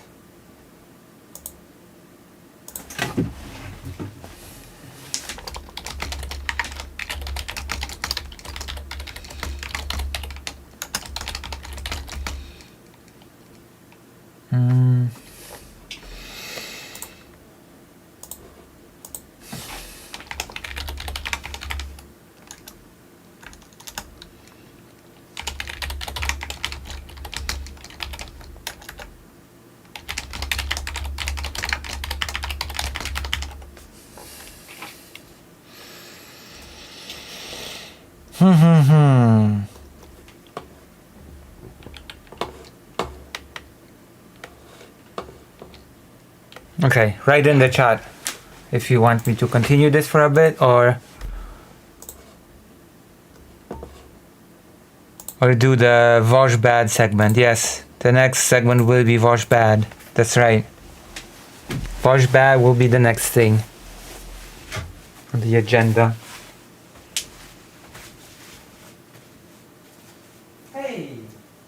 Come on. Hey, Mr. John.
Ty masz taki brudny ryj, bo ty jesteś taki stryj? Segment. Hello, Ty. This. Alright. Okay, then. We're gonna end and I'm gonna do a Vosh Bad segment. It's been... Oh my gosh. People demand it, huh? Alright. Hello, Ty.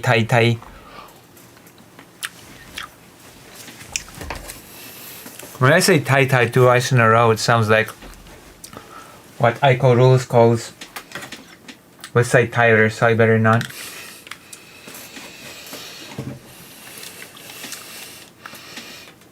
Right, we're gonna rest.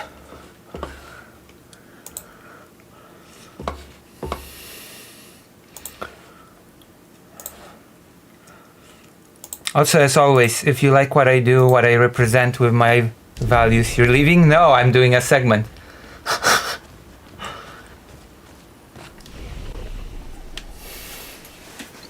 I'm doing a segment.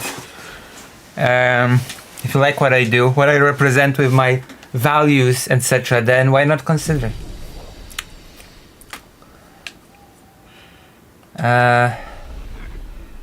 Alright. Okay, so potions work in this game like... Okay, I get it.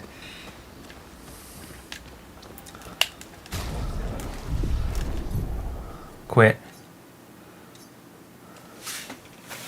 Oh my god, it's time. It's time for a reckoning.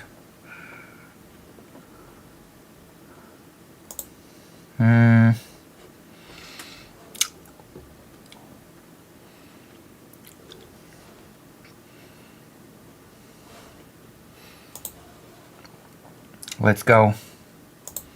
The time has come for my big segment called the ranking of Polish election coverage. Oh my gosh. If I could have magic with the small chance I might spontaneously turn into rose petals, I think I would accept the terms. Oh.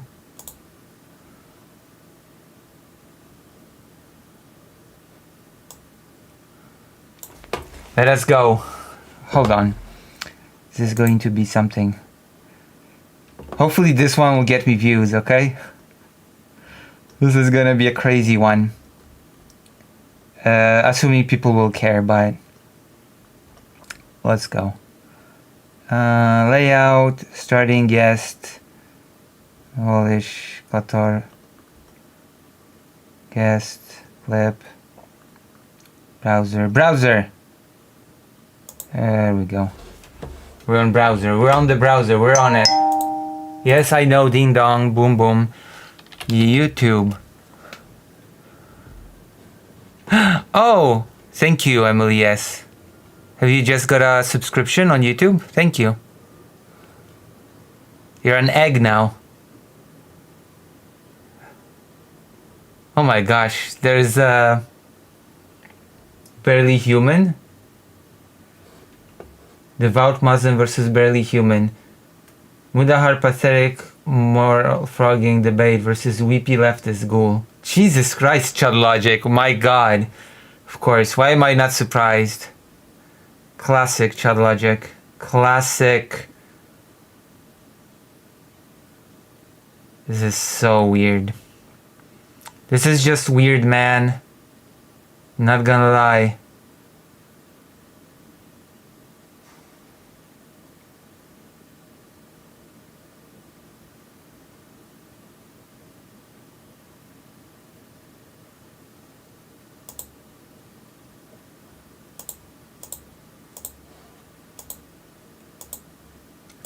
This is just weird. It's also a great way to engage. Okay, enough. with people. Enough of this. Poland on the front line. Preparing for war. Wait, what? Yeah, of course. I subbed on YouTube. Just an egg, though.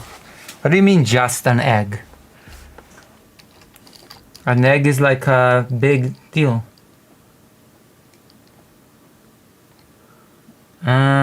What do I... Oh, yeah, Vosh. Vosh pit. I think it was on the Vosh pit. Oh, my God.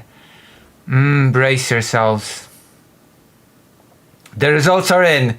Diarrhea forever. Oh, my gosh. This is it. 27. Okay, so I have to reset myself, and I have to think of some smart... alluring intro into this segment that is gonna be like snappy, funny. Lucy, do you want my mom to read the article you sent me? Yes.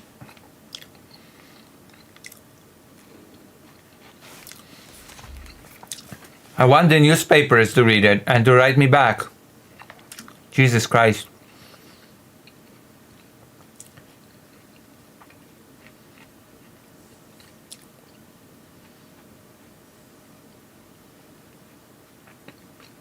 Will they write me back?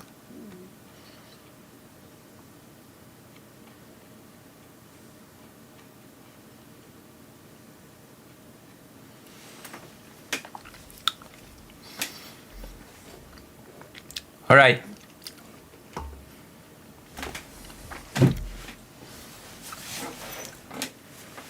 I'm gonna eat a grape.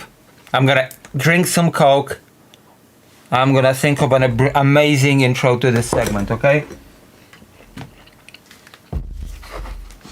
And then I'm gonna do my best to ignore the chat through the duration of this segment or whatever. Because I'm a meathead. And when I don't ignore, I get all scrambled up. What a beautiful game, oh my gosh. What a great game. See, I already got like confused.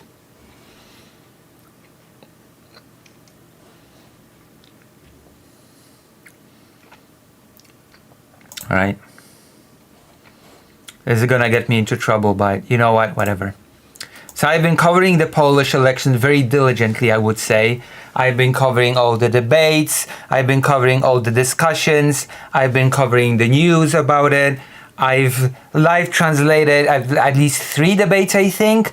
I've live translated after the first round of the election, the 2 conversations that Mencken had with both candidates. I believe that I've translated the Mencken little talk after Nawrocki has won the election. And I don't know, there's a lot I have to say that to properly cover this whole thing, you have to know a lot of backstory lore to Polish politics. You have to know the actors involved. You have to know the actors that were involved before. You have to know the parties that are involved, the party leaders, etc., etc. Okay, the structure of the coalition that currently rules Poland, and there's so much. So Vosh, okay, is a pretty big streamer. Like, how many subscribers does Vosh have on his main channel that is not the Vosh Pit? I think, I don't know, is it 500,000? 500,000 subscribers or something? And I know that he covered this, and I know that he did not do a very good job, unfortunately.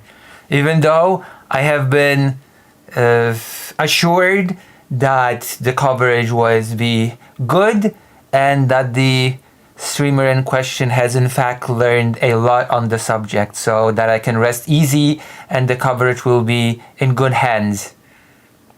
So there we go. That is my intro. That is my little entry to this segment about the Vosh coverage of this election. Although, you know what? Whatever. This is not gonna be just Vosh. This is gonna be my judgment upon streamers that have covered the election. That's gonna be a thing. So we're starting with Vosh. I expect everybody in the audience to be familiar. I expect everybody in the audience to right away know what's wrong, considering that I've been talking about this election extensively, okay? Extensively on the stream. With all the little nitty-gritty details. You all should have them all ingrained in your mind. No, I don't think so. Okay, the results are in. Let's go. The heat the liberals were gonna bring. Yeah, sorry guys. By a vote of 51 to 49, it's diarrhea forever over everyone gets a puppy. 51-49. No one. You know what? When people say that Vosh is lazy, I tend to think, oh, come on. Come on. That's like, let's not over exaggerate. Vosh lazy, come on. Oh boy. Oh my goodness. One was getting a puppy. Yeah, I shouldn't overstate the heat the liberals were gonna bring. Everyone gets diarrhea versus like everyone has a little tummy ache but makes it home in time. And they're fine. I have no clue that is such a weird metaphor. At least he's not pro-Russia. Well, it's difficult to be pro-Russia in Poland. That's a very, very, very difficult line to sell. I mean, that's not true. Grzegorz Braun is very much pro-Russia, actually. So it appears that it's not as hard a line to sell as one might think on first glance, okay? Grzegorz Braun openly says that he wants the normalization of relations with Russia. So, also Nawrocki might not be pro-Russia, but he's also not great on Ukraine itself. He is quite confrontational when it comes to Ukraine itself, so... He's still... Oh yeah, there's been a response by Russia when it comes to the result of the election. I think I forgot which representative of Russia said it, but he said that it doesn't really change much, and that Nawrocki as president will not necessarily mean the normalization of relations with Russia, so they don't really care. Like right wing. But yeah, no, it's pretty difficult to be that. Yeah, that's a non-starter. That's just not happening. Poland will now be governed by Nazis for the first time since 1945. Okay, let me just read up on how far right this guy is. 1 second. Oh my god. Okay, that's strike one for me, okay? I don't know how many strikes we will get on this coverage, but I'm sorry. I'm gonna read up this guy's politics right now. My god, prepare beforehand. Like, you're supposed to be talking about the results of the election. The title is "The Results Are In." The title is not "I'm now learning about the candidates for the first time," okay? That should not be a thing. You should be on top of it. Okay? You should have been learning about the candidates when the campaign was going on, not when it's over. I feel like the priorities have been twisted.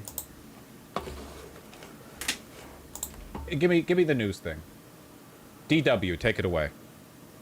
We begin with breaking news from Poland, where a conservative challenger has won the presidential vote runoff after a knife-edge election. Official results released early on Monday showed Karol Nawrocki the winner with 50 points. This presenter actually reads the surnames pretty well, so I will give credit where credit's due. 9% of the vote.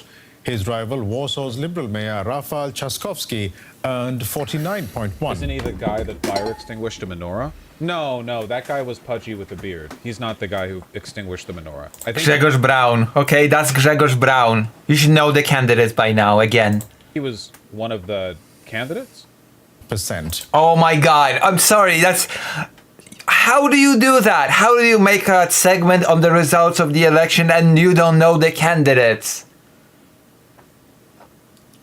And that's not even like you had like 13 candidates. I will forgive you for not knowing candidate number 12, candidate number 11 that, I don't know, got 4 or less % of the vote. But Grzegorz Braun was number 4. There were 4 people that sort of made pretty okay results. That was Trzaskowski number 1, Nawrocki number 2, Mencen number 3, and Grzegorz Braun number 4. You should at least know the first 4 candidates. Please. But earlier exit polls were neck and neck, and both candidates declared victory at different points during the night. The post of president in Poland is largely ceremonial, but Nawrocki's victory now sets him up for... Okay, this guy doesn't look Polish. I think the problem here, like in an ethnic or phenotypical sense, I feel like this isn't a representation of the Polish phenotype. He is. What the hell's going on? This has 42,000 views right now. This is sitting on 42,000 views. And this is the riveting commentary that I'm getting on the results of the election. We are 2 minutes in, and I'm listening to the commentary on the phenotype of the presenter of this particular news. So I'm not saying he's not Polish. I'm just saying he doesn't look Polish. He looks a little Russian. A little. He look... No, he's not. What? It's German to me. He looks like a German guy. Haters will say that Germany and Poland are right next to each other, and we've long lived in a world with, cross-border mingling. But what I'm saying is that you should be electing 6'4", balding, black-haired, hairy-knuckled Polacks, right? Like, I'm also just saying, like, have 6'4", balding, black-haired, hairy-knuckled Polacks, right? Since when are Polish known to be black-haired? Like, black hair in Poland? Since when is that a regular feature in the country? Like, what? What the hell? Black-haired Polak? What? Black hair is so rare in Poland, though. What do you think that's the default representative of how a Polish person looks like? Like, I'm just saying, like, have some pride. What is Vosh imagining Poland and Polish people to be? Like... You know, like look at France. Okay, their president is like a sexually overactive, handsome guy who was groomed by an older woman. Like, that's okay, France. You got it. I don't know. Like, I swear to God, I haven't watched Vosh for a while, but this is now the presidential election result political commentary. We are...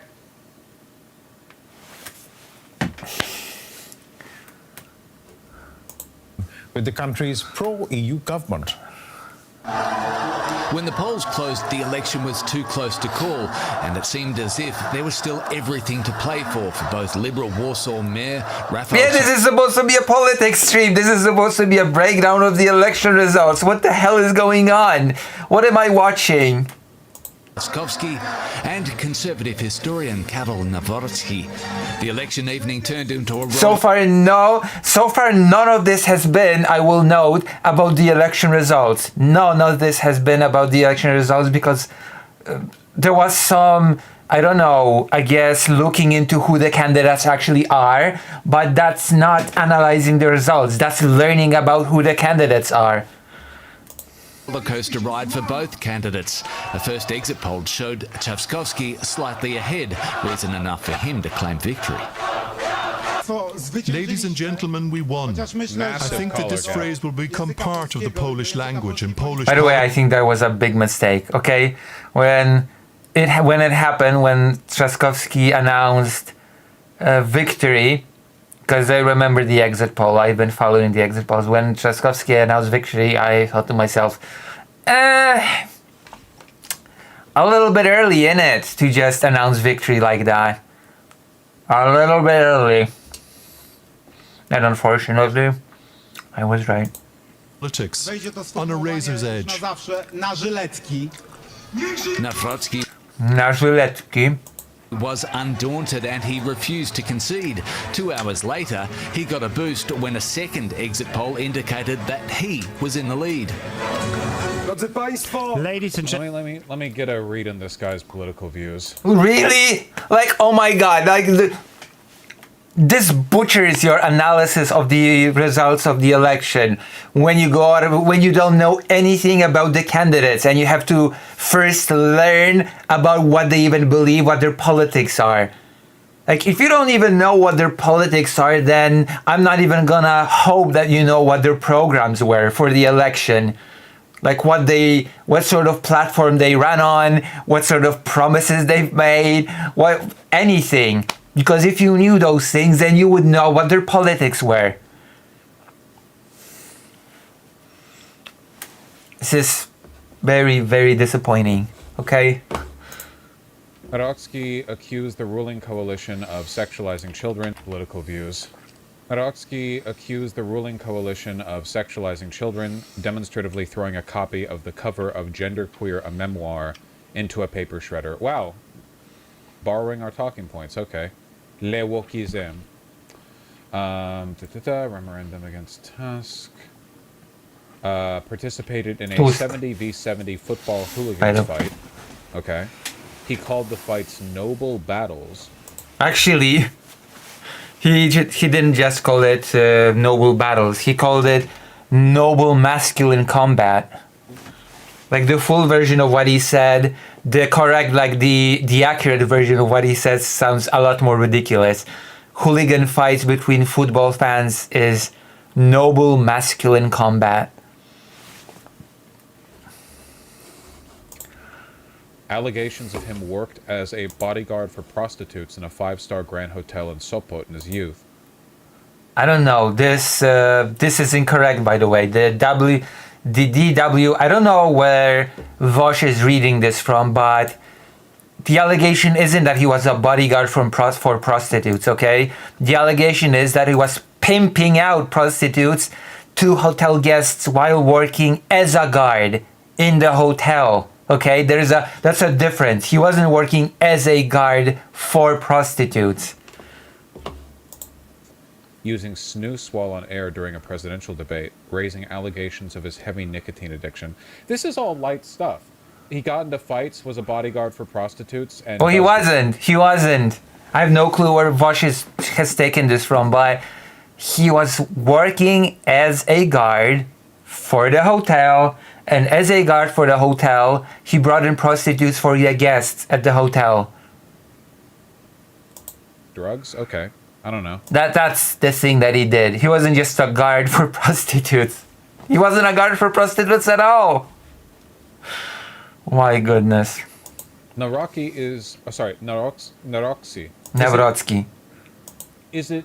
Where's the S? Because the DW commentator said Naroxi, but... No, he didn't. He didn't say Navrotsky. Navrotsky.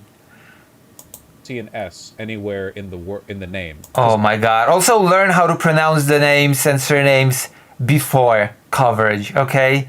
That's my advice number 2. I would just read it as Naroki. The C... Yeah, because I have no clue why you would read it like this, by the way. I have no clue why you would just assume that the pronunciation is like in English, but... whatever.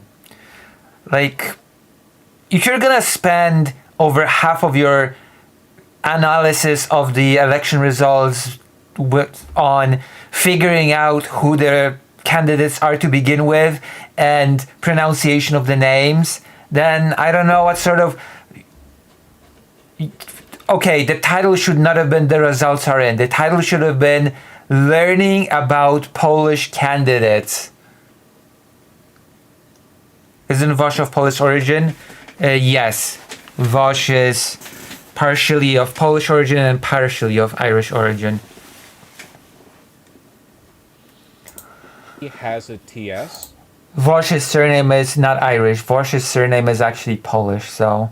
Kociński. Just so you know. Narowski. Nawrocki. In Nav? Okay, is it the W? That's V? So Rocky turns into Navrosky? Interesting.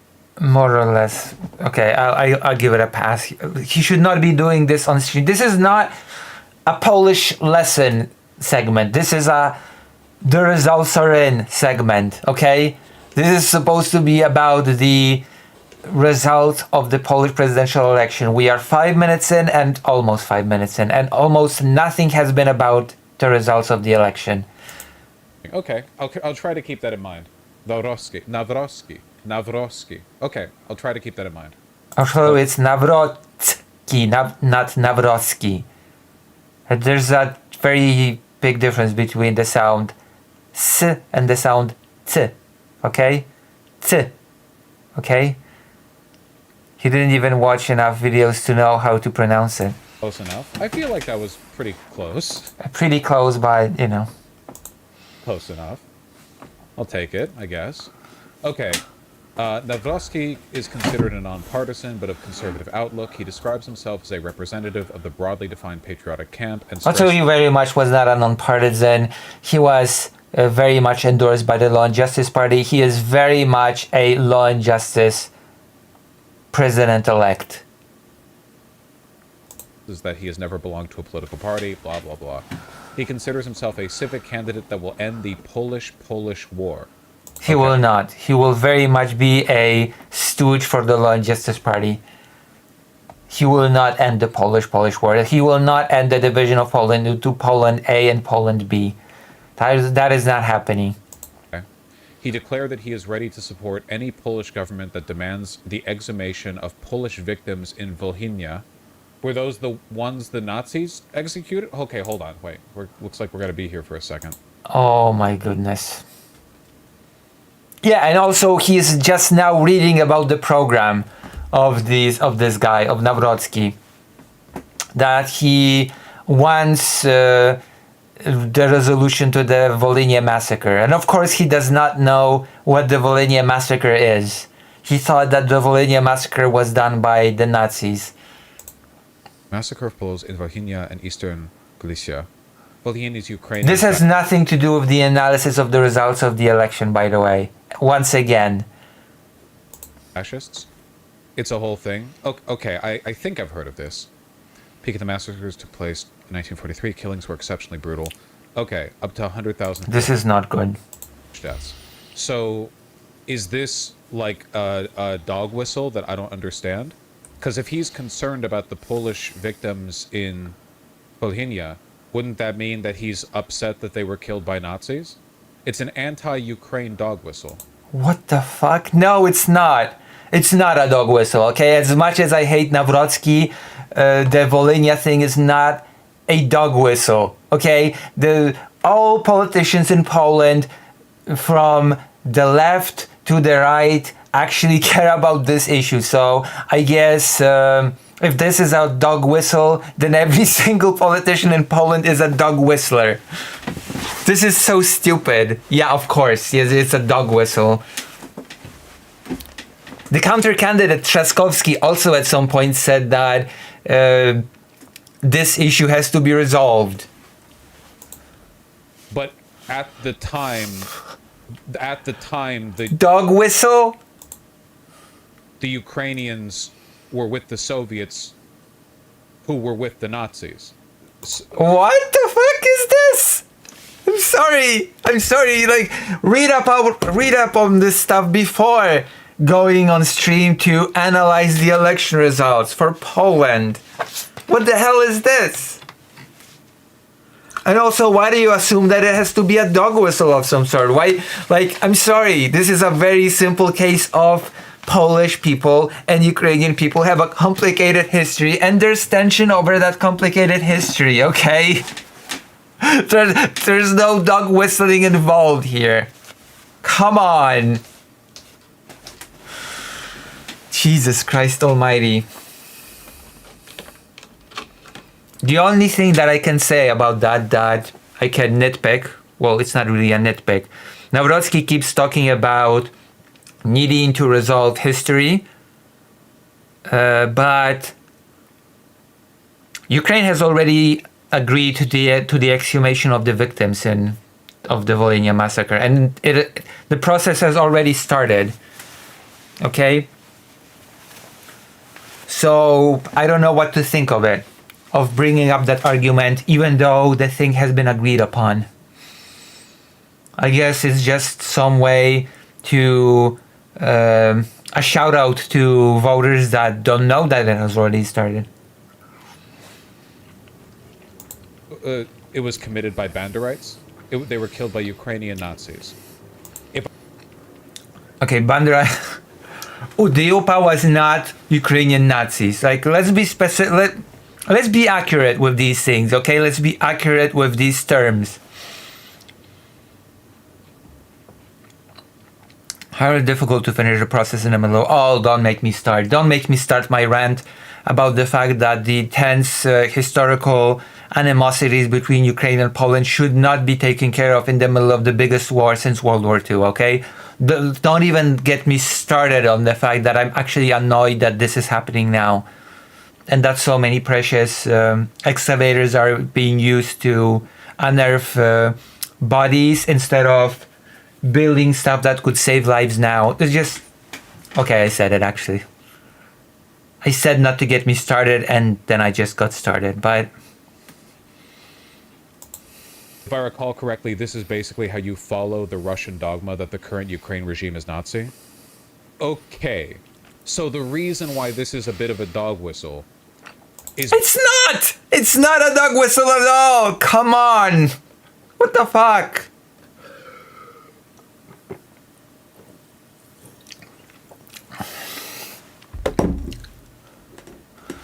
Why do you have to reverse? Why do you have to start with the thesis that it's a dog whistle and then reverse engineer a reason why it has to be a dog whistle? It doesn't make no sense, okay? You don't have to start with the premise that it's a dog whistle and then work your way back ways to demonstrate it. Oh my god, my chair almost gave up on me. Because rather than him being broadly concerned about Poles who were killed by Nazis, of which there were many, it's more like, let's focus on these Poles that were killed by a Ukrainian detachment of the SS, because then we... Okay, the UPA, okay? The UPA was not a Ukrainian detachment of the SS. Like, this is horrible. This is the worst. This is the worst coverage of the result of the election ever. Okay? And we are 6 minutes 40 seconds in, and we're not even at the part where the analysis of the election results happen. No, we're figuring out who the candidates are, and we are figuring out what the Volhynia massacre was, which was a military branch of the Organization of Ukrainian Nationalists. They had nothing to do with the Nazis. They were not a branch of the SS. Definitely not. How do you... Why? Why would you do this? Okay, and the reason why Nawrocki and some other politicians talk specifically about this, because this is a specific thing between Ukraine and Poland. It's not a dog whistle. We make it like a national thing against Ukraine rather than it being like broadly the Nazis invaded us, because like... No! And also Law and Justice also harps around about the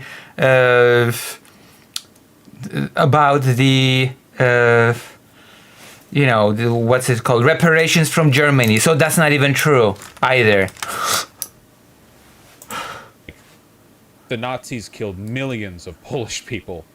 Okay. This is embarrassing. This is embarrassing. This is very sad. Okay. This is actually very bad. And probably was done to the tune of 8,000 live viewers or something. This is not good. Okay? Not good at all. What the hell is going on? Oh my goodness. Interesting. Carried out in German-occupied Poland by the Ukrainian Insurgent Army. Okay, and the Ukrainian Insurgent Army was a Ukrainian nationalist... Oh, yeah, this is the Banderite stuff, right? Ukrainian nationalist partisan formation founded by the Organization of Ukrainian Nationalists. They launched guerrilla warfare against Nazi Germany, the Soviet Union, and both the Polish underground state and Polish communists. Okay, so they fought everyone. They carried out massacres of Poles in Volhynia. Okay, we saw that. Which are... Fuck me. Recognized by Poland as a genocide. Certainly seems like that. Okay, so it's they weren't explicitly working with the Nazis. These were... You should not be learning this stuff on your analysis of the Polish election. The Ukrainian nationalists. And this happened back... Dude, this area was a shit show, man. Like, it's not just the Nazis and the Soviets. Like, that's what everyone talks about, but it's like... There's a lot of stuff going on over here. They aligned with the Nazis in 44. Did they? So they aligned with the Nazis. What the? Yeah, I've been informed. Yeah, I got it. Yeah, it's all good. I did brilliant coverage of the presidential election.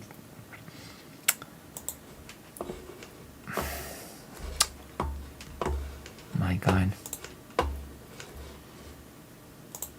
After they committed that massacre, they fought against the Germans in Volhynia and Polesia, fought against the Polish resistance, massacre, killed a bunch of civilians.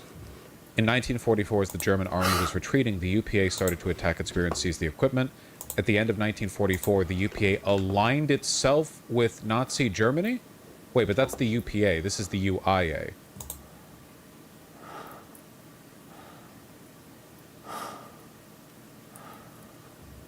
Oh my God.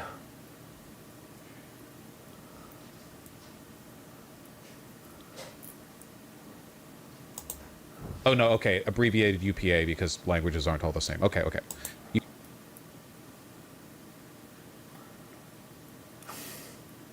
UPA characters. UPA. I feel like his chat is just making shit up. Or maybe the chat is... Germany ceasing its... Why would you align yourself with Nazi Germany after they start retreating? Because you don't want the Soviets to take your position? Ceasing its attacks on Wehrmacht position and attacking the Soviets in exchange for military aid. Okay. What did you think the end game was here, man? Okay, Jesus Christ. They led armed resistance against the Soviets till 1949. Jesus Christ. No wonder so many people don't like Ukraine. What is this comment supposed to mean? What the hell is this supposed to mean? No wonder so many people don't like Ukraine. What the fuck is that supposed to mean? This is just... I'm not even... I don't even know where to go with this. What about the Soviet Ukraine? What about Soviet Ukraine that existed at the time?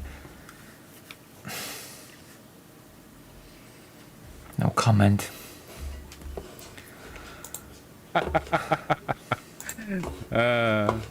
Jesus Christ. Opportunistic mother... Okay.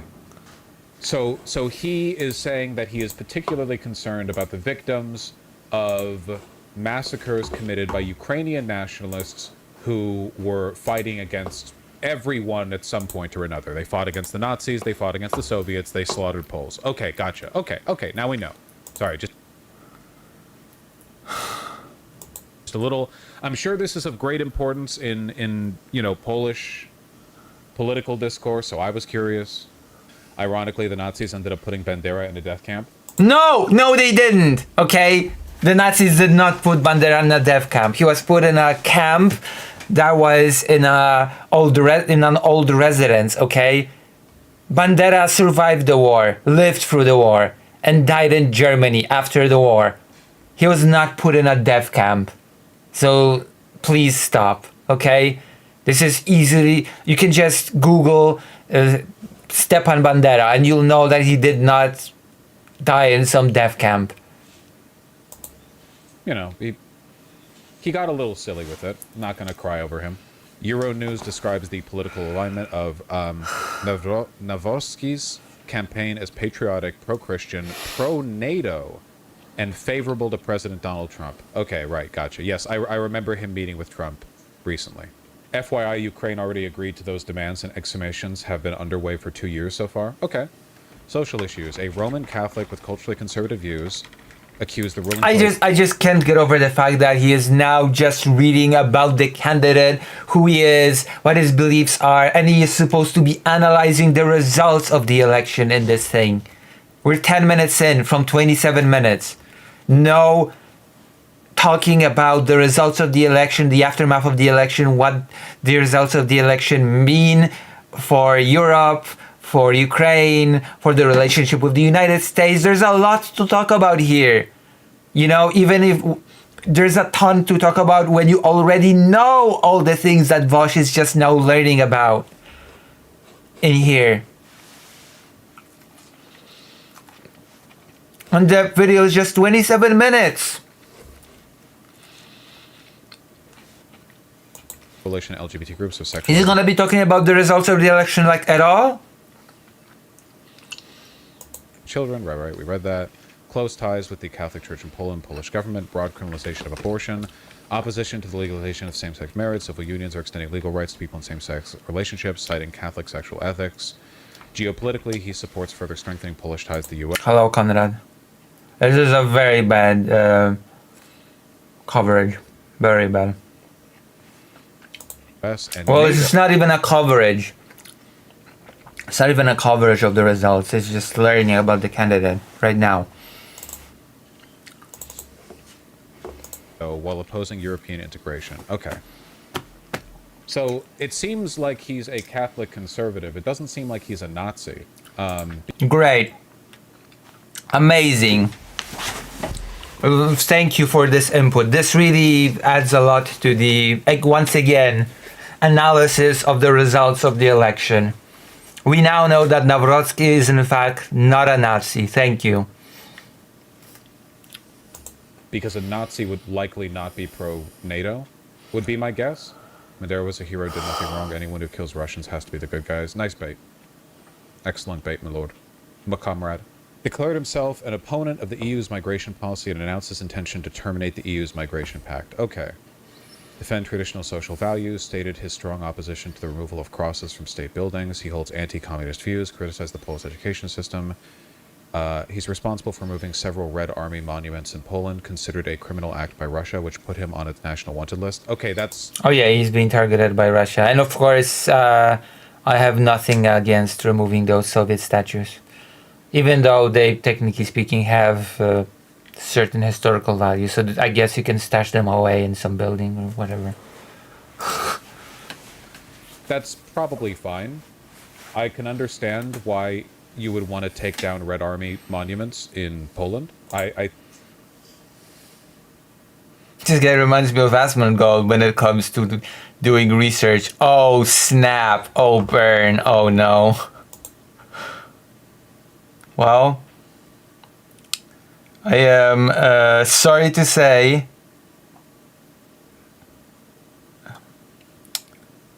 I am sorry to say that.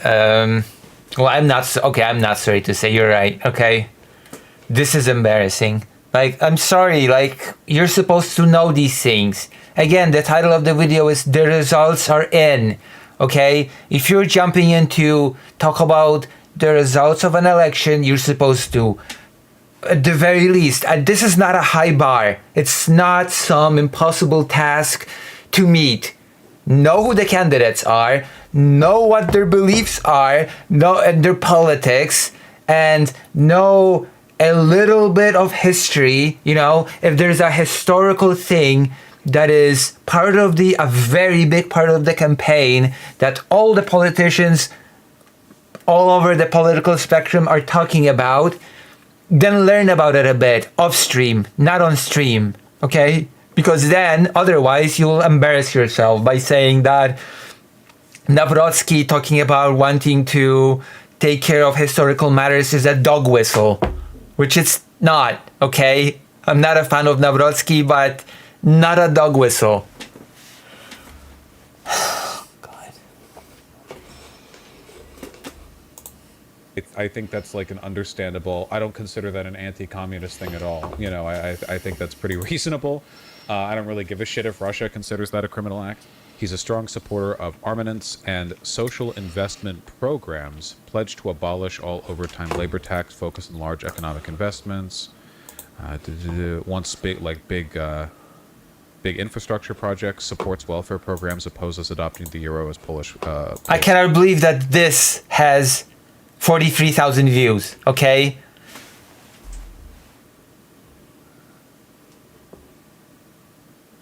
This brings me towards, it says, my great-grandfathers died in the Volhynia massacre. Oh, interesting. Well, I'm sorry for your loss.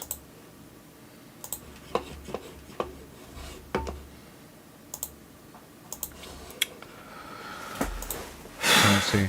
Okay, yeah, okay, so, I mean, it honestly seems like cultural conservatism and nationalism are the two big through lines here. This doesn't seem like... Yeah, he's a right-winger, okay? He's a right-wing candidate. We should not be learning about this now. Exceptionally bad. It's not good, but like in the scale of things, given the direction the country has taken, or I guess like the world has taken, I don't know. My standards for what is bad have shifted a little bit lately, so this could be a lot worse, I think. Poland will never adopt the euro, though they hate it. Well, like, unironically, with the reading that I've done on monetary policy, I'm starting to feel a little bit anti-euro myself, because it sucks if you are not Germany. You should have done a little bit of reading on this, okay? You should have done a little bit of reading on this. You're reliant on the euro, but you don't really control the monetary policy of the euro. Like, the euro itself is good, but not having a centralized fiscal or monetary policy on the euro kind of means that if you're not Germany, like if you're a country like Greece, for example, you're... This is very, very painful. Okay, this is very, very, very painful. Analysis.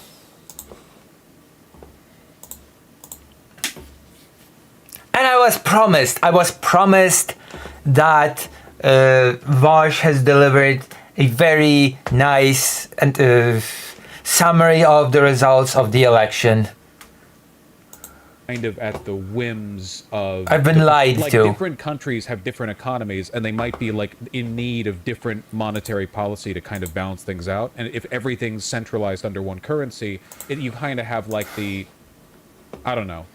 Imagine if every country in both North and South America, if all of the Americas... You have deceived me, Vosh. And why are you dedicating so much time about discussing the euro? Use the US dollar. The US dollar is pretty strong, so that's cool. But, like, imagine being in, like, I don't know, Ecuador or something, or Honduras or whatever, and, like, your economy is totaled, and, like, what are you going to do? You can't print more.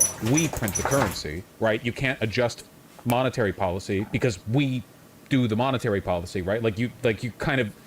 You don't have much control over it, basically. It'd be great for us because then a bunch of countries would need our dollar. That would increase reliance on it, which would increase its, like, relative value. Okay, yeah. Basically what I'm saying is that you need to, like, you need to shit or get off the pot with the euro, I think. You need to, like, centralize monetary policy or allow for independent currencies, I think. Ecuador... I mean, there are countries in the European Union that have independent currencies. Poland is one of them. Uses USD Lamau. Yeah, and how are they doing? Also, Poland having a cheaper currency than the euro massively helped it keep domestic prices down and boosted its exports. It's been great for them. Yeah, no, it makes sense. Yeah, because you have issues. It helps me. By the way, speaking of weak currency and how it helps me, if you like what I do, if you like me covering stuff like that, then consider joining lucyhazet.org/live and subscribing or donating. With, like, if you're using, like, a really strong currency, but you're, you know, the European Central Bank does exist. Yeah, but it doesn't, like, respect the needs of every country equally, of course. I mean, I'm not gonna complain. I'm not gonna complain. I mostly make money in dollars, so it works out for me just fine. Balance out so many things. It's complicated. It's complicated. Euro dollars for the win. Well, the euro dollar is just a US dollar that, like, Londoner wiped their dick on. It's complicated. Parentheses, I don't really understand it. He supports nuclear energy. He criticized the European Green Deal, stating that while he supports environmental protection, he opposes... No, he doesn't. What are his environmental protection policies? What are they exactly? No, he doesn't. He doesn't care about environmental protection. Climate madness at the expense of Polish homes, workers, and entrepreneurs. Well, that's better than what we've got right now. Ensure food security, respects the sovereignty of the Polish countryside, and has described rural Poland as the mainstay of Polish culture, traditions, and social values. Rural light seething, opposes the federalization of the European Union. I mean, he won, so no one's seething, okay? I don't think this is a good moment to say that people from the rural areas are seething if they voted for him and he won. Voski is opposed to Ukrainian membership in NATO or the EU until Ukraine accepts responsibility for the genocide of Poles in Bohemia. Haven't they? Does Ukraine deny that Ukrainian nationalists committed the genocide? Kinda, yeah, they do. That's odd. It's convenient to pretend they didn't. It's a complicated thing in Ukraine. Okay. I assumed that they would have worked that out. To be fair, nobody except Poland considers it a genocide. I mean, didn't it say like 100,000 civilians? I mean, you could at least go by like massacre. I mean, it seems pretty straightforward. UPS actions resulted up to 100,000 Polish deaths. The killings were exceptionally brutal. Most of the victims were women and children. I don't know. It seems like a look at the classification. I'm not really interested in the classification. If it's called a genocide or a massacre, whatever. I mean, you know, just it seems bad is all I'm saying. He demands World War II reparations from Germany for material losses and war crimes committed in... Also, law and justice. Apologies, my dog just went to town. The Green New Deal was implemented by Law and Justice, by the way. In fact, at first, the Law and Justice Party boasted that the Green New Deal was the creation of the Law and Justice Party. So, make of that what you will.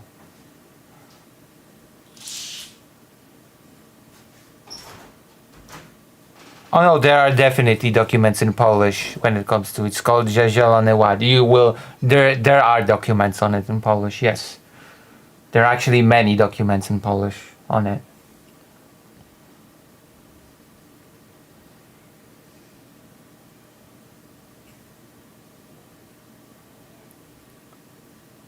Yeah, there are many official documents on the Zielony Ład. Yeah, of course. It was implemented by Law and Justice. Yeah, there are many official documents.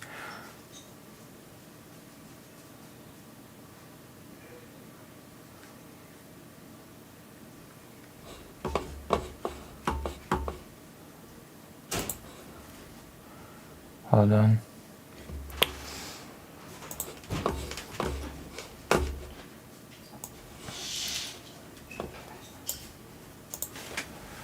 Let me do a quick Google search.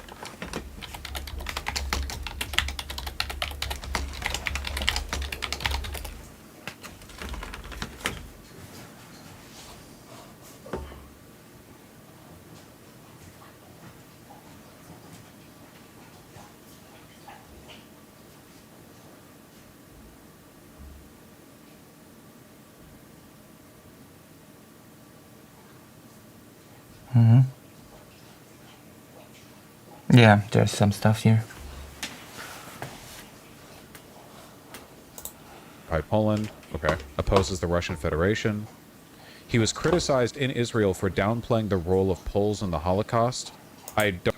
Yeah, there is a lot of misinformation, and I've been to a few farmer protests. I've covered the farmer protests, or as they call themselves, the peasants, and there's been a lot of craziness, okay? There has been a lot of anti-Semitism, there's been a lot of conspiracy theories. It's crazy. It's insane.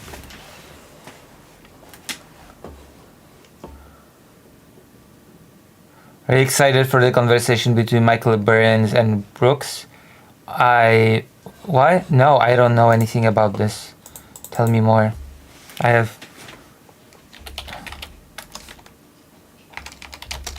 have no clue.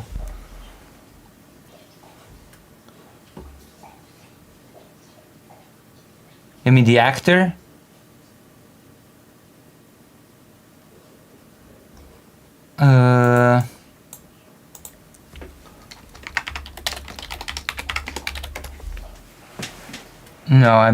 No. I'm not all that excited, no. Should I be? Should I be excited?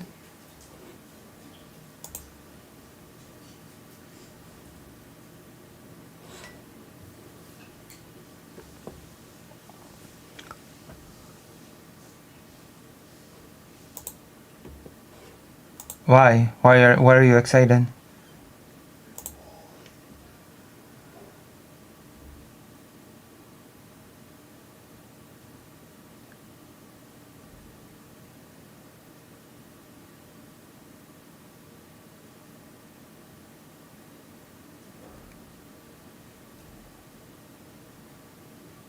Oh, I'm sorry. It doesn't sound that.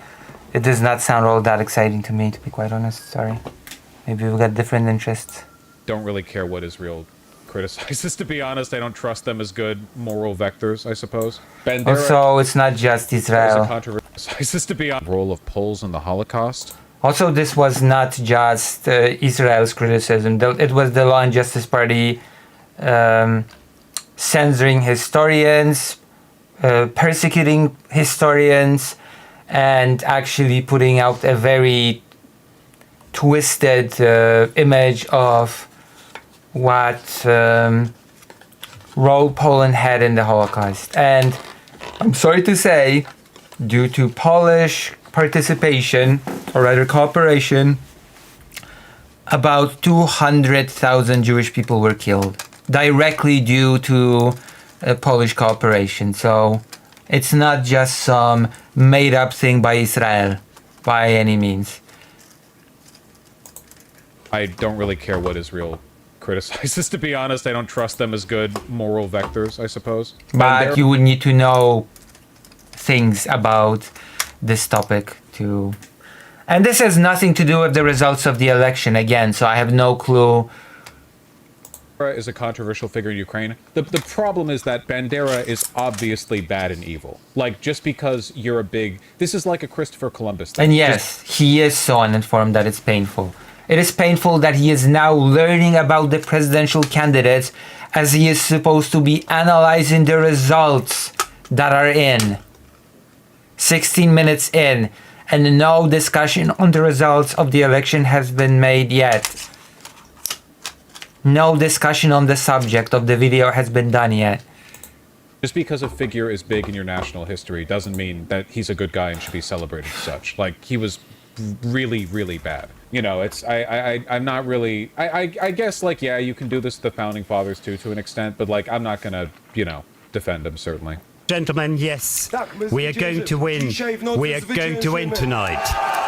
The presidential runoff pitted Trzaskowski, a liberal pro-EU politician, against Nawrocki, a conservative historian backed by the right-wing Law and Justice. Like, you're supposed to get in and know all these things and just analyze the results. That is what you're supposed to be doing. Not this, whatever this is. Party and aligned with US conservatives, including President Donald Trump. The outcome to determine whether Poland takes a more nationalist path. Is there a lore reason as to why Polish nationalists are cucks to Russia? Have you been paying attention at all? Every single thing we've learned about this guy has demonstrated the opposite. Like, literally, you couldn't be further from correct on this point. Or pivots decisively toward liberal democratic norms. Outgoing President Andrzej Duda had publicly backed Nawrocki.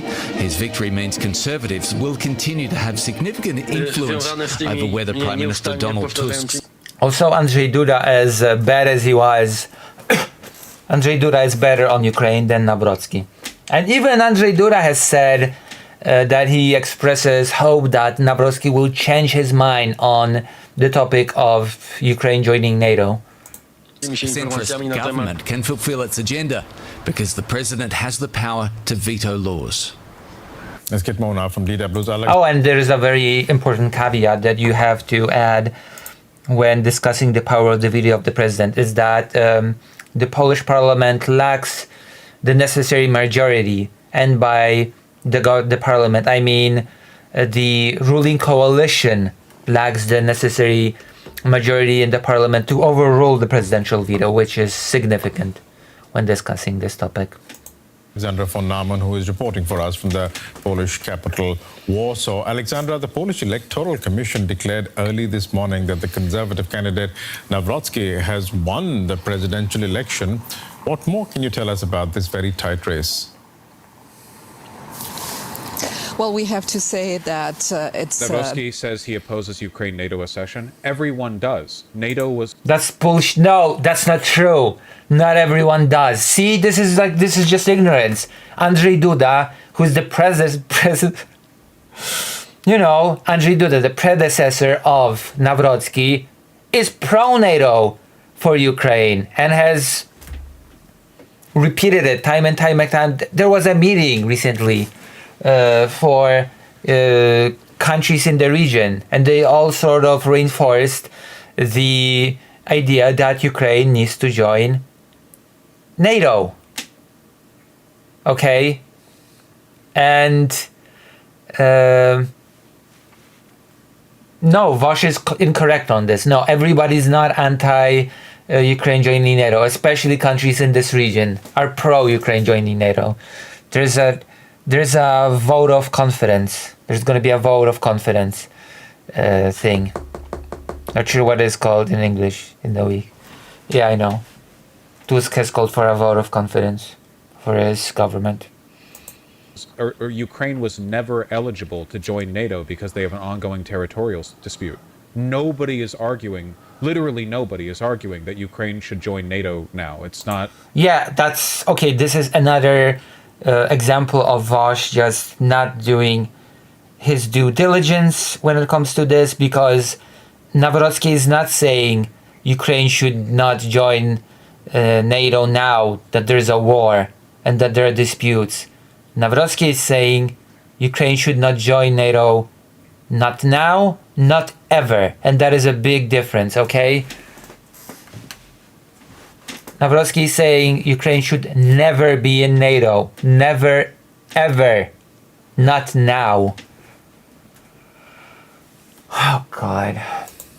Possible. It would violate the NATO acceptance charter. Jesus Christ almighty. No, it's like it's just the idea that the libs or whatever have wanted them to join NATO immediately, thus instantly triggering nuclear war between Russia and NATO, is just not true. It's a straw man. Very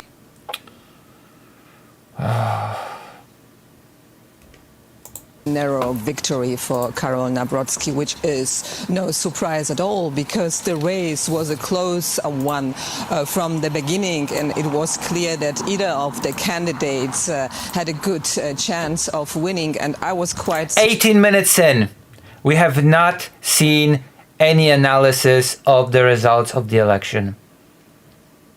18 minutes in. Surprised to see Nawrocki's opponent, the Liberal candidate Rafał Trzaskowski, yesterday evening when the first exit poll was published, showing him with a slight ahead of his opponent. He took to the stage, he declared victory, and I really thought this is too early, and we then have seen a night of emotions on both sides after what has been described as a very brutal and polarizing campaign here in Poland. Also, the record high voting turnout. Tell us a bit more about Karol Nawrocki. Who is he and what is his agenda going to be? What's his gender going to be? Well, you'd have to ask him directly. Not a huge amount of charisma here. That's fine. Yeah, he said agenda. He didn't say gender. Come on. Skip the jokes. You have wasted enough time of this video that is supposed to be about the election results on anything but. The jokes are not landing. No hate to either of them. Somebody said this random tweet, which is not in my language, explains why the Liberal lost.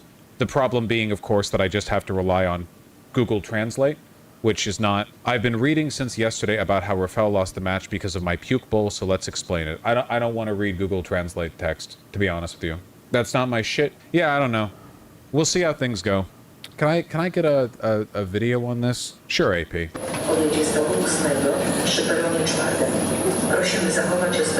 How embarrassing. So, I guess 7 minutes will be about the election result analysis. We'll see. We'll see how much info Vosh, an analysis Vosh is going to be able to pack into these 7 minutes. Wygrał mój kandydat, po prostu. Cieszę się z tego, że Polska... Does your family know any Polish? Guys, I'm American. What do you... Oh, never mind. Never mind. It's going to be a stun lock about Vosh's Polish roots and how he's American and doesn't speak any Polish. Great. That is what I needed. Definitely. That is what I crave. The whole point of America is that it's a melting pot. What do you go up to every person with German, Polish, Irish, Italian ancestry in America? You'd be going up to every American. No white American's been here for more than 200 years. Why the f would I know Polish? Zostanie Polską, nie zostanie sprzedana po prostu.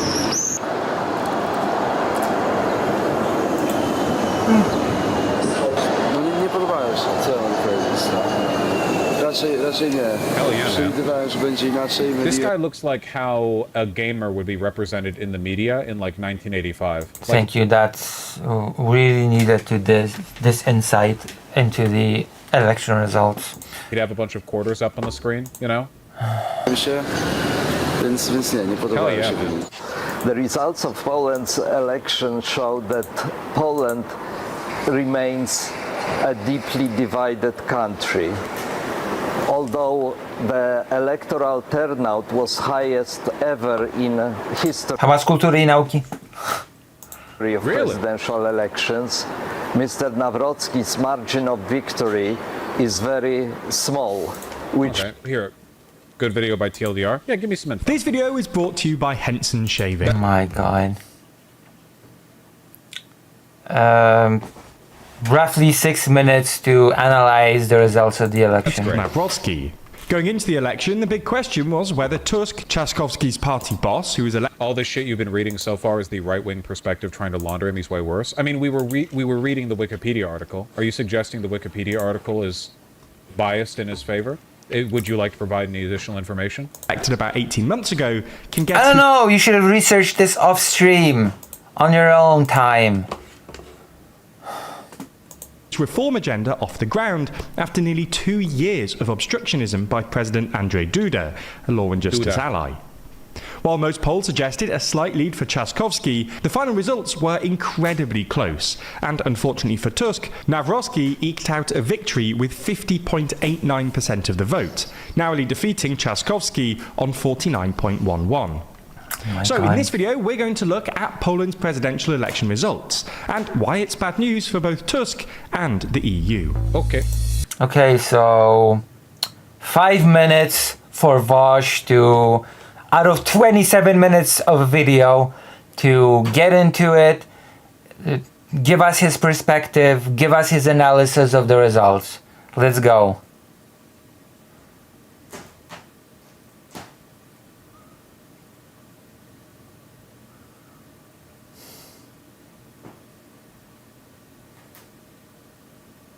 Also, one moment, I have to calm my dog down.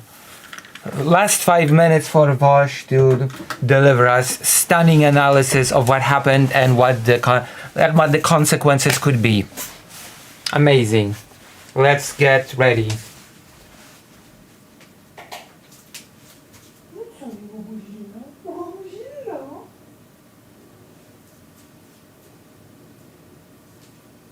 One moment, I'm gonna feed Fido.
Okay, I needed to give Fido some food because it was his feeding time. Okay. No matter how angry she is with the content, she's got only love for her dog. True. He needed to get some food. My God. Okay, 5 minutes. 5 minutes to get some analysis in. Make it count. Make it count. Please, for the love of God. I don't see Sakatanuki there. Actually, interestingly enough, the last time I've seen Sakatanuki was on Riverboat Jack's stream, not Vosh's.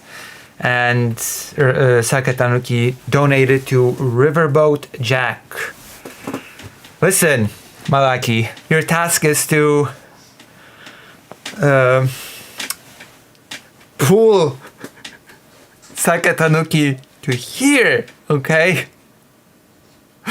We need Sakatanuki over here, alright? Oh my God. Poor Fido, I have to take him to the vet. Okay. I've gotten distracted enough.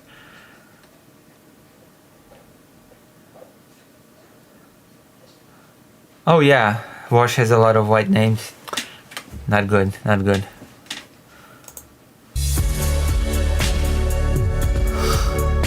Hell yeah. Yeah, hell yeah, disappointing segment, okay? The title of the video is so far a complete lie. It's true, I don't read. I've noticed. This is becoming painfully apparent to me that you don't. If you're a TLDR fan and want to support the channel, then consider picking up a copy of our magazine. Okay. Too Long helps to fund all of our journalism and allows us to make free videos for YouTube like this one. You can. Oh, I respect that. I think that's quite nice, you know? So you have like the shorts on the videos, but the long bits in the magazine. I think that's really cool. Nice, I miss magazines. Yeah. Learn more and buy a copy by clicking the link in the description. First, let's start with a bit of context. For decades, Polish politics has been a tug-of-war between two parties, the nationalist right-wing Law and Justice Party, or PIS, and the centrist Civic Platform Party. Between 2005 and 2007, Law and Justice led its first government, but its rule was cut short by a corruption scandal involving their junior coalition partner, paving the way for early elections. These were decisively won by Donald Tusk, who served as Prime Minister between 2007 and 2014, until he resigned to serve as President of the European Council. However, Civic Platform failed to produce a strong candidate to replace Tusk, and was subsequently beaten by Law and Justice in the 2015 election, who continued to... We go back to magazines, electronics are pretty meh. I think the nice thing about magazines is that there's more gatekeeping for entry. A lot of media is made for the everyman now to maximize ad I have revenue. nothing to add here. I have nothing to add here. I'm not here for this. I'm not here for the merits of magazines, of paper, on reading things on paper versus reading things on a screen. I'm here for the results that are in. Or whatever, like if you go on YouTube, because you need to get a lot of people to watch your shit to make YouTubing like even remotely profitable, especially if you have multiple people working on the channel. You have to like really spread out the appeal there.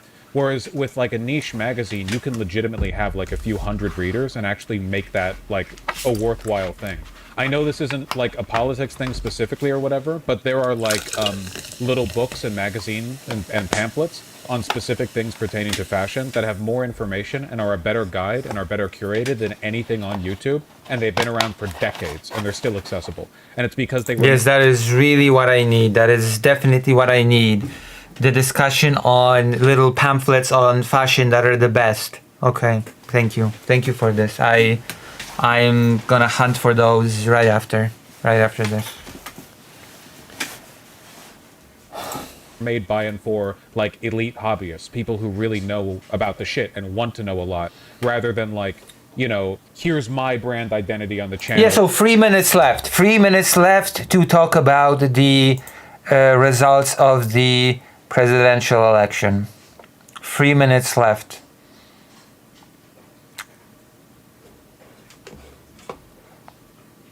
Well, here's my delivery of the information. Do you know what the tabby boot is or whatever? Like, you can get way more info. It's just, you know, it's nice to diversify where you get your info from. Governed for two consecutive terms.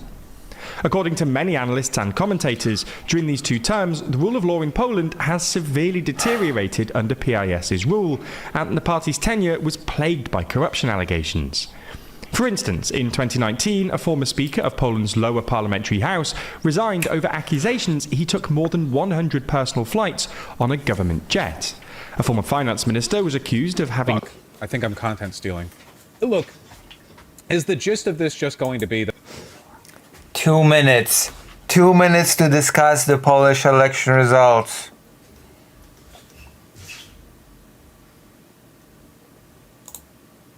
What the hell is he gonna do in 2 minutes? What is he supposed to say on the results in 2 minutes? Like, seriously.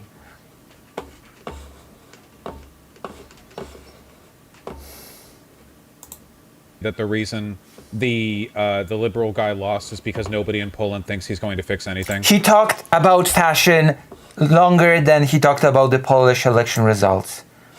And in particular, he talked about the fashion pamphlets more than he talked about the results.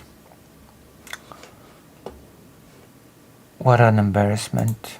Like, just accusations of incompetence, corruption, and just dicklessness abound. Nah, he went to the right. I mean, yeah, that's kind of implied, I guess. Vosh, read this. You think I'm going to read something that you typed just because you opened it with Vosh, read this? You presumptuous piece of shit. Are you kidding me? If you want me to read something, you say my name. That highlights it in blue for me. You can't, you arrogant son of a bitch. Hey, read this one especially. Do you have any idea what kind of precedent that would set? Sorry? No, you're not. This is the Canada That was necessary for the segment, absolutely. event for Poland. It's like I'm starting to think that a lot of streamer viewers have a humiliation fetish. Just an aside. Polish Constitutional Tribunal crisis has been an ongoing political conflict in Poland starting in the second half of 2015 over the appointment of 5 of the 15 judges of the Constitutional Tribunal. Is this their Supreme Court? Constitutional Court, yeah, okay. Judicial body, da-da-da, okay. He lost... Bro needs a TLDR for a TLDR video. It's partially due to the familiar death of liberalism. Libs can't find a new narrative. Yeah. No one can decide who's actually a member of the court. That seems like an issue. Wait, this seems like a nightmare. The president of the Constitutional Tribunal dictated the new 5 judges should not hear cases till the situation was settled. In order to combat this, the PIS party passed a series of laws through the Sejm and Senate, which compelled the Constitutional Tribunal to allow the judges to hear new cases. The new legislation was signed into law on the 28th of December 2016. The court ruled the 5 new judges... Yeah, we're not gonna be discussing the results of the 2025 Polish election. We're going to be discussing the changes in the judicial branch in Poland in 2019. Brilliant. Elected by the 8th Sejm were legally appointed, but in March 2016 ruled the new legislation... Oh, we're rolling back to 2016. Sorry. ...unconstitutional. The latter ruling was ignored by the Polish government, which considered the ruling advisory. Oh, God. Oh my God, that's insane. Are you kidding me? This was 10 years ago. They haven't resolved it since? Less than a minute. Less than a minute. And I'm going to quiz you. Okay, I'm gonna quiz you on something. Because the president was blocking it, it'd be solved now if the liberal won. Guess you'll have this for a while more. The voters don't care about this. Voters don't care about anything unless you make them care about it. And liberals can't make people care about things. Clearly, as evidenced by the election. Jesus. You ever wonder how... What do you mean as evidenced by the election? The difference was a little bit over 1%. It was a very, very close race. In the EU. I don't know how the Hungary is in the EU, okay? Poland, I understand. I have no idea why Hungary is in the 14 seconds left. EU. Okay. Well, good luck with that nightmare. Oh, never mind. It's over. Okay. A quick question to the chat, whoever is still here for this mess. Based on that video alone, what have you learned about the results of the Polish election? What have you learned? What do you know about the results of the Polish election, apart from the obvious that Nawrocki won?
Dog whistle.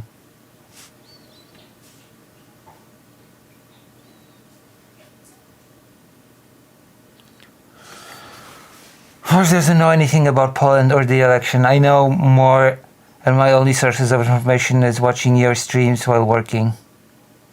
Wait, hold on. What was that implication, Malaki? Was your implication that I'm not really a very rich source of information about Poland and the election? Hold up. I know more, and my only source of information is watching you. Depressed face, depressed frog. Okay, I got the implication.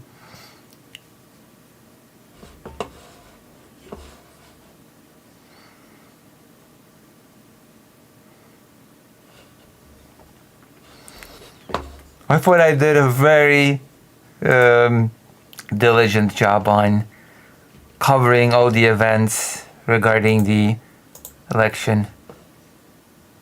I hope. My God, I hope. No, I'm just not really that attentive because I do a lot of stuff at the same time. Okay. Alright, that was Vosh. That was Vosh covering the presidential election results.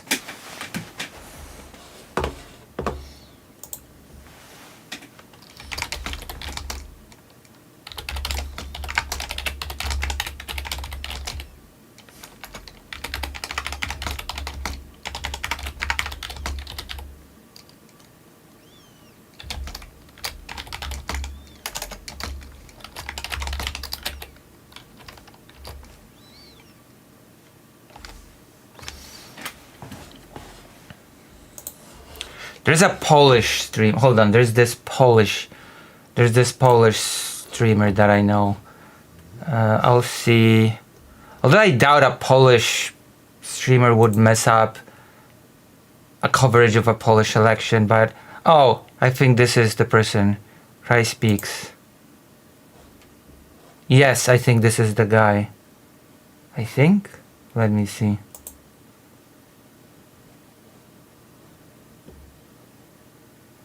Yeah, this is. Did he actually cover the presidential election?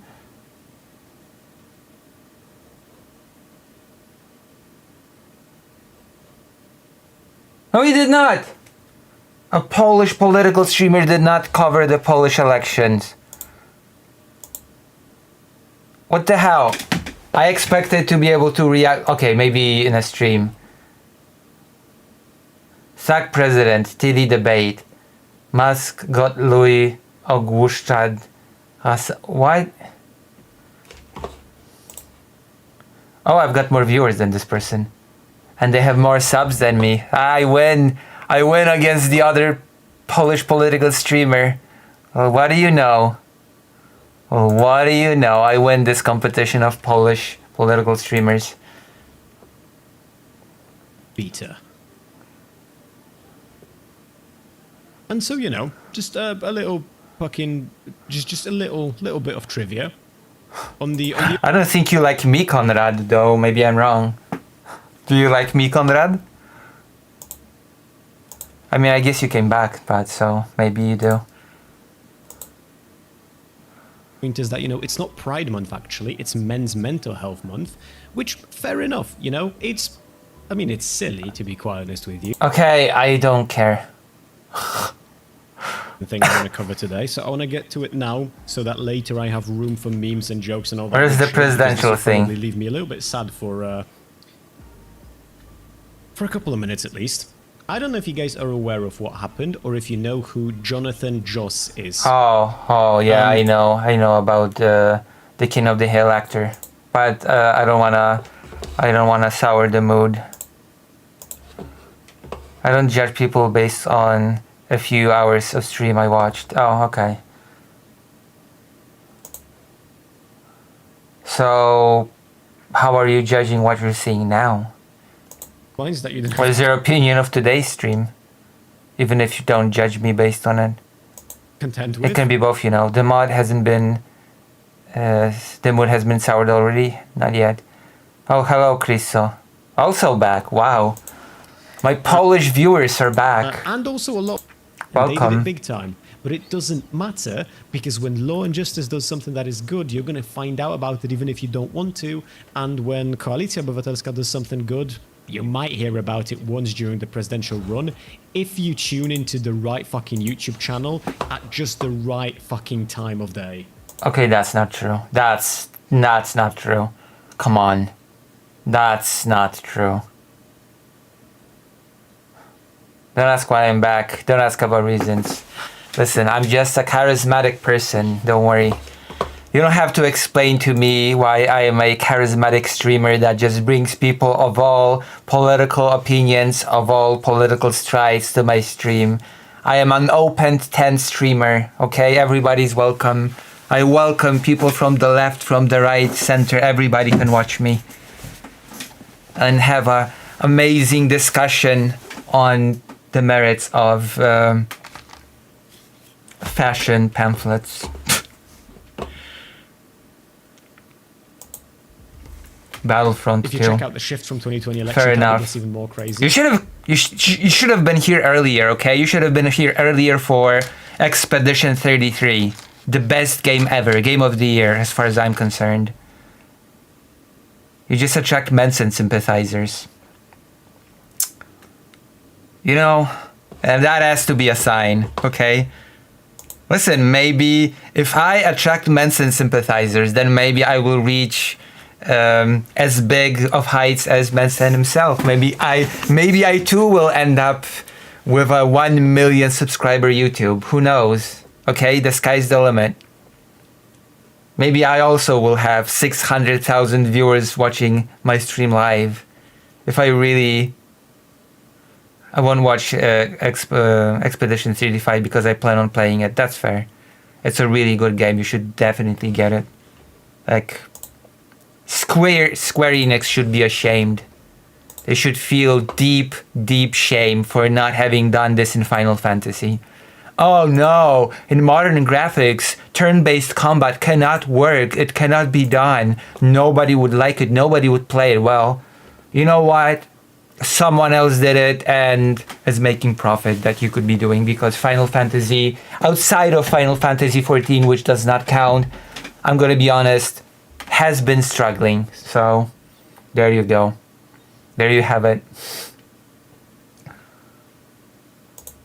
I will include more of this in the video tomorrow. But yeah, thank you for those links, BB.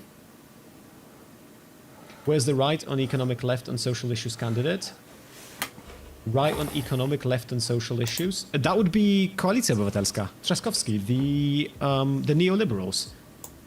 If they actually did what they are promising in terms of social issues, and if they stopped promising to deregulate another 100 things because they're trying to appeal to a group of voters that will never vote for them, they wouldn't be neoliberals, they would just be liberals. And there'd be a party that, whilst I have a lot of disagreement with, I'd be pretty happy to support all in all. My heart would still be with Razem, with our social democrats here. But at the end of the day, at the very least... Yeah, the party that has no chance of winning. Congratulations. Jesus Christ. I love it. I love it when people just take the option that has no chance of winning and run with it. Smugly. Like Partia, the candidate of Razem, is like... has gotten less percent than Grzegorz Braun. Okay? Let's be brutally honest about that.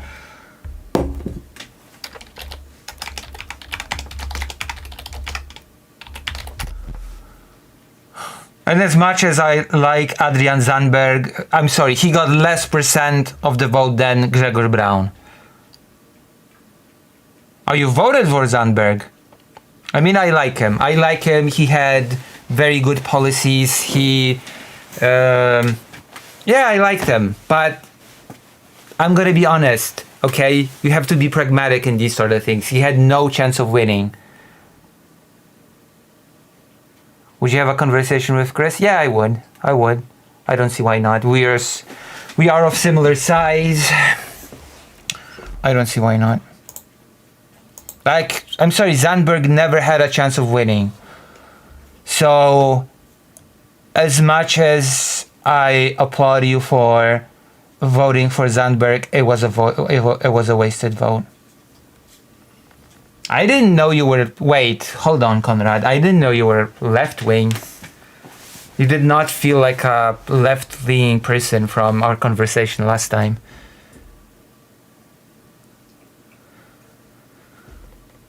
Yeah, that's a much more healthy rivalry than Blood and Justice and KO. I mean, I'm not a leftist. Oh, then what are you? I mean, Zandberg is pretty left-wing. I think you should be aware of that. You lump people together.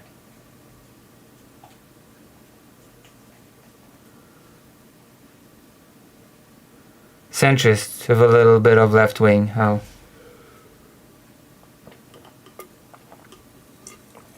Well, Zandberg is definitely not a centrist. Zandberg is pretty firmly left-wing, in my opinion at least.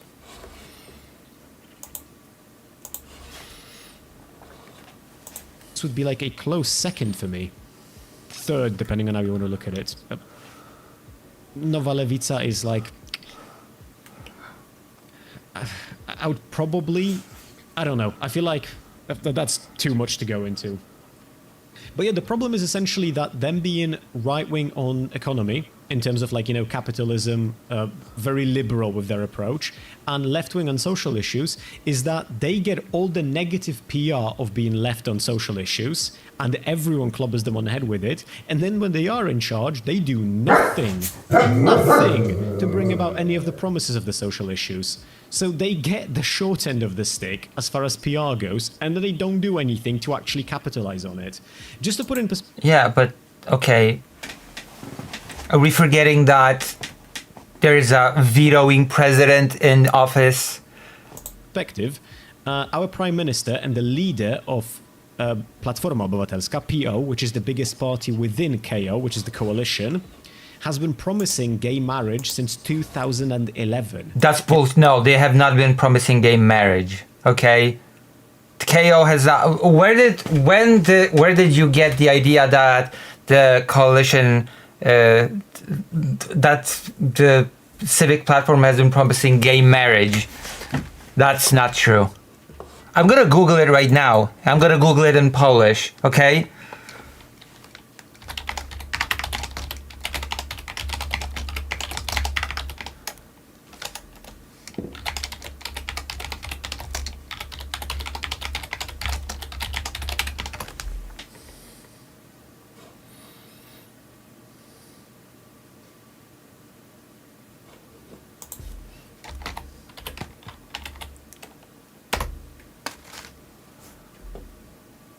Oh wait, no, actually, there was never a promise of gay marriage, because I guess Chris Speaks does not know the difference between a gay marriage and a civil union.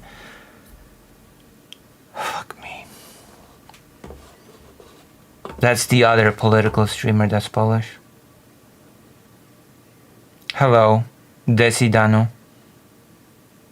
Hello, Luz with Y.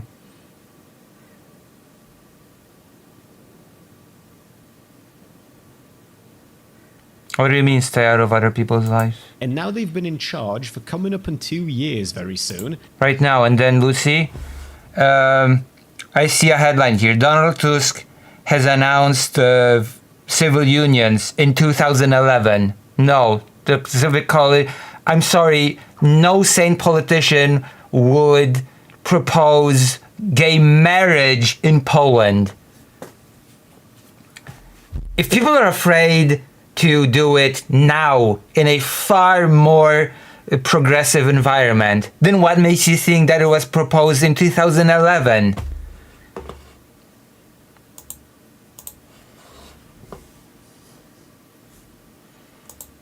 And they have still not put forward, they haven't written properly the act to put forward to the parliament to allow for gay marriage. Because gay marriage has never been on the table, okay? It's not on the table. Civil union is.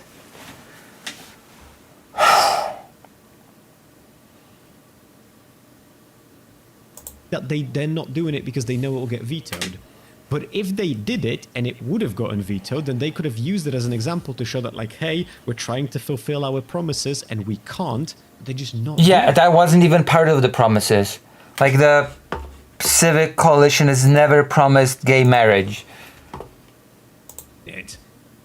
It's very bizarre to me. I don't know why. There must be something that I'm missing, because you'd think that Yeah, there is. Gay marriage has never been promised. That's a pretty big thing to miss. Okay, I'm gonna give him a like. As a fellow Polish streamer, I'm still gonna show solidarity and give him a like. Politicians will understand this a lot better than a fucking 26-year-old VTuber. But at the same time, I truly don't know what I can tell you beyond this point. Oh, that explains it. Okay, 26-year-old VTuber, that explains a lot, I guess, maybe. I mean, this is a VTube avatar. Yeah, clearly a VTuber. I used to be a VTuber. Because I don't know why they're doing this. That sounds like some of the Democrats over here, not as bad, but still. Well, yeah, but the thing in America is that I feel like if you wanted to...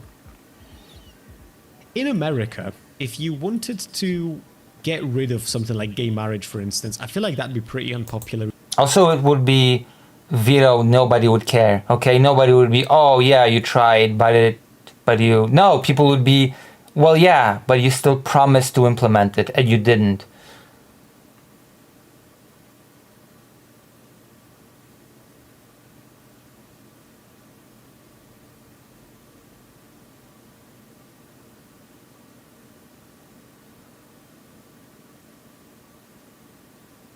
Yeah, a civil union is not marriage, okay? Desidaru, okay? Marriage was not on the table in Poland first, to begin with.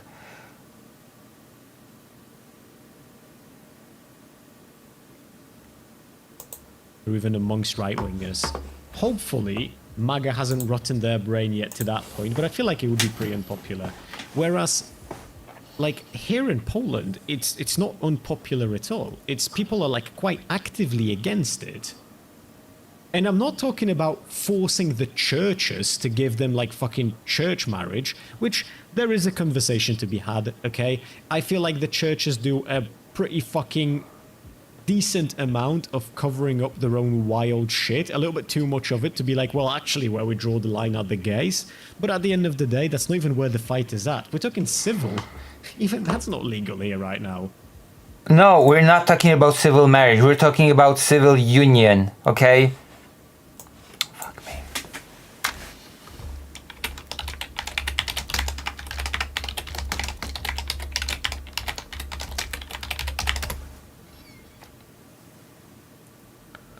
Okay, in Poland, because I googled it just in case, okay? A civil marriage and a civil union are two different things in law, okay? Including Poland. Oh, I hate this. Vosh level politics.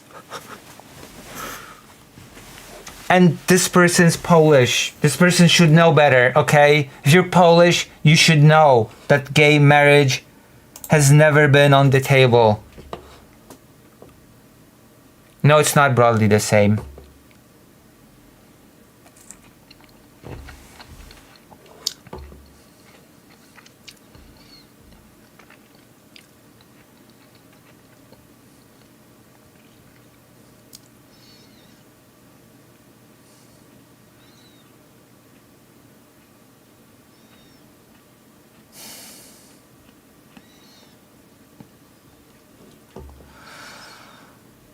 My goodness.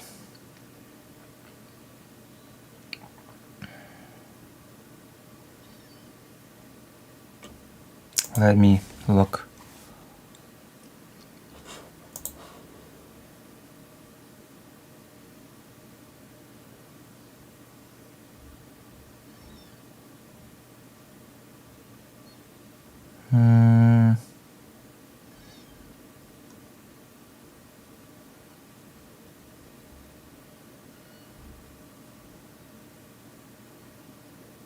Okay, there's a difference when it comes to ownership of stuff. That's a big difference, actually.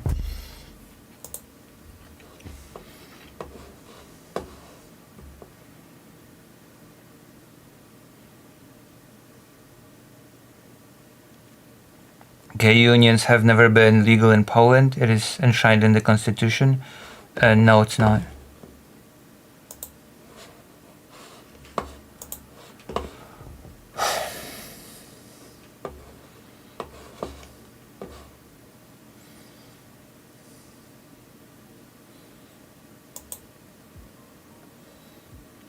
Don't get me into that silly conversation, primary please. face, does the phrase imply that Louis refers to either the person who is stunning someone else or the person who is getting stung? Yeah, but do you know what it doesn't state? That it's not a union between a man and a man or a woman and a woman, okay?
because that would kind of indicate whether it's the first definition or the second. I think it's just like... I would know about the Constitution. My father helped create it. There you go. I'm an authority of the Constitution.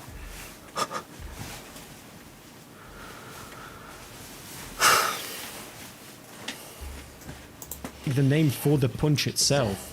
I think you're being too technical about it, Chido. I would wager that most people, myself included, who use the phrase Luj ogłuszać don't actually know the technicalities behind it. It's like a subculture thing, right? Riveting. What happens if a gay couple that is married moves to Poland? Are they not recognized? I'll be honest with you, I've never looked into that, but I would wager that, yeah, they're just not going to be recognized as a married couple. Yeah, that's basically what happens. And also, yes, what Aminax just said, it's not just for marriage, it's like partnership in general. There is no form of legal, recognizable civil partnership that is available to gay people in Poland. That's right. And that is what's been promised, a civil partnership kind of deal, not a marriage. My God. And what else? What else do I have to say? That's smart and brilliant. Oh yeah. Poland, okay. There's been a pretty big case of a trans woman marrying a cis woman. And Poland decided that, I guess, it hates trans people more than it hates gay people. Because Poland decided that a trans woman by law is a guy. So they treated a marriage between a trans woman and a woman as a marriage between a man and a woman. So they allowed it. So by this weird technicality, a trans woman managed to marry a woman in Poland. Which means we technically speaking had a marriage happen between two women.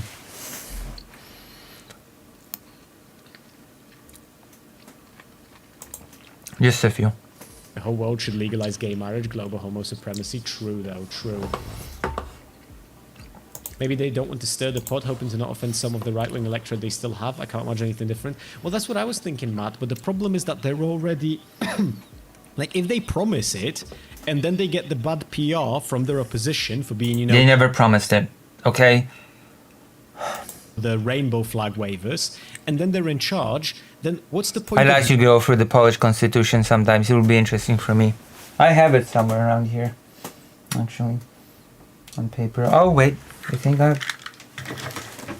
is that it? There you go, the constitution, the version from 1997.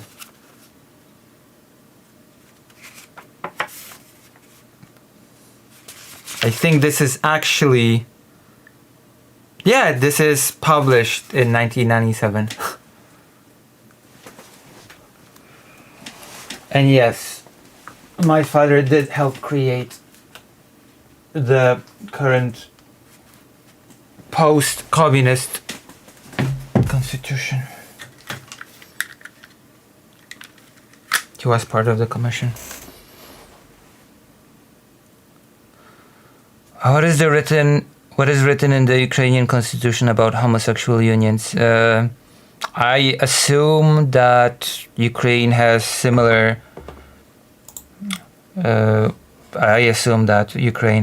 Views on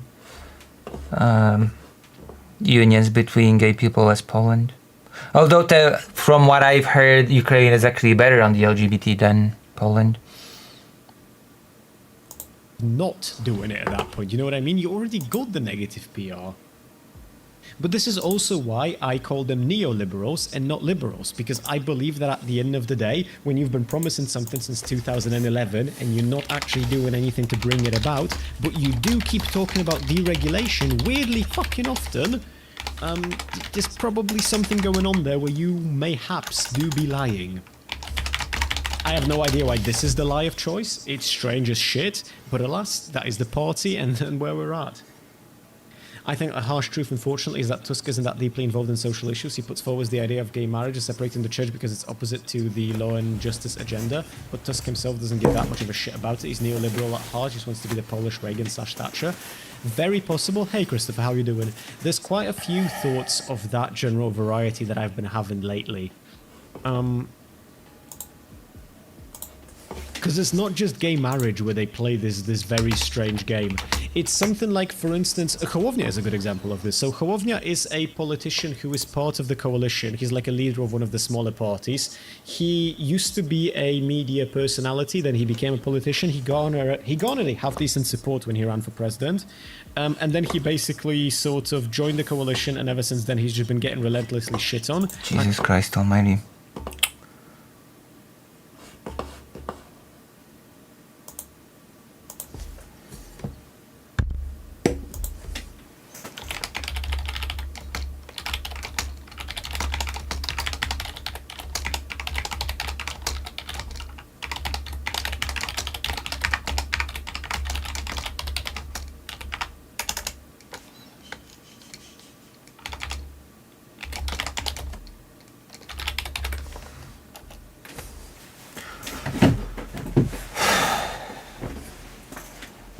Come back in 5 minutes and you've come back to our senses.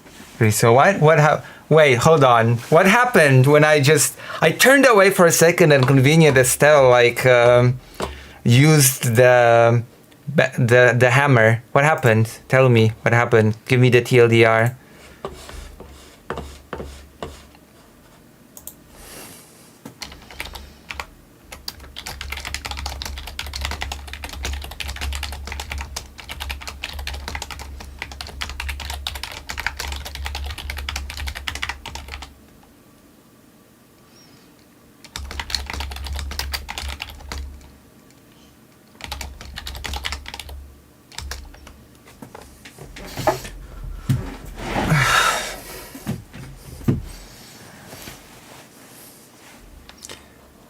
Thought you were a guy, Lucy. Oh, well.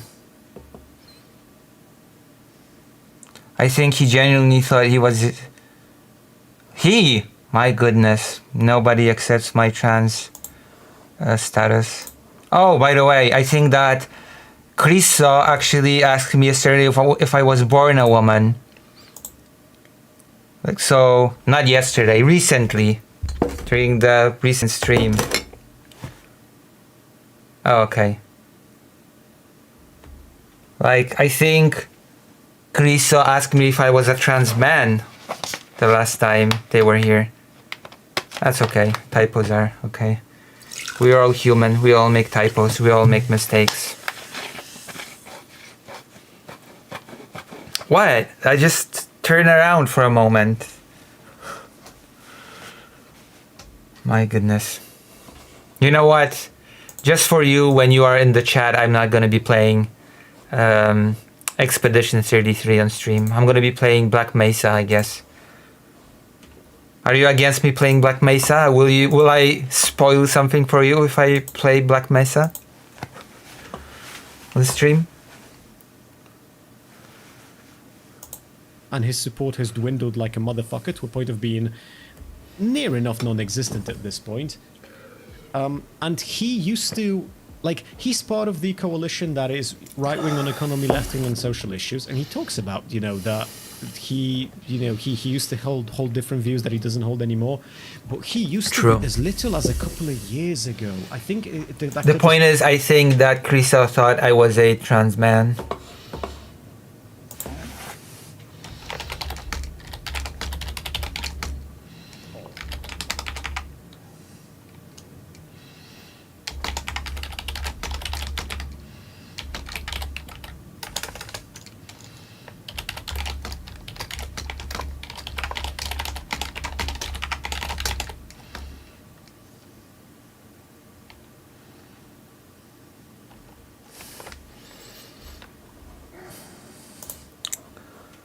I want to see more of Lune. Well, I'm sorry, Conrad is in the chat, so...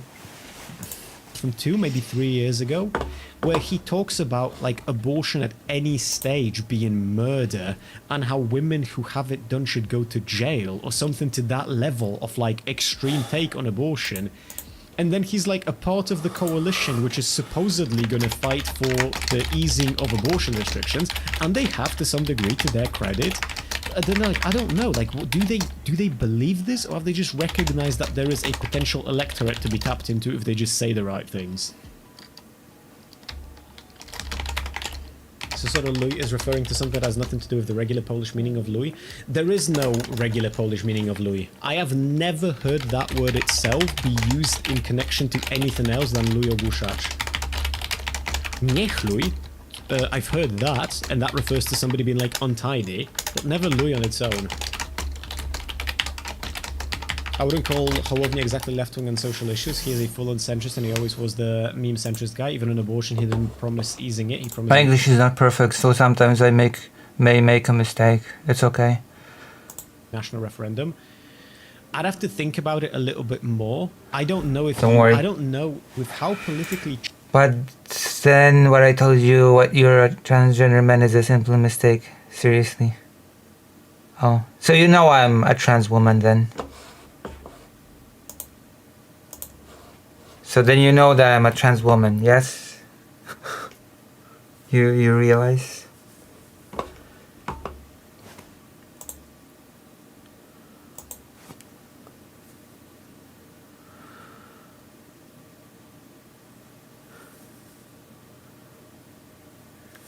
Here to assume anything because moderators ban.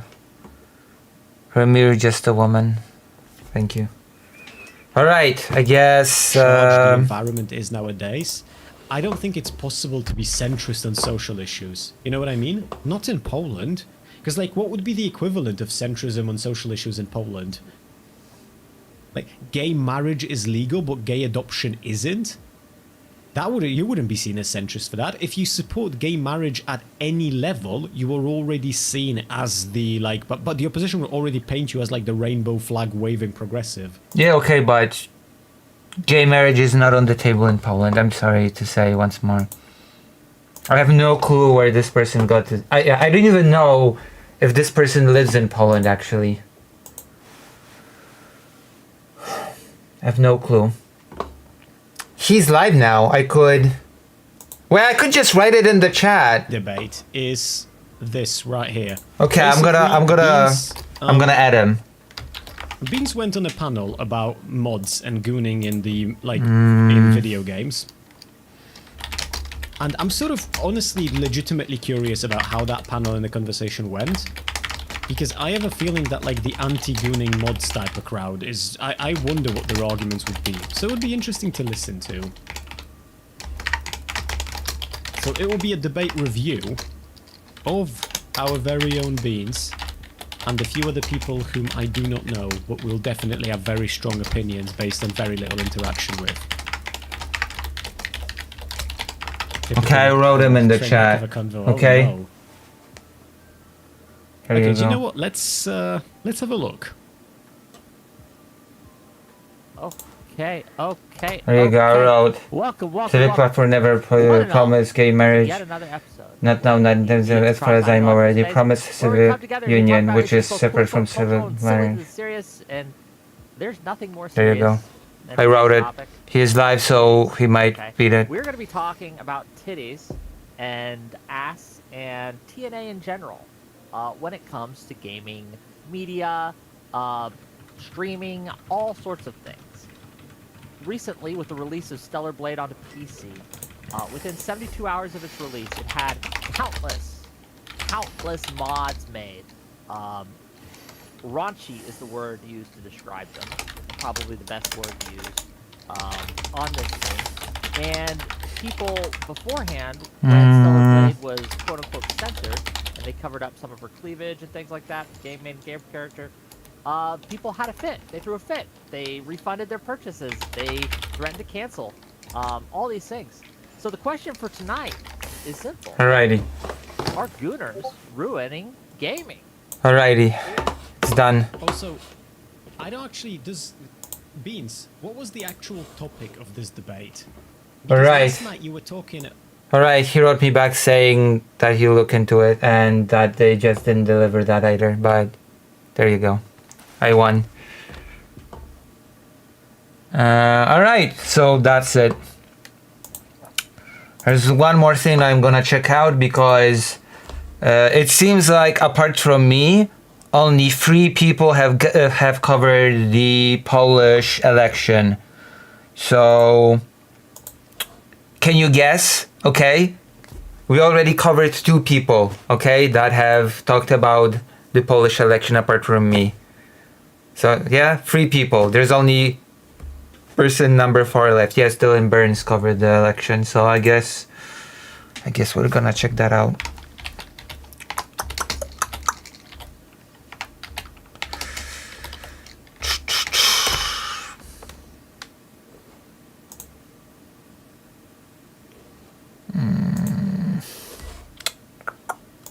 My gosh. Ukraine's largest drone attack scare Russian public. Ooh. Damn.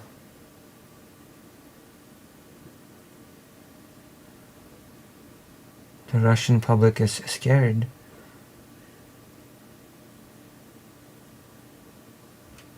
Trump is the world kick canning champion. What the Polish election means for Europe. Warsaw, Kyiv threat. So I guess this is going to be a Ukraine perspective analysis. Oh, we have the map. We have the map where the division is shown. All right. Oop. Happened, and the Polish election happened, and as predicted by most pollsters, it was a nail biter. On the night of the election, there was an exit poll that actually had the mayor of Warsaw ahead by about like 0.4 or 0.5%. It was very, very, very slim. Rafal's lead. At that point, he declared victory, and it was like, oh, we won. But that obviously ended up being a little presumptuous. Premature. It's like okay, I'm not gonna make the joke. It was a premature declaration of victory, which the moment I heard it, I thought, oh no. Like, there have been so many cases when people have declared victory prematurely and just were screwed over because they did. Like, people should never do it. People should always wait till the end, okay, whatever happens.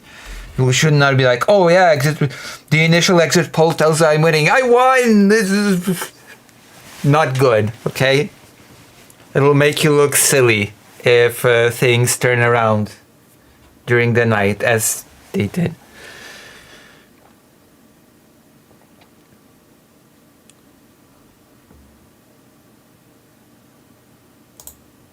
For him to declare victory that early, him and his wife, and by the end of the count, it was clear that the Law and Justice Party and their candidate, Karol, had won. He had won by about 1 percentage point, which amounted to about 300,000 to about 350,000 votes. Now, if you're curious as to how the results ended up looking out, I can show you an electoral map. And it ended By the way, it is worth noting that apparently, interestingly enough, look at this map, okay? This little map. 1, 2, 3, 4, 5, 6, 7, 8, 9, 10. Trzaskowski won in 10 areas of the 16 areas in Poland. 1, 2, 3, 4, 5, 6. But, so Trzaskowski technically speaking won in more areas than Nawrocki. But, in those 10 areas, Trzaskowski won just a little bit over 50%. And Nawrocki in those 6 areas won a lot more than 50%. Okay? So Trzaskowski ended up winning less votes in more areas and Nawrocki a lot more votes in a smaller amount of areas in specific regions of Poland. Isn't that interesting? Isn't that a little interesting factoid? Oh my god, 18%.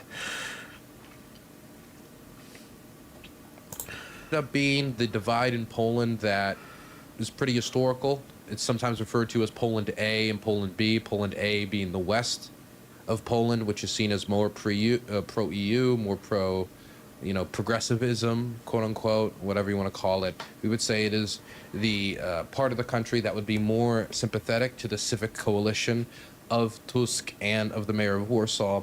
And of course, you've got the urban center of Warsaw, which voted largely for the mayor of Warsaw as well, big surprise. And then you've got the East, which is considered more conservative and such. If you're curious upon where these historical lines came from or where these political divides come from, you should probably ask a Polish political scholar instead of me. People point to a few things like the German-Soviet divide. No, it's not the German-Soviet divide. It's this division is more along the lines of the partitions of the Commonwealth. Better than Vosh just by the virtue of knowing about Poland A and Poland B, okay? The fact that he knows about this already puts him leagues above Vosh. But the whole divide is, to simplify it greatly, the regions that were roughly under the Prussian sort of partition are gonna vote one way, and the regions that were roughly under the Russian partition will vote one way.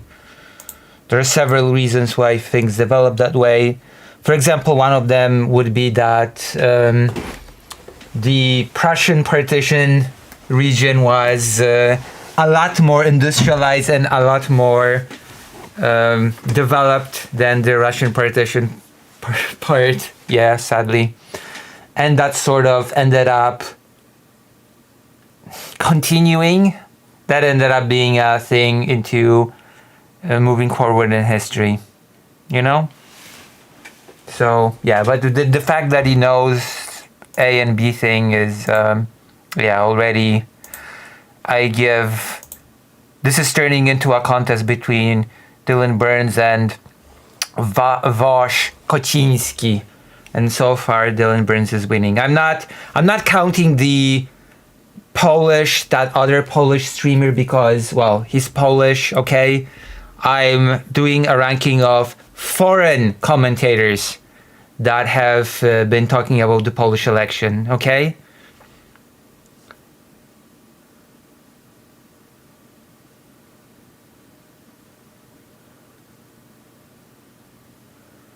There were more regions in the West voting for Nawrocki than for Duda in comparison, though. The divide is still there, but let's not get crazy. I mean, not really. Like, Trzaskowski won 10 regions. Like, look at the small map. Look at the small orange map. This is how it this is how it ended up. Like, Nawrocki won over Trzaskowski in the 6 blue ones here. So the division is still very much along the east and the west thing.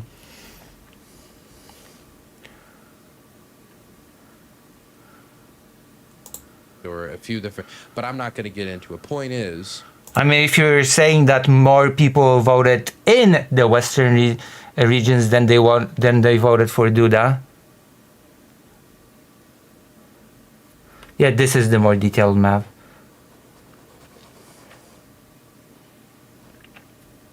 But yeah, Trzaskowski did win in the 10 regions over Nawrocki.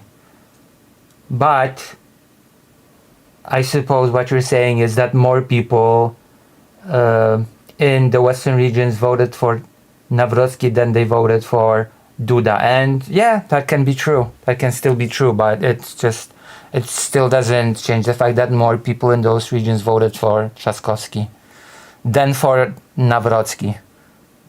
Even if more people voted for Nawrocki than voted for Duda before.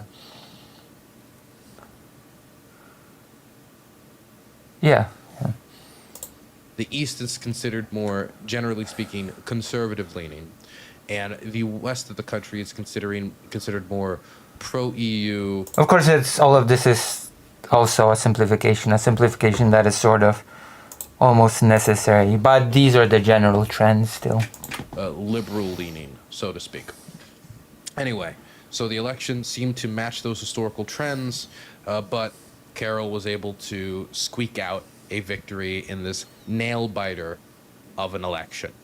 He declared victory, rah for law and justice. Now, what does this mean? And yeah, I don't buy the crap of Nawrocki saying, oh, I'm independent, I'm not of any party. No, I'm sorry, he is a law and justice guy, okay? Let's not pretend that's not the case. For Poland? And what does this mean? Yeah, he's been endorsed by Law and Justice, of course. But the whole song and dance of, no, I'm a total independent. I'm totally an independent. Trust me, guys, okay?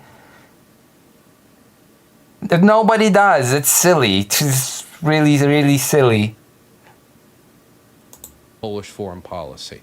Because I do believe that this is going to have a pretty significant impact on Polish politics, and is, I think, going to, by extension, possibly lead to a significant impact on international European defense politics. Now, okay, already additional points for the fact that we are 3 minutes in, and so far the only things that I've been hearing about from this video is about the results of the Polish election and nothing else. No talking about, oh my god, who even are these candidates? No talking about, oh my god, what even is the Volyn massacre? Was it when the Nazis killed them? Oh my god, when Nawrocki speaks about the Volyn massacre, is it a dog whistle? Is Nawrocki actually a Nazi? No, none of that, thank God, okay? Thank God. Jesus Christ Almighty.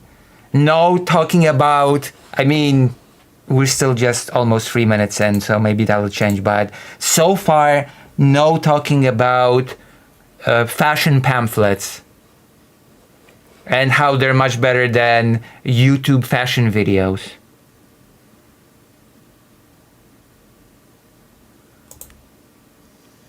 how big of an impact that is, it's going to depend on a few factors. But first, let's start with the immediate aftermath impact. So, the immediate aftermath impact was that the Prime Minister of Poland, which is from the opposing, more liberal party, seen as more pro-EU party, and this election seen as more pro-Ukraine party due to the rhetoric from Karol, especially after the first round when he went for Mencen and Braun's votes in the Crown Party and the Confederation Party. In order to yeah, and the fact that he actually knows these candidates, okay, that's already also a plus over Vosh, okay? That there's no, oh my god, who even is this Brown guy? Who even is this Mencen guy?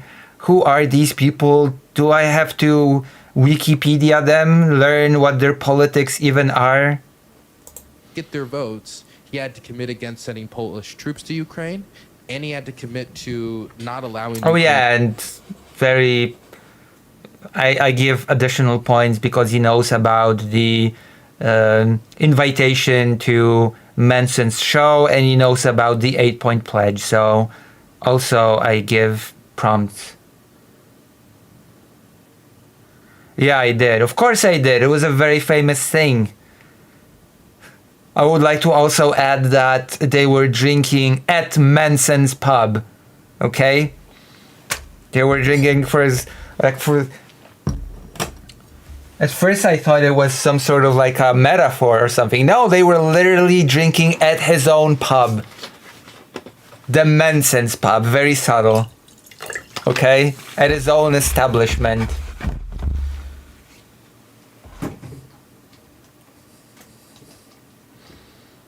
Sławomir Mencen, the real common guy's politician, okay, with his pubs, businesses, and 1 million subscriber YouTube. A real representative of the everyday man. Oy, oy, oy. To join NATO, as well as doubling down on a bunch of I don't know how to call it besides historical trauma. See, they talk normally. Even Mencen brought beer to Trzaskowski and Sikorski. Yeah, they talked.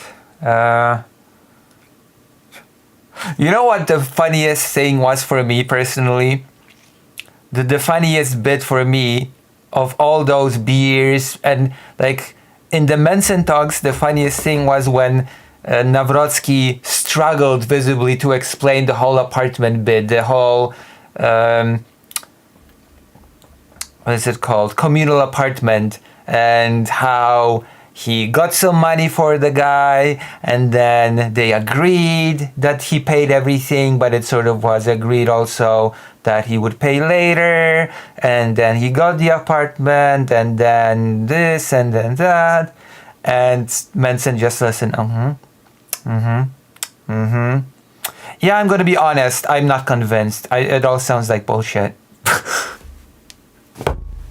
That to me was the most, to me that was the funniest moment of the whole two conversations that happened on Mencen's channel. Yeah, I'm gonna be honest, none of that sounds legit, of what you just said about the apartment.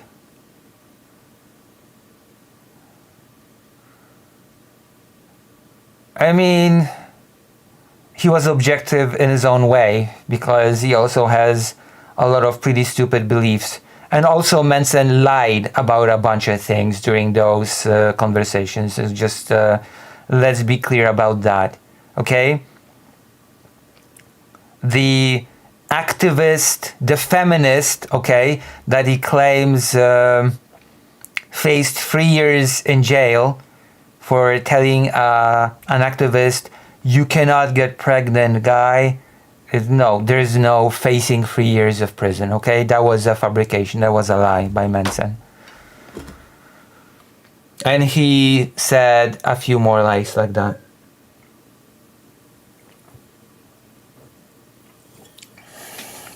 He lied about children receiving sex change surgeries en masse. That was also a complete lie.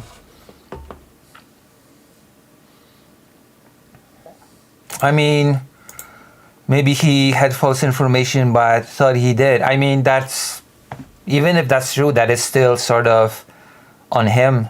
I'm sorry, that's on him for getting the wrong info.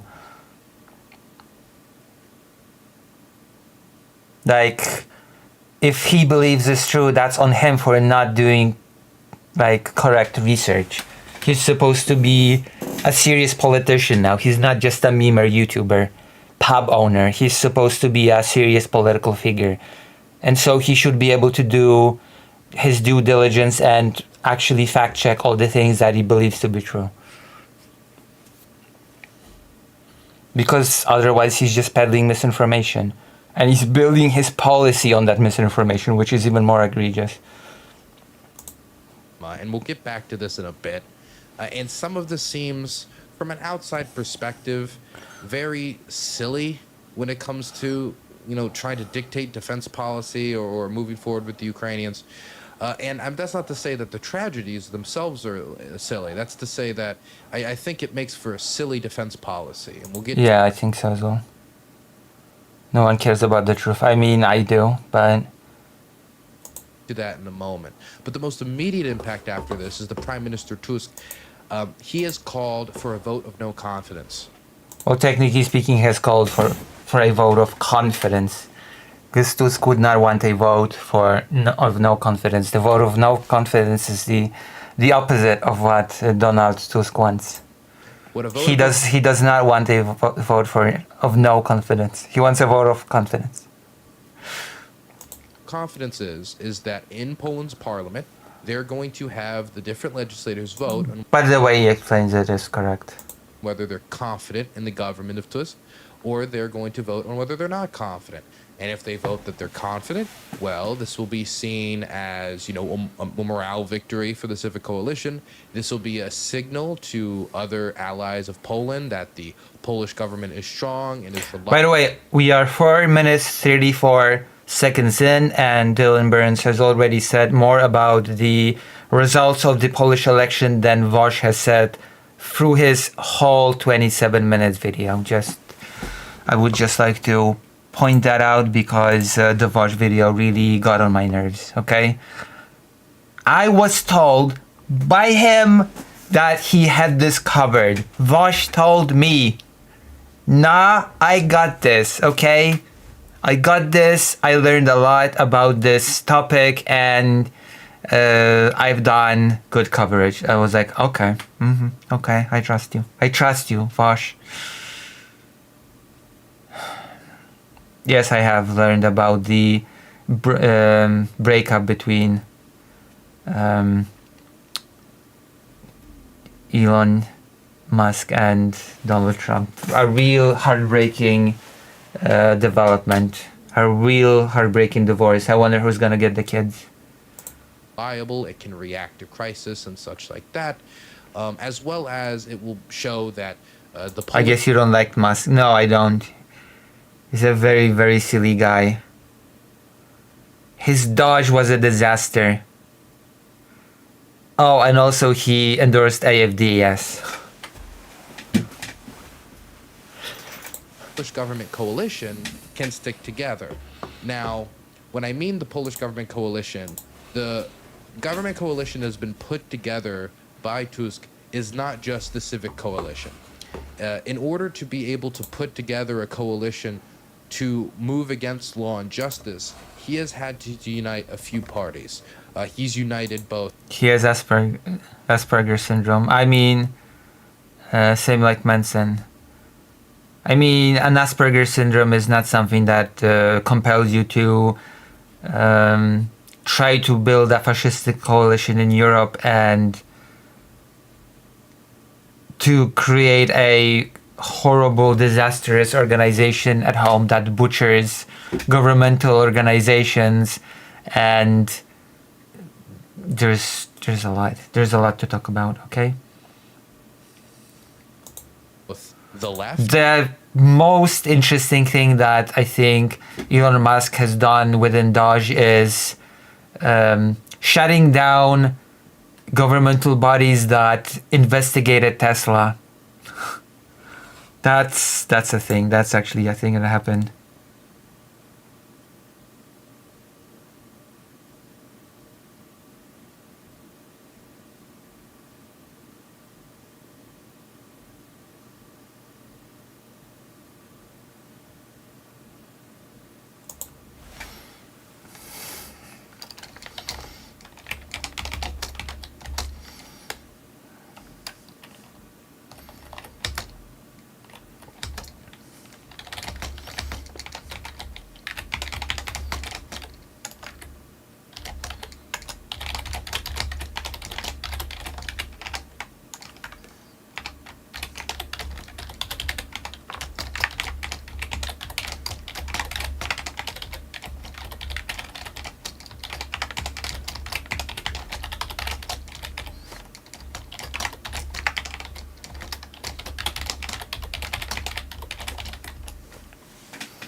All right. Which is the left. I actually didn't know that Manson had Asperger's syndrome. And also the Third Way, which is not a third way, really. It's mostly just like, it's a right-wing party, right? Anyway, all of these parties had one thing in common. They didn't like the Law and Justice Party. They didn't like the fact... I didn't know. I did not know. They were trying to get more and more control of judicial institutions, which was a big issue for the Civic Coalition and those against law and justice. They didn't like... Well, the whole court thing was a big problem for the topic of democracy in the country. Law and justice's control over certain media. He's self-diagnosed. Oh, no. I don't really have a comment on that, to be honest. Maybe he does, maybe he doesn't.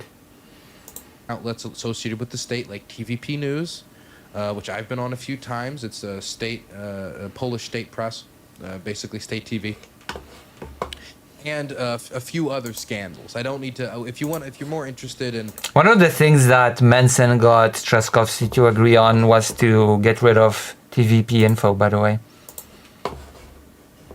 That is something that both Nawrocki and Trzaskowski agreed on, to get rid of TVP Info. So we're gonna see. I'm actually curious if Nawrocki is gonna push to get rid of TVP Info. He signed the pledge, so technically speaking, he should. We should be seeing the removal of that TV station. You know, the history of law and justice or stuff like that, you probably go somewhere else. If you're more interested in the positions of the different people of the campaign, we already released a video about that. Oh, and there's also this other thing that they didn't like, and it's not necessarily unified here, but this is something I do want to mention because I have talked to those who are related to the Law and Justice Party in governmental positions, and I've questioned them about this, and it makes them very uncomfortable usually. And so I do want to bring this up.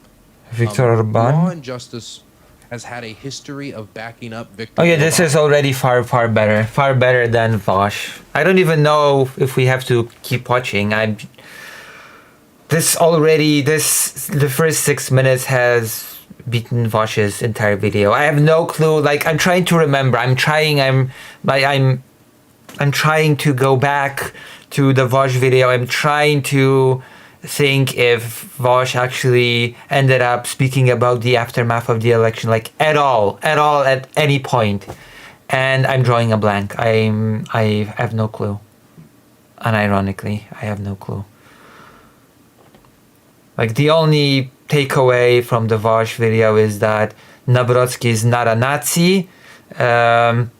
He sort of maybe or maybe not did a dog whistle when he mentioned the Volhynia massacre, and that's it. Krzysztof Bosak, I don't like him. I'm not a big fan of these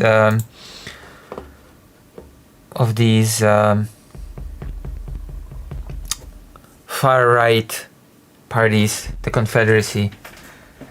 Okay, I'm not a big fan. Something fashion pamphlet, something dog whistle. Bosak is better than Manson though. Yeah, that's not a high bar though. Okay. It is not a high bar, I'm afraid.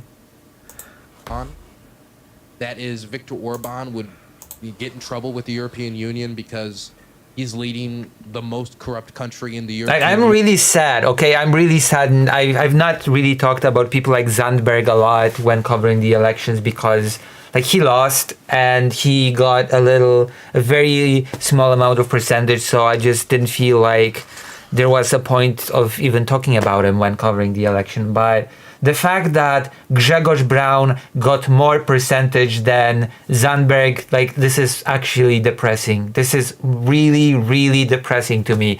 That the guy that actually had very, very concrete proposals as to what to do in economy, healthcare, I believe education as well, housing, he had pretty solid proposals, pretty solid solutions for all of these things.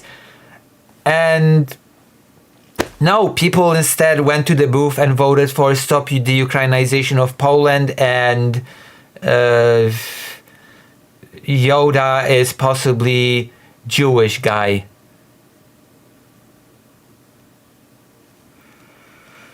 Very many Poles living in the US voted for Braun. Oh my god, the US Polonia has oh my god. Of course, Polish people in the US would vote for Grzegorz Braun.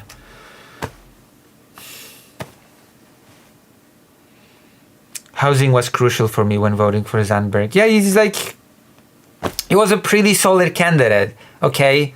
But he had no chance of winning. But in an ideal world, okay, he would have been either third or fourth, okay? In an ideal world, he would have at least done better than Manson and Brown.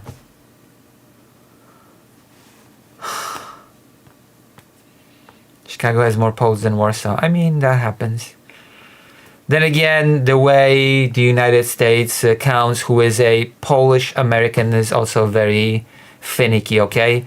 There can be a person that's basically an American and their great-grandfather, great-grandmother was Polish. Therefore, I am a Polish American.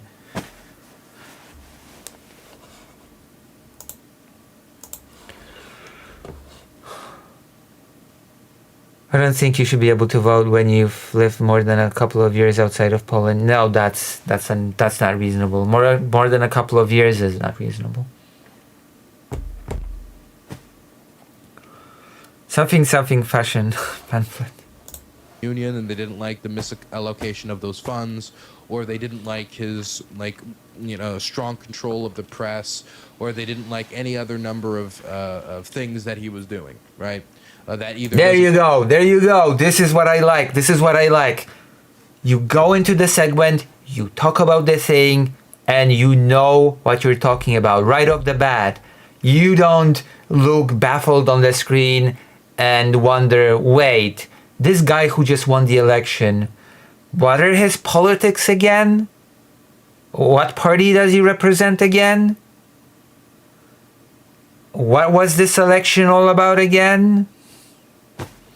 Okay, I know I'm harping a lot on this, but my level of annoyance has been very, very high over this, okay? I've been very, very, disappointment has been big.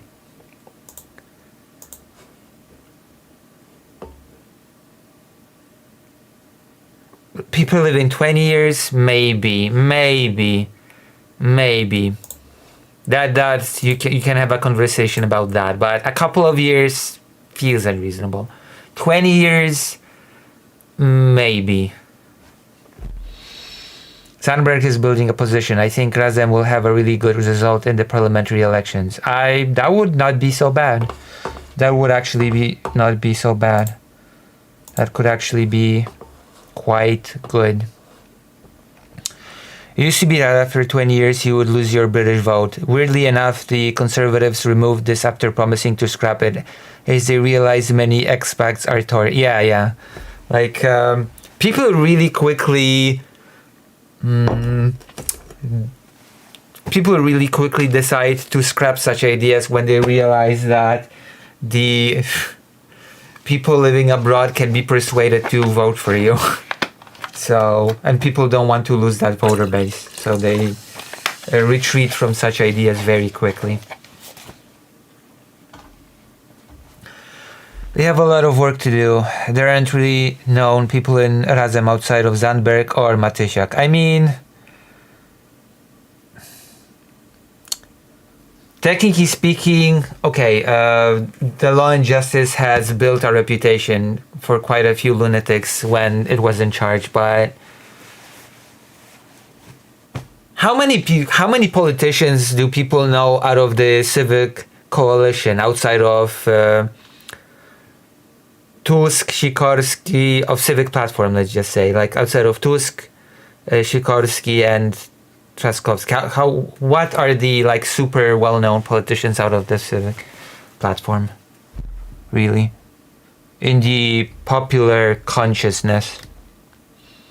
I think it's funny when people who left Russia after the collapse of the Soviet Union will loyally turn out to vote for, yeah.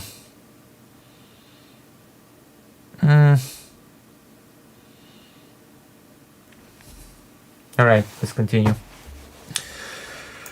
Doesn't abide by EU guidelines or doesn't abide. I am, however, very happy. Okay, I am very happy to see that my Polish viewers have returned.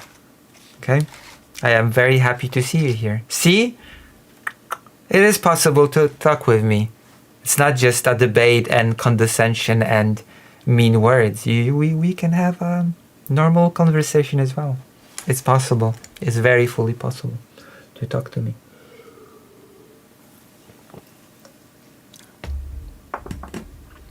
You jumped out at me on the main. The main? Oh. See, I'm just very recognizable. Yeah. I'm just a very charismatic creator. I like the rules and the means by which the EU. But Komorowski and Kopacz don't mean anything anymore, though. Yeah, and Komorowski was basically. This is actually also very interesting, by the way, that the 2025 election has a lot of parallels to the 2015 election. Like a presidential candidate of Law and Justice basically from nowhere beats a candidate that is basically projected to win. Like Komorowski was a lot more projected to win. And there's also the similarity that there was the spoiler candidate.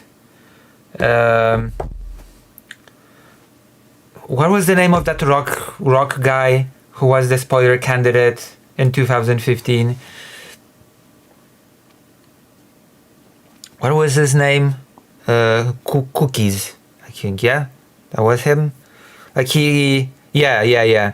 He earned like 20% of the vote in 2015, and he did something similar to Manson, but instead of inviting people to his show, he said, okay, I will host a debate between, you guys. You know? And he was the spoiler candidate, sort of, that the candidates were fighting for. Just as Manson was the spoiler candidate that the candidates were fighting for now. There are quite a few parallels that I see between 2015 and 2025. And hopefully the parallels will end here, okay? Hopefully it will not lead to... Hołownia was not really a factor. Hołownia was not really such a big factor, but I kind of hope that the Law and Justice will not return, okay? In the parliamentary elections, just like Duda winning was a factor in the Law and Justice party winning in 2015. Operates. And it would usually be Poland that would come in and save Hungary's voting rights and would basically be one of the second votes to come in and say, hey, we're not going to punish Hungary. Now, after Tusk won, Viktor Orban... Hungary and the Law and Justice Poland had each other's back. The cracks between the relationship really started to show when the 2022 invasion started, because infamously Orban called Zelensky his enemy, and the Law and Justice government did not really like it very much. So that caused tension between them. So the relationship between them was not as ideal as it was before that incident. Was in a kind of precarious position until Fico won in Slovakia. And by winning in Slovakia, this more nationalist, sovereigntist, and Russian-friendly candidate, relative to Europe, of course, Russian-friendly candidate. He's pretty Russian-friendly. Fico is pretty. Then Viktor Orban had an out, and that out was possibly Slovakia. But with Law and Justice possibly returning the power of the presidency, and the president of Poland having both veto power and strong power over Poland's foreign policy. Although I would say that still say that when it comes to relations with foreign countries, I'm actually gonna Google it, not to embarrass myself, okay? To ma więcej kompetencji w zagranicznych.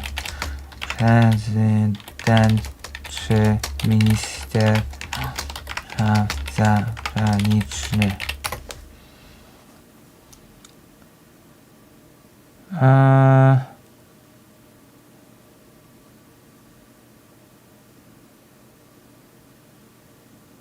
okay, because you know, apart from the president, you still have the Minister of Foreign Affairs.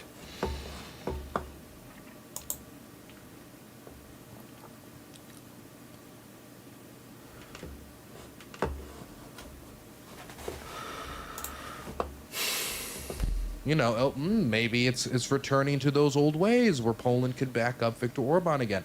Now, that, if it will really happen in its entirety, will be dependent again on this vote of confidence. Because if the vote of confidence happens, and this stringent this strained coalition that the Prime Minister... Yeah, I'm liking this coverage so far. I'm liking it more than Wojciech. In Poland, the Prime Minister has the most power. The President can only veto a bill. I mean, also the President can, technically speaking, cause an early parliamentary election to happen, which is a thing that's at his disposal, okay? There are a few instruments via which a president in Poland can cause the shortening of the term of the parliament and an early election. Yeah, but I would say that the shortening of the term of the parliament is a pretty close second to the veto power. Poland is put together with the left, the right, and the center in order to be against the Law and Justice Party. If it stays together through the no confidence vote, then we're going to have a divided Polish government.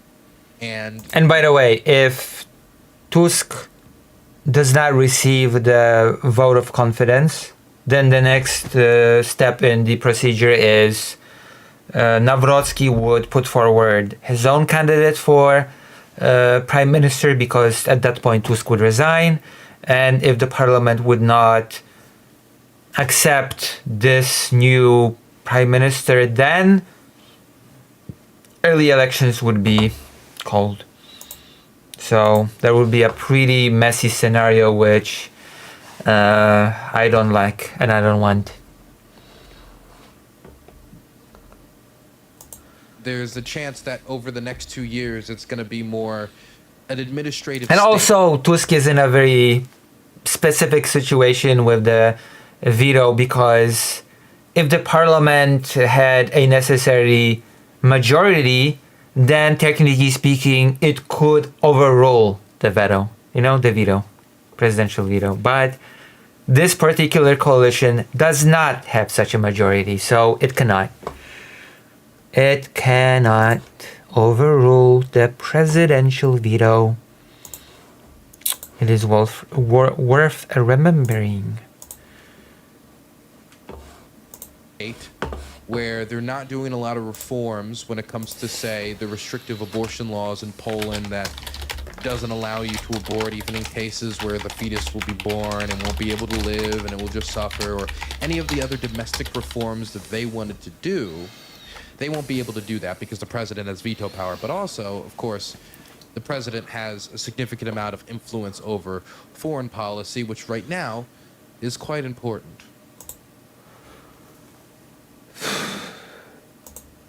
And so that's the first outcome. Now, the second outcome, and this is the outcome that I think concerns me quite a bit more, is that, let's say Tusk fails his no confidence vote. Yeah, that would be no good. That would not be a good outcome. If the third way decided, well, we don't like you anymore, Donald, or then you left. And the left breaks with him, that would be very dumb, but the left breaks with him, or third way breaks with him. Even in Poland, the president has sort of certain instruments that would allow him to, technically speaking, dissolve the parliament. And one of these instruments is tied to the budget. With him, or for whatever reason, he doesn't have enough votes in the parliament to, stay. Like if the president can sort of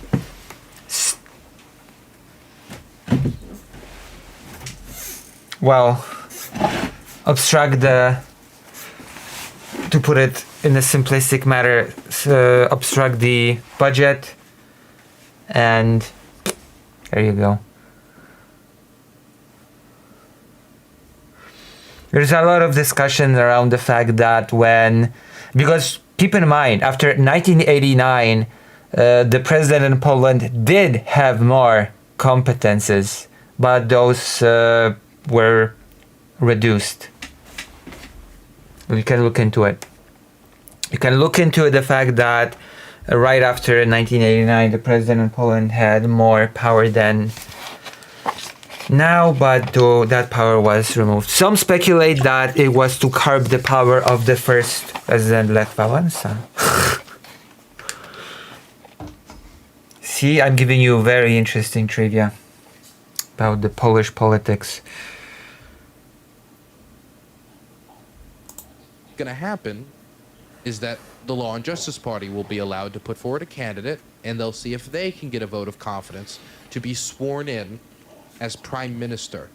And that means the election for president. But of course, the parliament would have to still accept that candidate put forward by the new president. And if not, new parliamentary elections. There you go. Thank you. Then gets the Law and Justice Party a prime minister as well, and now they control both the prime ministership and the presidency. They control, they have the control now of that executive branch of Polish government. Now, that's unlikely. It's unlikely that they would immediately be able to pass that no confidence vote. And so what would be a lot more likely is that after that fails, snap elections would be called. And right, yeah, there you go, early elections. Then we would see what comes from that. Now, I don't want to tell you exactly how those snap elections can go after seeing the Liberals in Canada turn around and literally dig themselves out of the political grave and then deliver a victory for the Liberals. That's how political grave. Me, that you're never really politically dead, but of course, you're a victim of circumstance. And Trump was an interesting circumstance. I don't know if they're going to have that version of it. But this would be... I was a victim of circumstance, a Valkyrie profile quote. Of concern to the Civic Coalition and to those who are not friendly to law and justice due to the fact that we just had an election. What a fresh... Okay, I'm not... Okay, I'll stop. I'll stop complaining about the video that I've been watching before, okay? I'll stop. But why couldn't Vosh do this, okay? Let me check something, okay? Let me check if I'm gonna be angry, okay? I have a question. Without looking it up, guess how many views this video has, okay? Incub, John the Brazen, Malaki, Criso, Konrad, Estelle, and Narkael, of course. Try guessing. How many views does this video have? 10K? Okay, that's good a guess. That is as good a guess as any. 11 views or 11K? 2K. Okay. I said without looking it up, by the way. Cookie? 10 trillion? No, I mean, how many views does the video that I'm watching have? I'm moving toward a point, okay? I'm making a point. I'm building a point, okay? I'm building up to a point. How many people watched this video, do you think? I'm asking you to guess, okay? I'm not asking if you know. I'm asking you to guess. Give me an estimate. I'd say 15K. Okay. 500 people. Okay, I'm just gonna check, okay? You gave some guesses, 10K, 15K, 2K, 500.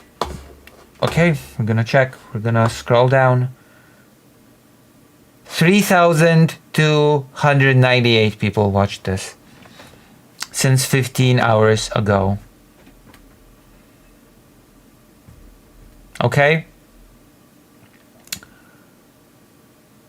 Yeah, you weren't that much off. Vosh, who did a non-analysis of the process,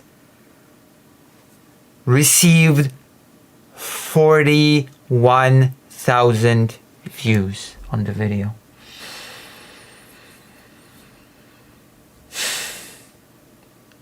Vosh's video, when he basically said nothing, he talked about fashion, he talked about God knows what, he didn't know who the candidates were, he didn't know about the Volhynia massacre. 41,000 views. This person does a complete analysis with information packed, no second wasted, knows who the candidates are, knows their program. 3,000, a little bit over 3,000 views.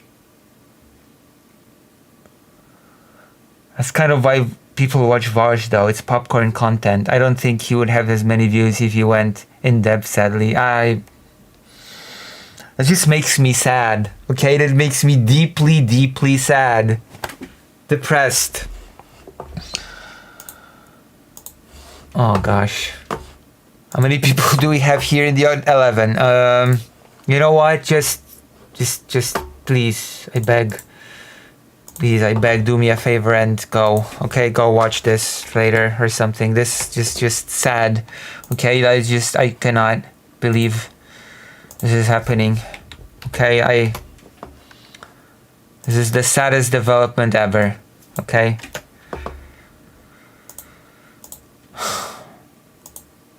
I account for 100 people. That's good. That's good. You're gonna give that video 100 additional views then. Thank you. Like, is this really the state of things? Okay, is this really the state of things? Poland and Law and Justice won by a percentage point. So if you immediately call a snap election after, who's gonna win?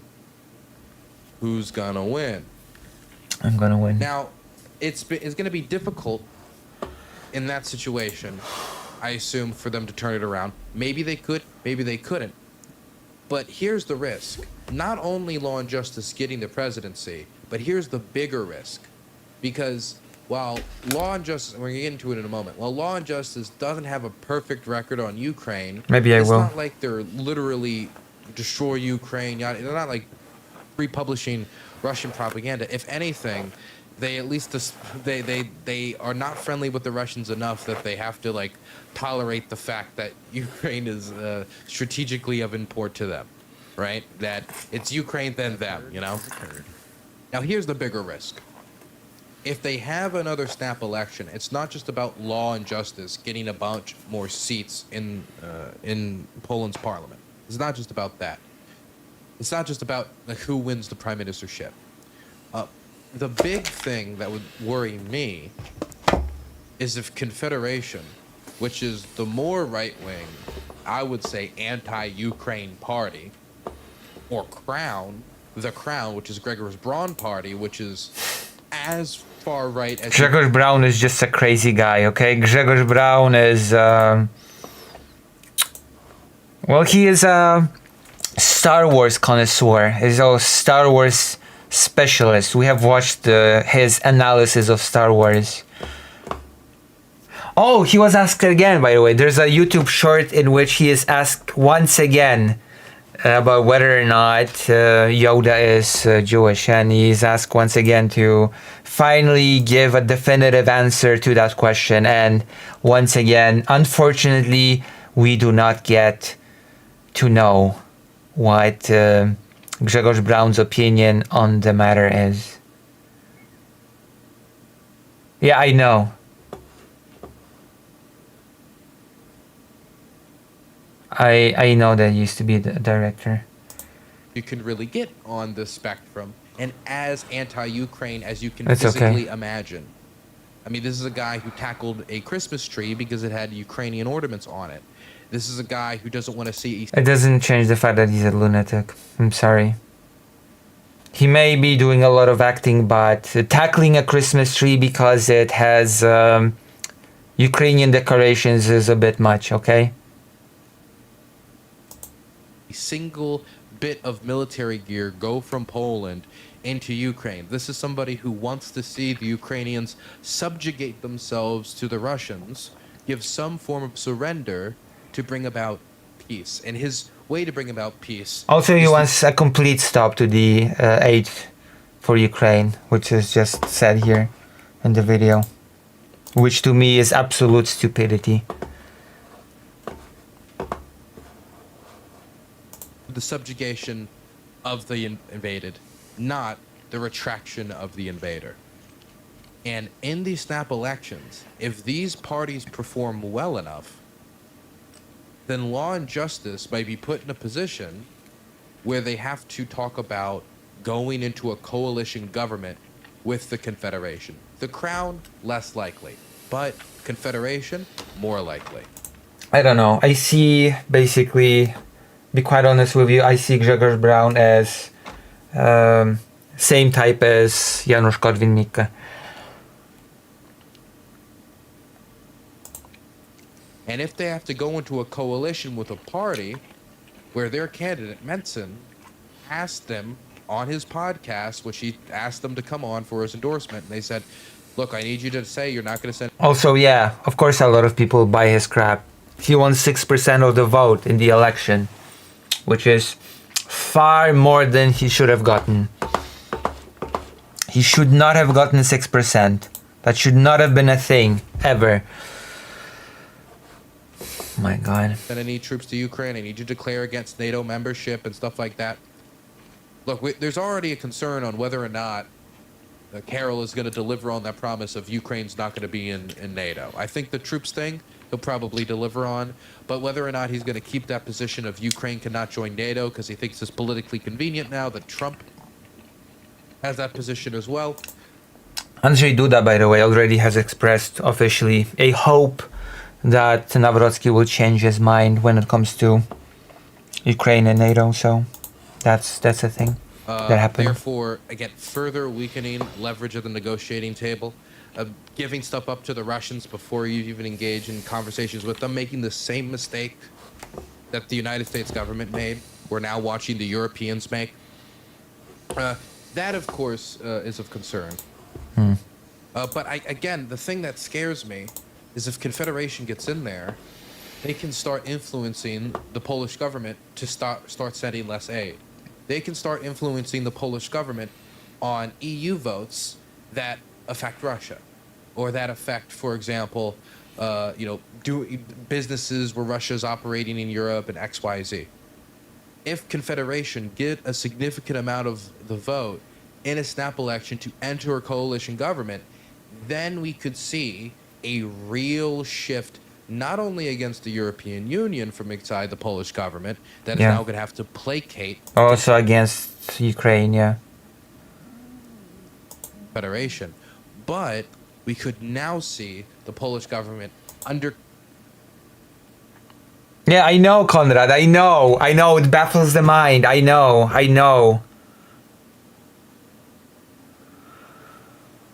No, I have not seen it. We can link it in the page. I know, like, this is just... Yeah, and he still won 6% when he just talked about the Euro kolkhoz and Jewish people. Yeah, I'm doing... Hello, Obsessive4j. I'm doing a little bit of a... how do you call it? I'm doing... Jesus, what's the English word? I'm blanking out. I'm doing a ranking of the coverage of the Polish election by content creators. And I'm sorry to say that apart from me and one other Polish political creator, only 2 people have covered these elections, and that was Vosh and Dylan Burns here. And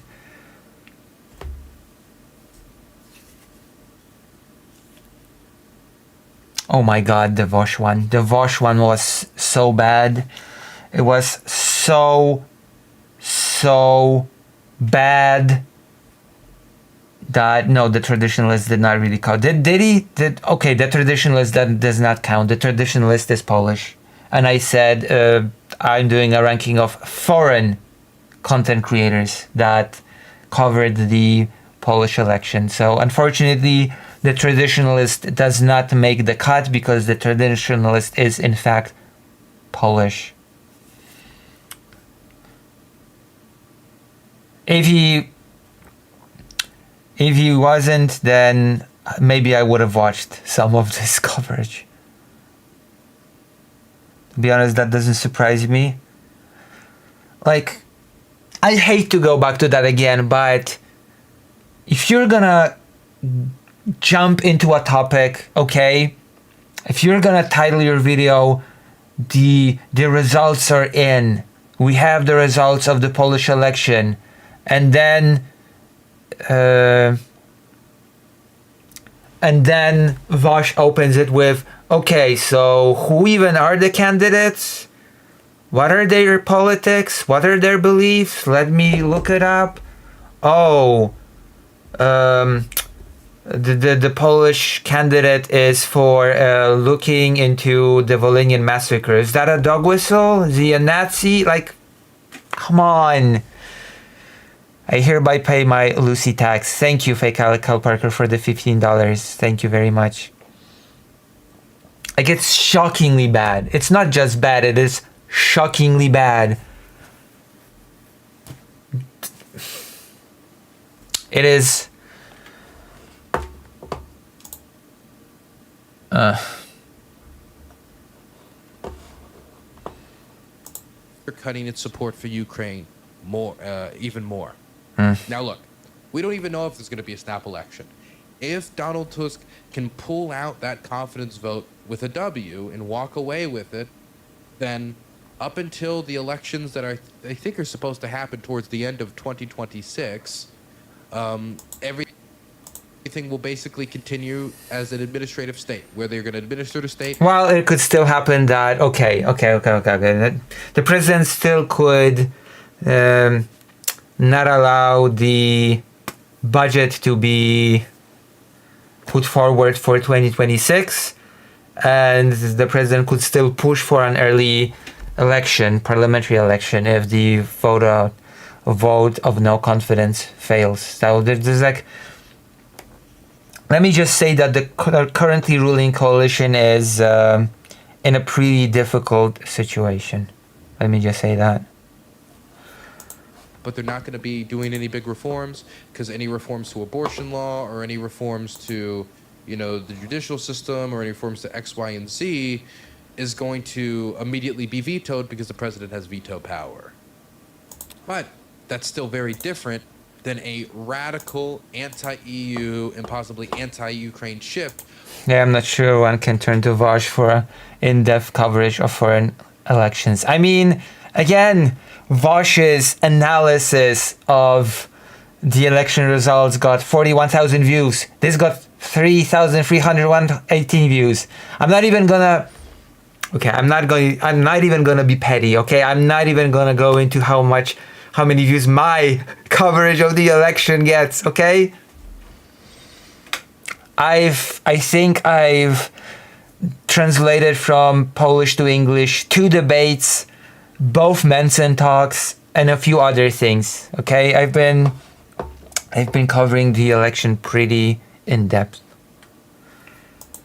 From a coalition government made up by a both conservative party that has questions of its erosion of democracy and its democratic tendencies, combined with a party that is explicitly anti-Ukraine, Menson's party. So this is the difficult position. Not to mention Grzegorz Braun's party, but that's neither here nor there. That Poland finds itself in as the prime minister tries to call for a confidence vote. And I have been wondering about this election and what could have affected the outcome. And I don't want to I talked about a few things on the last stream talking about the Polish election. So I just want to comment on one thing that I forgot to mention last time that I do think is of enough significance that I should have mentioned. Oh yeah, I don't think Vosh even got to that. I'm pretty sure like in his analysis, Vosh didn't even register that the United States have meddled in the Polish elections directly. I mentioned that there was Trump officials, Trump administration officials, specifically Kristi Noem, Kristi 1 Dog 0, who assessed. Jesus Christ Almighty.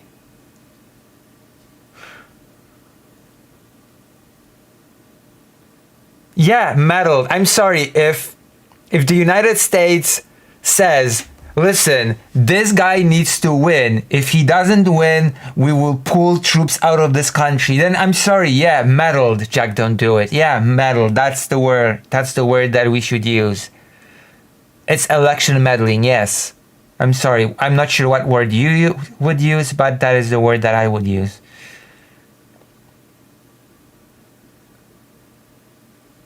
Oh, Maciak. Oh, fuck me, Maciak. Or if you don't want to check, I'll tell you. Stanowski asked Maciek if he seriously respects Putin, and Maciek said he does. Stanowski left the studio right away and left him alone in the studio. Like, Jesus Christ. Do you remember when during a debate, who was that YouTuber that just ran in the election for the memes? That he was gathering money for a child that had a serious illness, I think to treat him in the US, and Maciek was like, well, if Putin treats the kid for free, will you endorse him? And yeah,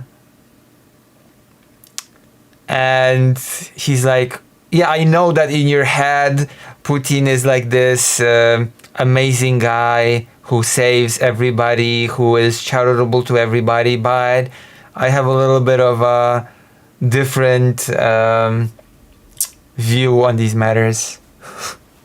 That was funny. That was an entertaining moment in the debate, I will admit.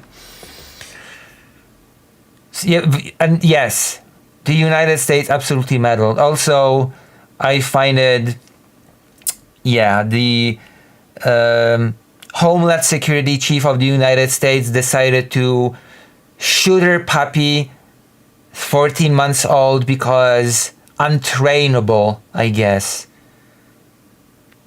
I guess I should just shoot Fido, untrainable. Like, he misbehaves so much, he bites so many things. I guess it's time to take him out back or something, I don't know. I do have to take him to the vet. Yeah. That is why he said in this video that she 1 point to her and 0 points to dog because she shot her dog. That's like her popularity apparently plummeted when she said that she just shot her dog because untrainable.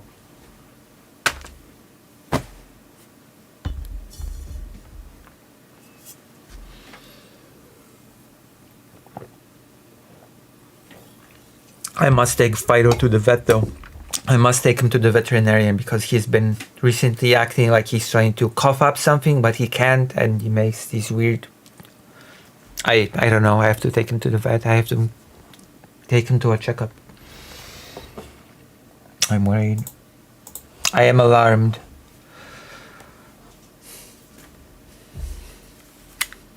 Not so.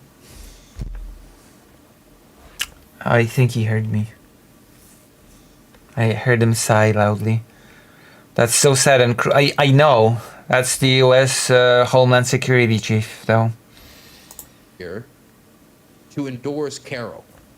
Endorsed Carol, endorsed the Law and Justice Party. Yeah, that is the logical go-to when you cannot handle your dog misbehaving. You shoot your dog, of course. That's not psychotic at all. Not in the slightest, of course.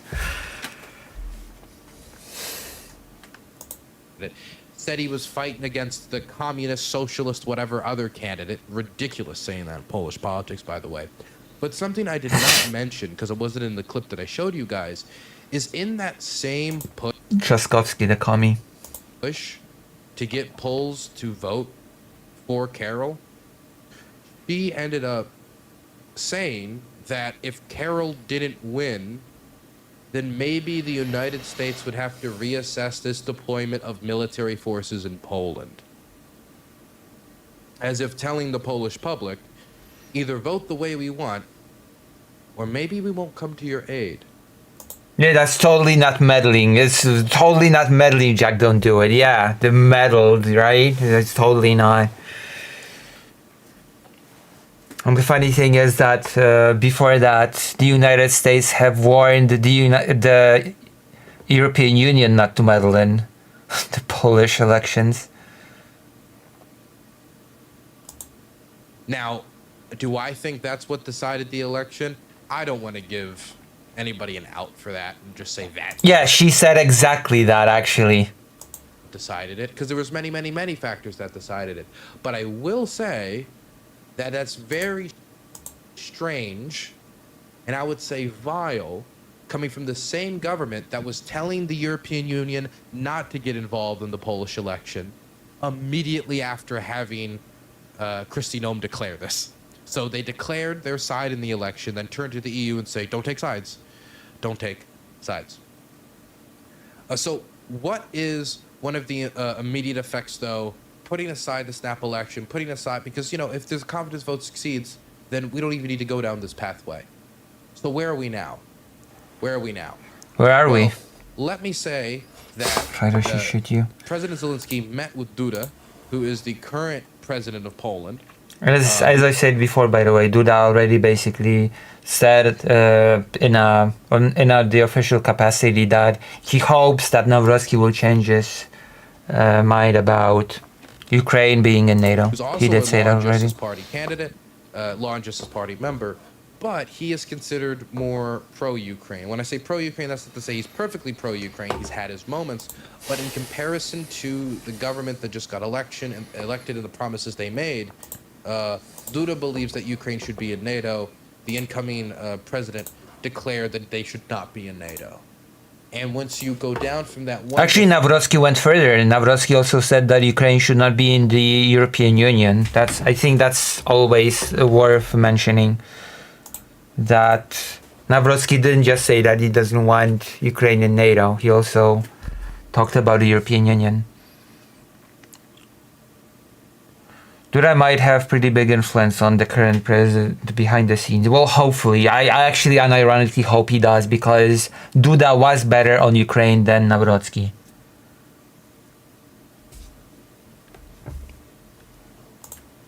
You can find a few other discrepancies on Duda's side that put him more in the... Poland also has quite a lot of problems with corruption, especially under Law and Justice it had. Pro-Ukraine camp. So Zelensky's met with Duda to discuss bilateral relations, diplomatic efforts, and there's a real possibility that Duda might go to the incoming president and say, look, politics is politics. He said this on the campaign trail. He said that on the campaign trail. Ukraine's, security is connected to our security. Maybe that will have some amount of an impact. But Zelensky also tweeted out at Carol. Okay, I'm gonna go to the toilet real quick. I'll be right back, okay? This is leagues above what Vosh has presented to us. I'm gonna edit this segment myself, I guess. Poland has had issues with issuing fake visas from people coming in via Mexico. Please correct me if I'm wrong. You are a bit wrong. It was different. Okay, there is an ongoing crisis on the Polish-Belarusian border. The Law and Justice government has issued pushbacks back to the back behind the Belarusian border. Okay, and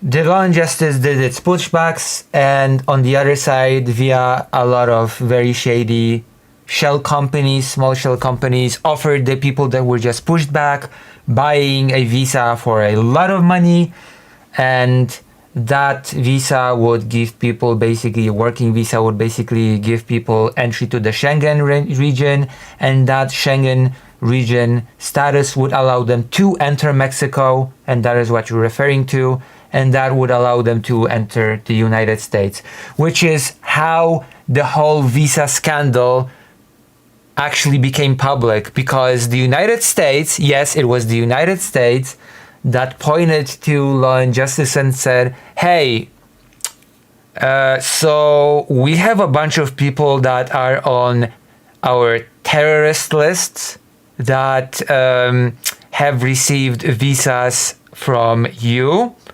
and they have entered Mexico. Can you please explain it? And suddenly things were not very funny anymore.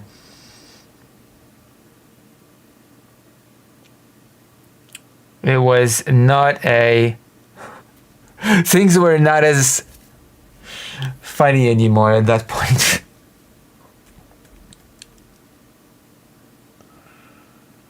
I hated that dog, Nam writes, claiming Cricket was untrainable. It was not a pleasant job, she writes, but it had to be done. Nam's stories of putting animals down don't end there. Apparently she has a history of killing animals that misbehave on her farm. This is just psychotic, okay? Like, Fido misbehaves a lot, okay? Fido actually misbehaves a lot. He eats books, okay? He bites books, he bites things. When he wants me to take him to for a walk, he sort of starts nibbing at me. He starts pulling me by the arm, pulling me by my clothing to get me to get up and get him for a walk. But I would, my first thought would not be, oh, my dog misbehaves, I guess I have to shoot him now.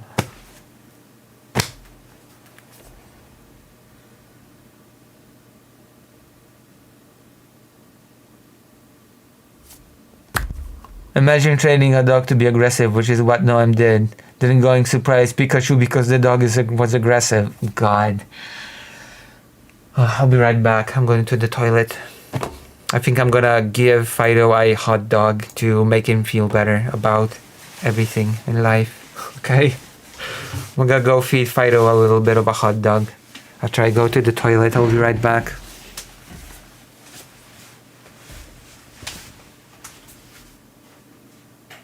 Co jest, misiu?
Oh my gosh.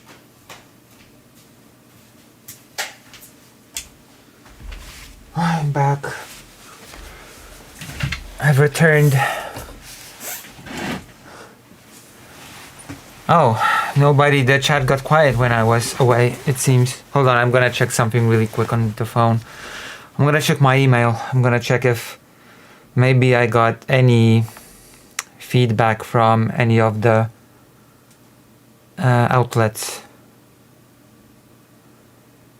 No, not yet.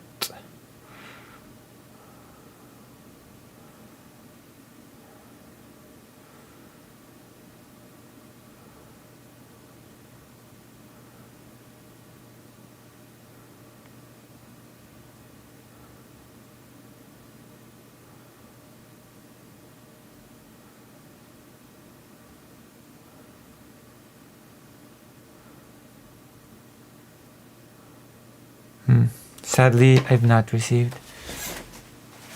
You could stream from the toilet. Why are you so interested in me streaming from the toilet?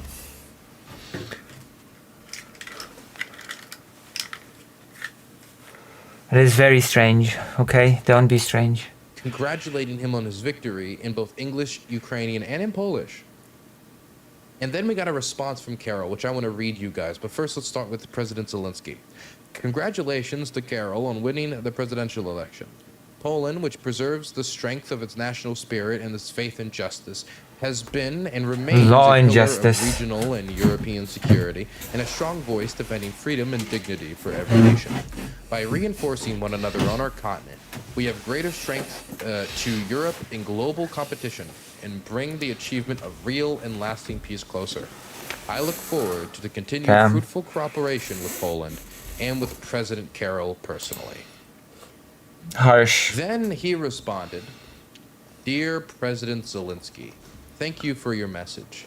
I am looking forward to continued partnership of our countries based on mutual respect and understanding. I believe it requires not only good dialogue, but also solving overdue historical issues. We'll get back to that in a moment. Poland has been Ukraine's strongest supporter against the Russian aggression. No other nation understands this threat more than we do. Well, we excluding him, but whatever. I hope we'll continue to work together for the common good, for settling the common goal. Oh, you haven't told me if you want me to continue watching this, or are we in agreement that this is just better than the Vosh bit? What do you think? Is the jury out? Have we figured out if this is better coverage of the Polish election than Vosh's?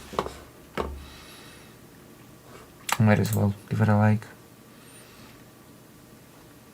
100% better. Do we watch it till the end, or do we finish it here?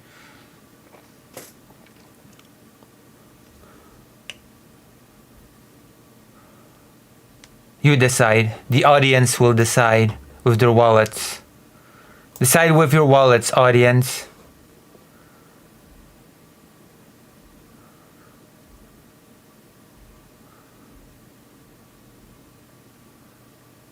Depends if you want the full segment for it. I mean, we don't need to watch this till the end to make a segment out of it. Like, if we know that this is better coverage than Vosh's, then, you know, we don't really. And that's basically it.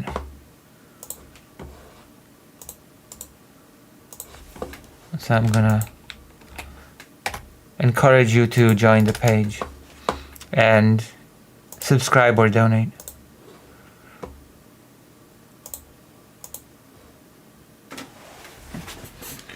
Alright then.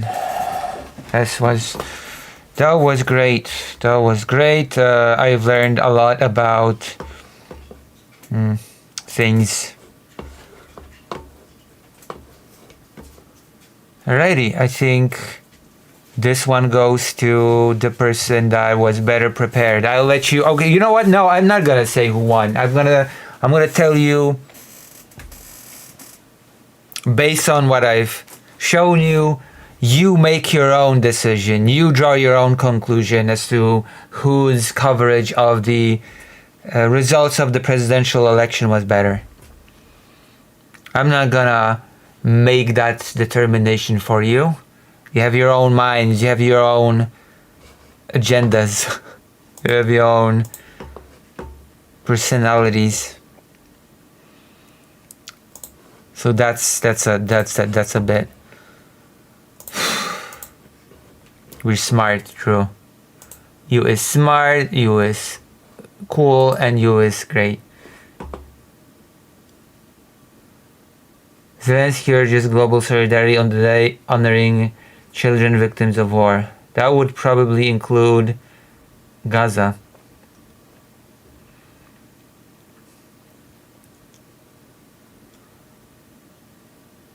Update. Immediate peace in Ukraine unlikely, Trump says after call with Putin, because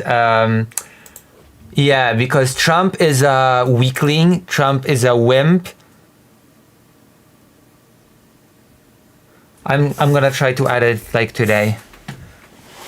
I'm still thinking via what page to add it. Like, I think I'm gonna have to use the Streamlabs page, right, or something. We'll see. So I guess Trump had yet another phone call with Putin. Nothing came of it. Once again, probably there was zero pressure on Russia from Trump, zero meaningful negotiation. There was just, oh, yes, Vladimir, yes, honey, yes, of course, yes. He probably said that he had a great conversation.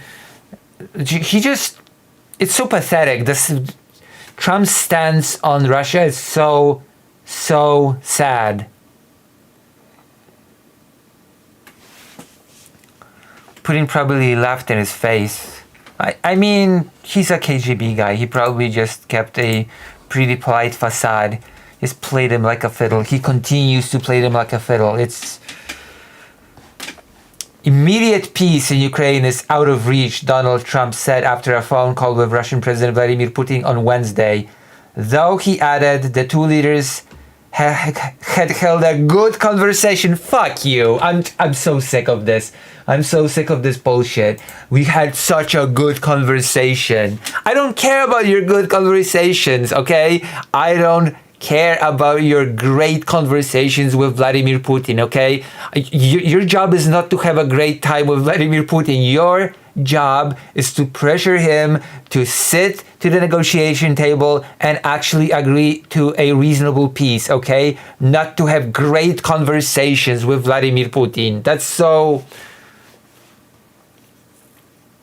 I cannot believe this. This is... At this point, I have to ask, is he doing this on purpose? Is he doing this on purpose? Like, this is ridiculous. Like, what is this? Oh, I know that I promised to end this war before taking office, and then right after taking office, and then in half a year, and then in 100 days. I know that it then moved to a ceasefire that Ukraine agreed to and Russia didn't. And I know that I then moved the goalpost to a partial ceasefire, which also didn't pan out. And then basically I just started praying for good conversation, quote unquote. Because immediate peace is, I guess, out of reach. Because the most powerful country in the world is not able to broker a peace between Ukraine and Russia, because peace through strength is a joke. Trump also said Putin told him very strongly that Moscow intends to retaliate for Ukraine's recent drone attacks on Russian airfields because the United States are not an ally of Ukraine. Far from it. The call lasted around 1 hour and 15 minutes, according to Trump. It was a good conversation, but not a conversation that will lead to immediate peace, the US president wrote on his Truth Social platform. So it was a it was a bad conversation because it won't lead to anything. It was a waste of time. He added, we discussed the attack on Russia's docked airplanes by Ukraine and also various other attacks that have been taking place by both sides. Yeah, that's really helpful. Okay, that's gonna do so much for achieving peace. Oh wait, no, actually it won't, because the peace is out of reach. It's just out of reach. It's out of Trump's poor little hands, I guess.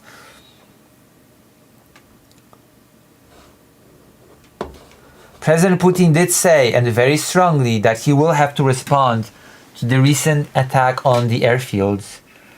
And what did Trump respond to that? I wonder. Yes, dear, fair enough. That's your right.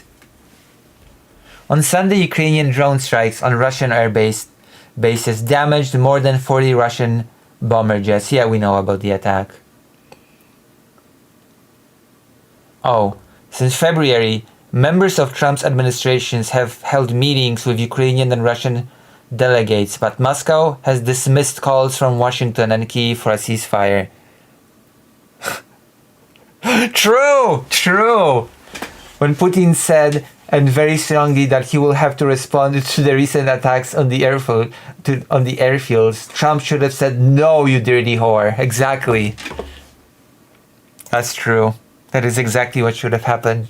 Kindergarten style. True.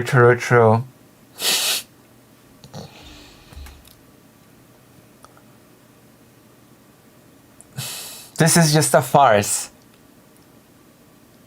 On Monday, the two warring sides met for a second round of talks in Istanbul. And yeah, it lasted just a bit over an hour.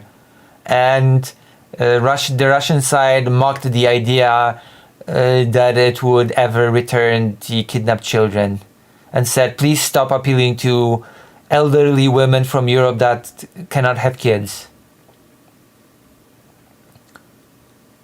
Putin questions the point of peace talks.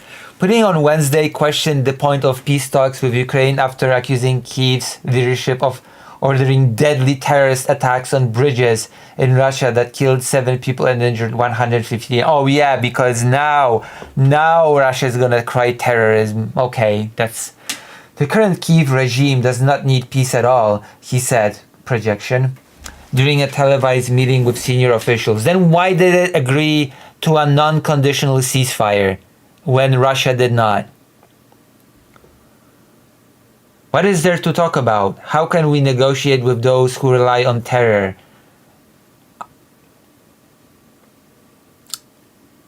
Wow.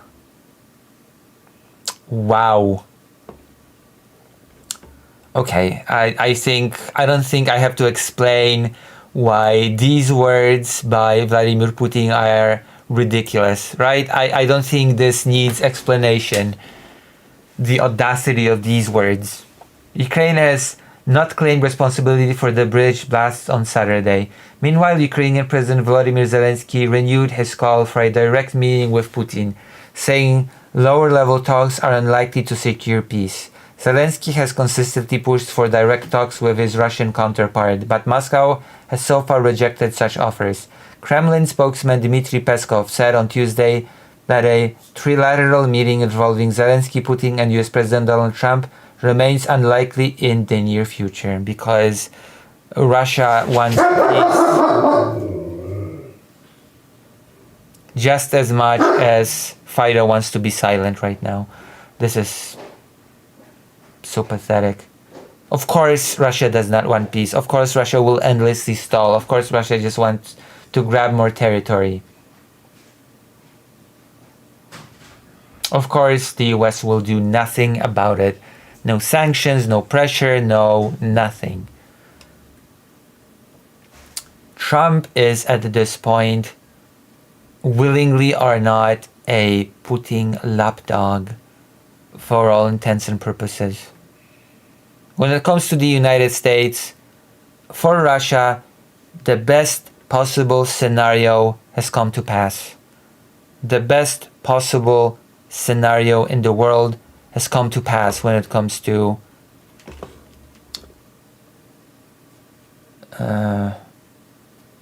Ukraine and the United States.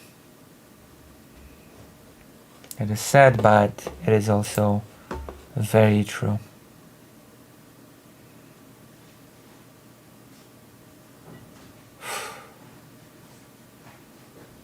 It's gonna be a short one. Short little segment, but it was worth talking about. Another fruitless phone call that led to nothing. Absolutely nothing was accomplished. Congratulations, Art of the Deal. Any thoughts on Art of the Deal? The art of reaching the best possible deal. America first.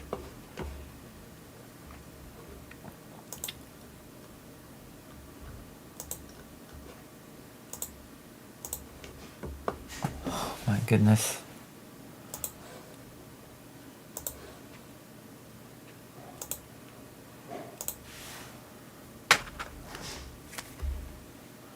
I'm gonna have to send the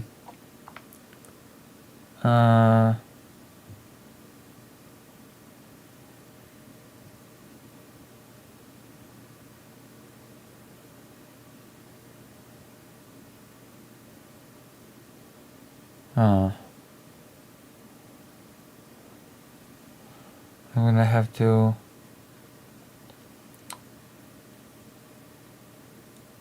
no thoughts?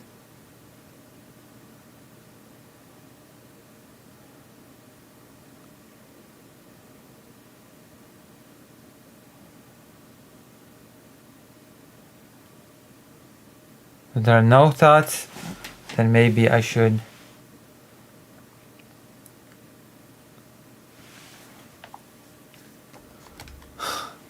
Trump is putting whore. Damn. You really like the word whore, don't you?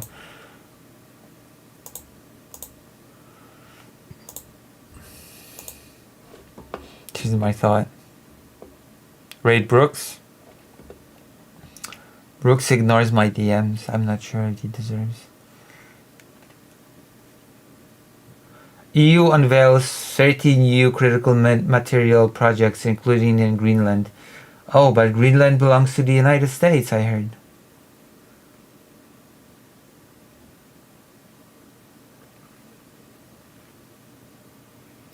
Poland's top diplomat says new nationalist president will not alter foreign policy. This is interesting.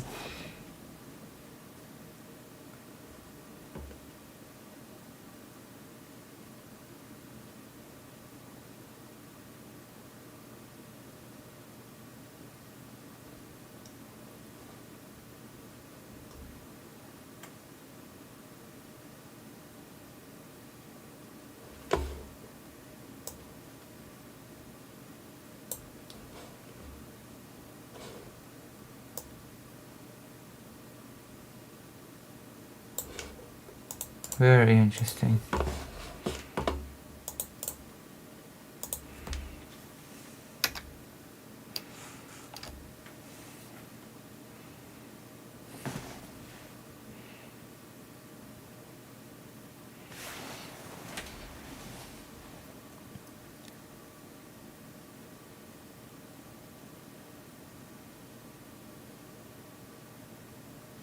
All right. All right. I mean, we could actually raid Brooks. Why not? I'm not petty. I need to rest a bit, and then we've been streaming for over 7 hours. So, what is the Brooks channel name again? The Quarantine Collective. Is that the name of the channel?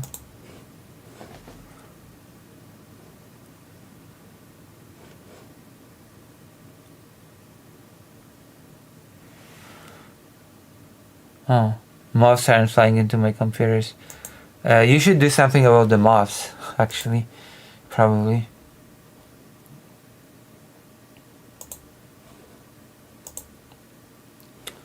Okay, I'm gonna raid the Quarantine Collective. He wanted me to do it, so I'll do it. Alright, I'll see you soon. I'm gonna nap a bit and then maybe we'll do some stuff. Okay? Bye bye. It was an amazing stream. Thank you all so very much for being here always. Oh, Greater you're here. Thank you. You've been so quiet. Yeah, I'm gonna take a short nap. Later, potato. Okay, bye bye.